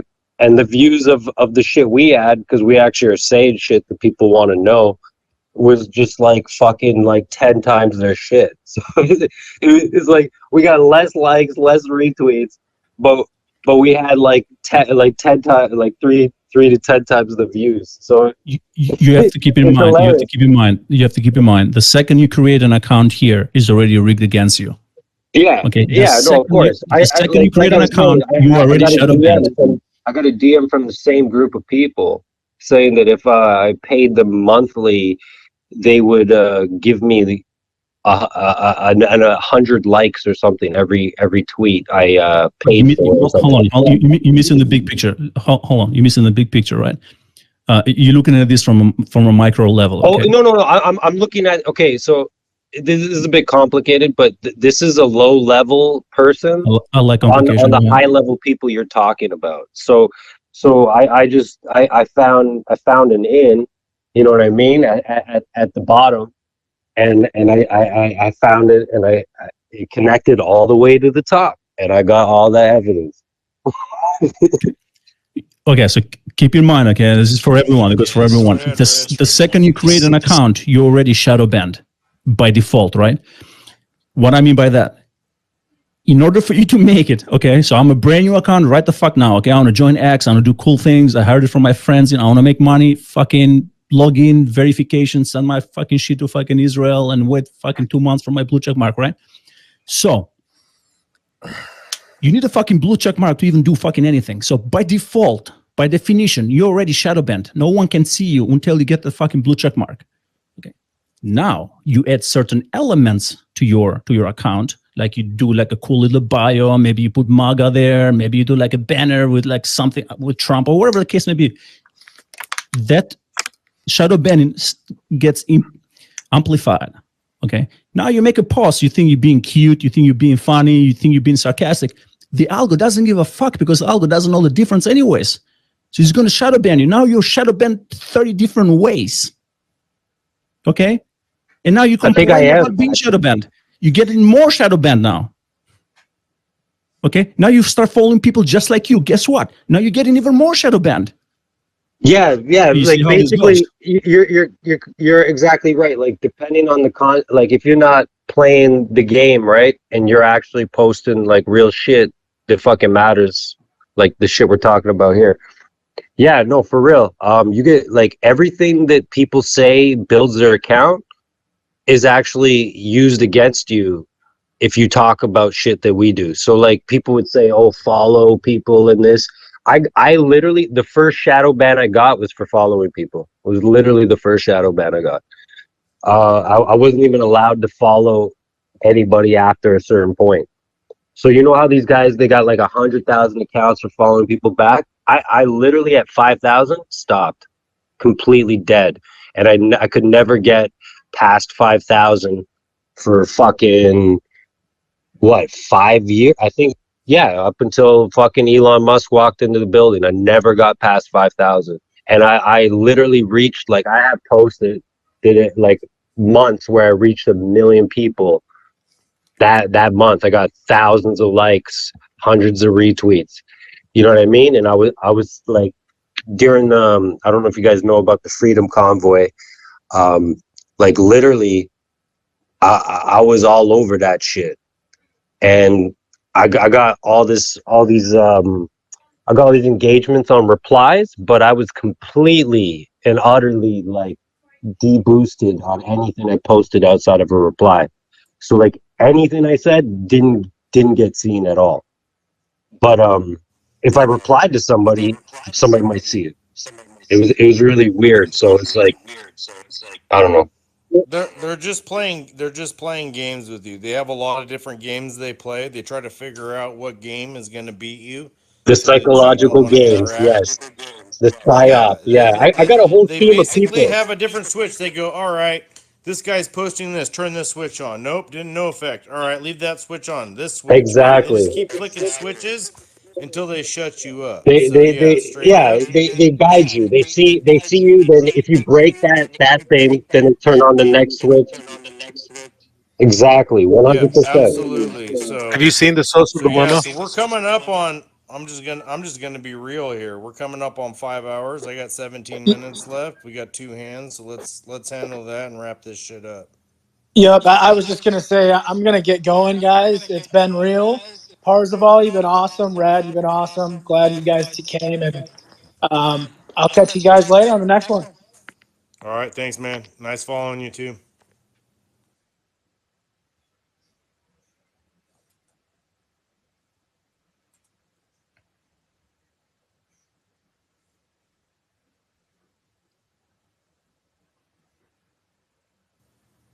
Well, Ian's not stepping in, so Who's we'll next? just go Yeah. to we'll go to Belmont. Belmont hasn't had any questions yet. Belmont, go ahead. Thanks, I appreciate it. First, a quick shout out to Parzival. He's always been a real one. I've been sending him random stuff for about a year, and he's been very gracious and responded. I just wanted to make a couple quick points. We've covered some of this kind of earlier in the space. I did get booted out and had to come back, so I appreciate being brought up. I think what we're going to see going forward is that they're going to start applying a number of different methods to limit free speech in a soft way. We kind of talked about this earlier, but I think that Twitter 1.0's censorship was just kind of so blatant that it mobilized people to do something about it. I think Twitter 2.0's censorship is actually much more dangerous because it's very insidious. It gives the appearance of free speech, but it isn't free speech. I think they're going to do this with the algorithm and with other technologies, but I think they're actually being pretty proactive in it and using a tactic that Twitter 1.0 actually really perfected. And it's kind of taking the base of the pyramid out. And so Twitter 2.0, I think, is going to look like this in the next year. We're going to see medium level accounts start to get random bans. We're kind of already seeing that, but on the most fringes, we're going to see those accounts get banned, taken out. And then what they're going to do is kind of what they've done with this new account for me. I've had about 12 accounts. None of them have been perma-banned, but they always end up on some strange, kind of bizarre shadow banning that seems to be different from everybody else's. They put me on a read-only so that my posts will disappear in real time. So I can actually be debating with somebody and then they'll say, hey, you deleted your posts. And I didn't. What happened is they flipped a switch on me and nobody can see my posts. How this kind of relates to the base of the pyramid is it's fine to have all these big accounts, but if the big accounts don't have a bunch of little accounts commenting, liking, retweeting, then they don't really have any power. And so, if they try to take out a big account with 100,000 followers, there's a big outcry. People say, bring them back. It's bad for PR. But if they can slowly chip away at all the followers that they have, all the people that would support them until they barely have any likes and they barely get any traction, that's when you can take them out. And I think that's kind of what we're going to see going forward. And the second part of that is it does psyop people as well, because, you know, if it was organic, we would be seeing, you know, dissident and factual topics getting a lot more traction. But by allowing them to speak, but limiting their interactions, it actually creates a demoralizing and a good PR angle to it, because they can say, oh yeah, well, we let these weirdos speak all the time, but look, it only got 300 likes. Well, in reality, it probably would have gone far, far more, exponentially more maybe, but they artificially limited it so that they could appear like they're, you know, all for free speech, but they're in no way for free speech because they have gamed the system to give it false illegitimacy. So that's kind of been my take. You know, I've been on this account 3 weeks now, and it's been surreal. They'll let me out of my cage for about a day, and I'm very good at gaming the algorithm, and I'll start to get major traction, and then 12 hours later, I'll go back in for a week. So, you know, thank you guys. I think we will prevail, but you know, I just kind of wanted to give my 2 cents on that, and also thank you for all the work you guys do.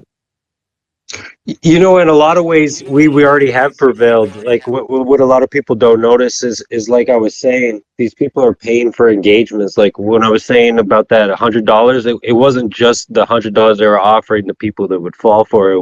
It was the same group of people that were already paying for engagements. So, yeah, a lot of people are seeing through this shit because of all the, you know, the factual evidence that's being displayed, and a lot of these guys, you know, as much as, you know, they might get play because, you know, somebody who doesn't know who they are sees a tweet they make and might retweet it. A majority of people stop fucking with these people. So a lot of this shit is kind of becoming very obvious to people too, with all the work that people are doing. So congratulations, I think man. that's the most important part, is that we recognize when big accounts take from small accounts, and we make those big accounts understand that that's not okay. And then giving the small accounts that did the work the recognition they deserve. I think that's the most ethical path to take, to reward those that are putting in the work. That's not a hard concept. That's just being a decent human being. So with that said, Belmont, the great, excellent takes. Belmont, you're heard. I understand. I hear you, and you're 100% right. And we're gonna go to Marty and then Harris, and then I'm getting off. So Marty, you're up. Marty, you're too slow, so too bad. Harris, you're up. Poor Barty. I thought I heard my name. Oh, there he goes. I'm having a. Can you hear me? All right, Marty, you clocked in, so let's go ahead. I'm having a real hard time hearing Parzival. Yeah. Real difficult. Yeah, they put the low volume switch on him because he was talking too good. Well, if he can hear me, I wanted to add one thing that I think is real important.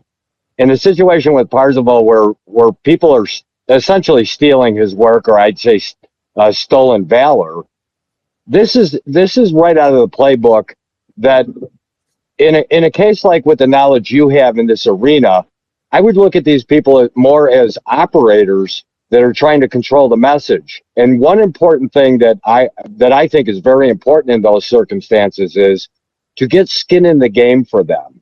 And what I mean by that is, look into the people that are doing this. These are not, in usual cases, not grifters trying to make money off the system, but more it would go along the lines of controlled opposition and deep state operators. And by looking into the people that are doing this, you can usually find a connection that they don't want the public to know to powerful people, you know, especially at the level that you play the game. And that's real important. I think people start getting into whose work it is, etc., when sometimes if you can just expose the person that's stealing the valor or the work itself and expose them, that's an easier route to go to put that whole game down.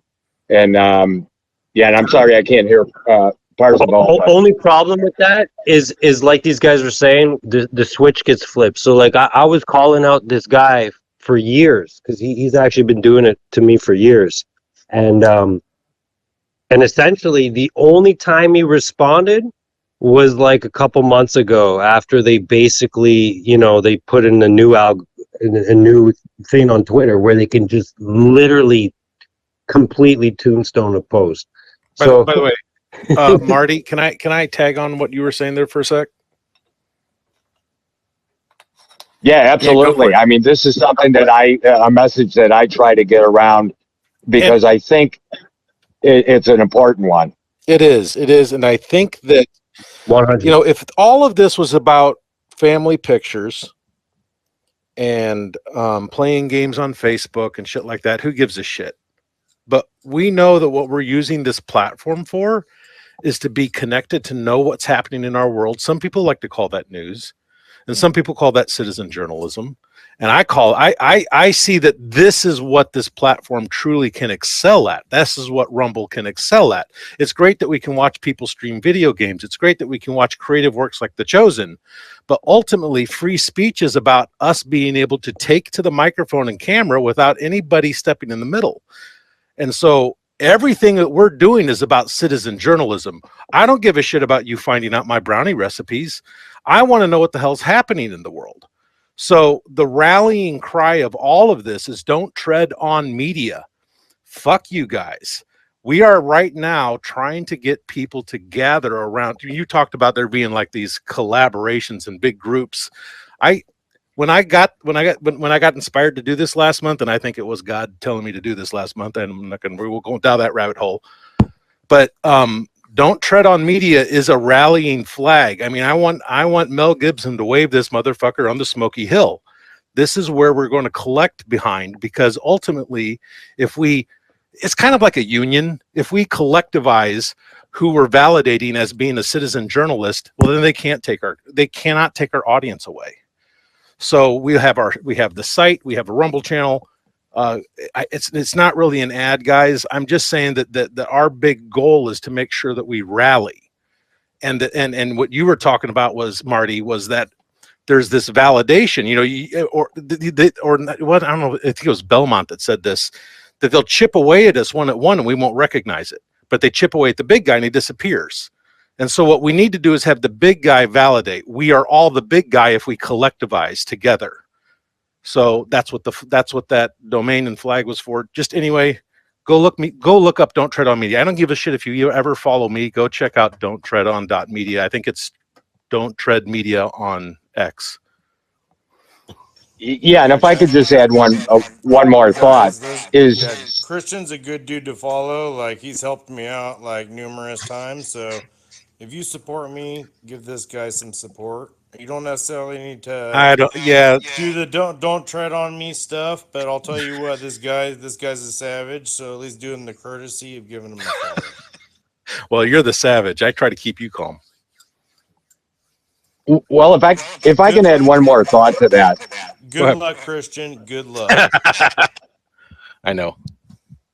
Yeah, what I've always said, and I've been doing this for a long time out of Chicago. Oh, me too. The important thing is that, and I used to look at it and try to expose the corrupt DOJ, et cetera. But I realized a long time ago that you cannot correct any of it or expose the corruption until you put back in place the fourth estate. Yep. Everything, all the agencies have been captured, but the most important one is they don't have anything to fear if the public doesn't know what they're doing. And they've so captured the media, including the alt media, and now we're talking about X or Twitter, whatever you want to call it. All these different platforms have been so captured that if we don't start taking them back over, but it's hard to take them back over by just talking about them as an entity. You have to put skin in the game for individuals that will pay a price. And the problem is nobody pays a price these days. But when you do target the individuals, like Backup was saying earlier, then you can start making some headway, because they don't have open running field. And if you start taking these people that are putting disinformation out and exposing them, then they got to put another player on the field, and it takes a little bit of time, and things go wrong for them. So you're just basically throwing a monkey wrench in the works and pressing forward. And the truth is the only thing that matters. The facts, the truth, everything else falls by the wayside. The idea of left and right and all that, it's a bunch of garbage, is where they want you to go. And I'll land there. I just want to add something. Why do you guys think they Hold started? on. Ian's been pretty silent. I just wanted to add let's one let thing. Ian take back over. Ian, go for it, bud. No, I was just going to say I couldn't agree with that comment more, and it's Donald Trump as a guy who was literally a WWF showman with Vince McMahon. I think it's an interesting meme, just because to your comment there, people want the left and right dynamic. That's what the machine wants everybody fighting about. They don't want anybody taking a step back and looking and saying, wait a second, maybe I'm just witnessing professional wrestling rather than two people actually fighting with each other. And the more we can awaken people to that piece of the puzzle, the more that we frankly win. It's no different than Neo in the Matrix. You got to fully unplug yourself from it, because otherwise you can never. I was talking about this with the other day with somebody. It's almost like most people that are plugged into the machine, they're willing to change the channel and to say, I'm going to go from this media outlet to this media outlet. But when you try to get them to say, I'm not going to pay any attention to the television at all, that's when you lose a lot of people. And so I couldn't agree with you more. We just got to keep kind of beating the drum and waking people up to the fact that so much of not just the mainstream, but also the alternative media, they're all owned by the same entities. It's all captured, to use your term, which is totally appropriate. And when you recognize that it's the same machine that owns CNN, that owns MSNBC, that owns Meta, that owns, unfortunately, X, and therefore that pays all of the influencers that we think are the alternative to the mainstream media, the more we can just awaken people to the whole thing is a big production, the quicker that we're going to win. So I couldn't agree with that comment more. And Parzival, I know there was one or two more questions. I want to make sure that we get through everybody. I only see Harrier's hand up. Is he the last of the questions here? Yeah, I mean, we're coming up on 5 hours now. So let's I was gonna say we're a full mini series in here. More regular, then we can talk about that and discuss that. But I mean, we got to make it worth our while. If 10 people show up, it's not worth our while. We're better off posting. If we can get a couple hundred people to show up, then we'll probably be all right. Absolutely. So Harrier, do you want to throw out one more question for Parzival, and then we'll close everything up? Yeah, I'd just like to use this closing comment then to inspire people to keep moving forward, keep giving attention to where attention is it's worth giving, not to influencers, not to people that are just copying, pasting content and getting paid to do so and divert attention. Just there's amazing small accounts that are very much worth following. I've been following Ian for quite some time, and he puts very good spaces with incredible panelists in all sorts of topics.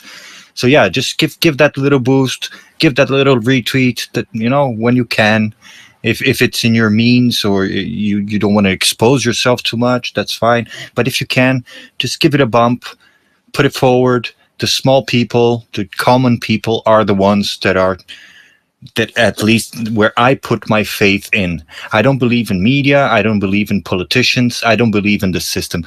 But I fully believe in people. I have so much trust in the power of people. And it's not the communist talk like, that's not it. But I believe in the individual. People are smart. People want to do good. So if we just stick to that and go away from the big productions, go away from these big groups or big things, they're all fake. So just stick to smaller groups and we can move forward. Don't lose hope. It sounds a little bit daunting and like a beast we cannot fight, and that's not true. 1,000 spears thrown at a big giant will put the giants down. So, and there's no big contribution, small contribution. There's only contribution. do what you can with what you have, push it forward, be it being on space, talking to your neighbor in real life, getting a like and a post, making your own post, rephrasing something interesting and giving credit to whoever inspired you to do so. That's how we build a community that is strong and unbeatable, because we're not here for the clout, we're not here for the likes or the retweets, but we are here for the idea, for the change. And this is powerful, and this is what they're fearing the most, is we're connecting. We're starting to understand left and right is a big rigged game, and we don't need that. What we need is people, inspiring people, little projects being, supported by little people and the little ants. When we all work together, we put away the grasshopper that is stealing all our food. So thank you. Thank you, Ian. Great space again. Once again, you put a lot of good people together. And if you guys down there in the listeners can, give it a follow, help out, put it forward. Appreciate the work that Parzival is doing. Great work. It's only recently I started following his work, and it's great. So many great content creators that are smaller and could use a little bit of help putting the word forward. Thank you very much, everybody. That was spectacular here. I mean, I think we could probably let up 1,000 different people, and I don't think they could close this space any better than you just did. Everything you just stated is exactly right. And I go back to Orwell, who in 1984 he said that the people were the great horse, and if they could only realize that those that were ruling them were but the flies, they could shake them off.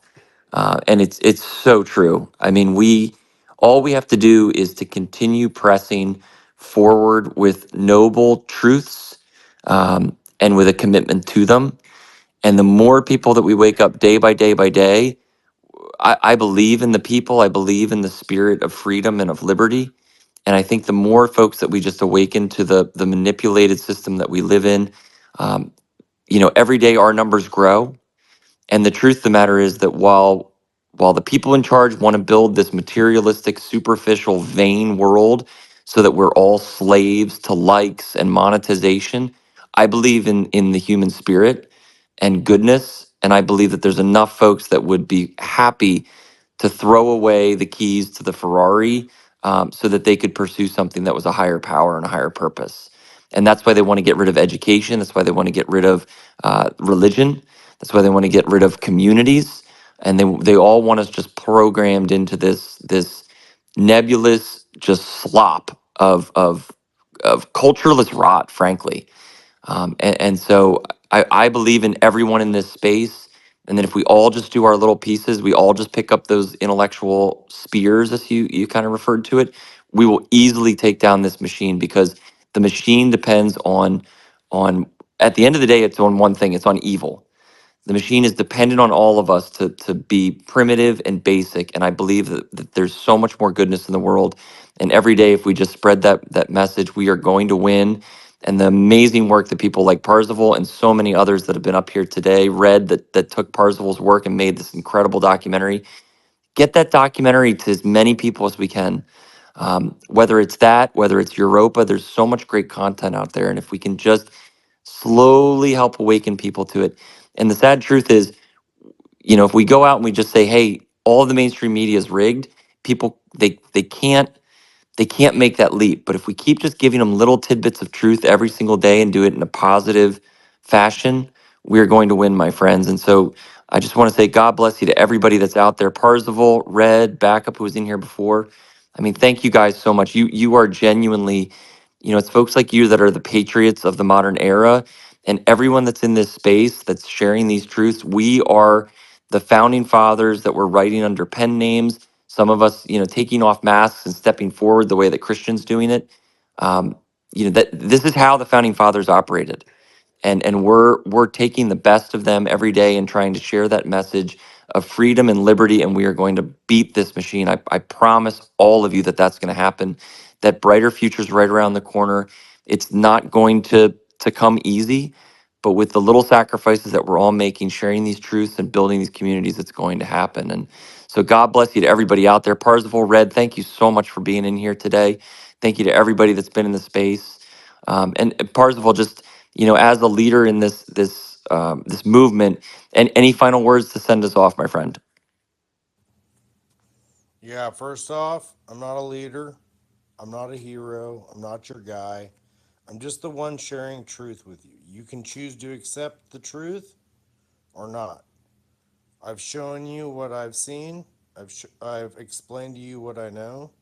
You decide for yourself whether you believe that or not. I'm not your guy. I'm just a regular dude sharing information. But I want to say this, and I want to make this 100% crystal clear. I appreciate every single person that's in this space and that has supported me. You guys are phenomenal. I wish I could clone you guys all 10 times over and we would destroy any influencer on this platform tenfold. I wouldn't choose you over anybody else. You guys are spectacular. So keep up the good work and make sure you question the narrative. Make sure you're watching what's going on. Know who you follow and be aware of your surroundings. I know that sounds weird because it's some social media platform application, but at the end of the day, you need to make sure that you know who you're surrounding yourself with. Because friend or foe, you're going to have to deal with it in the end.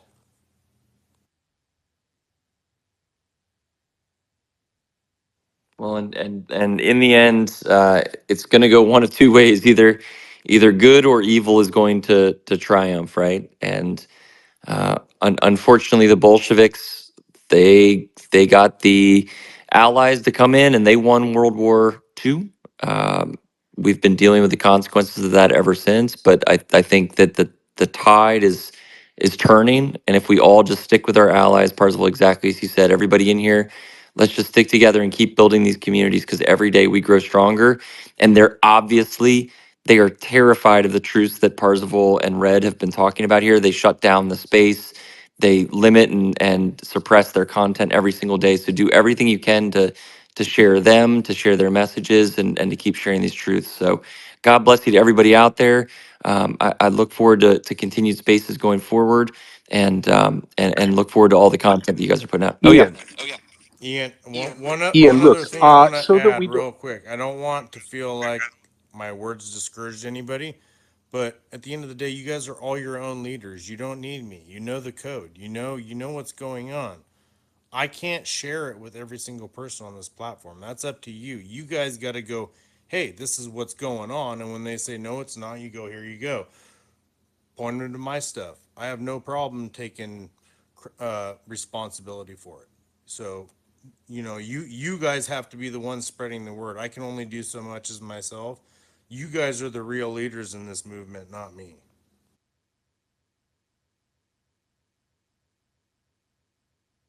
Ian, by the way, so that we keep the space going, I just put in a video. I'll delete it if you want it.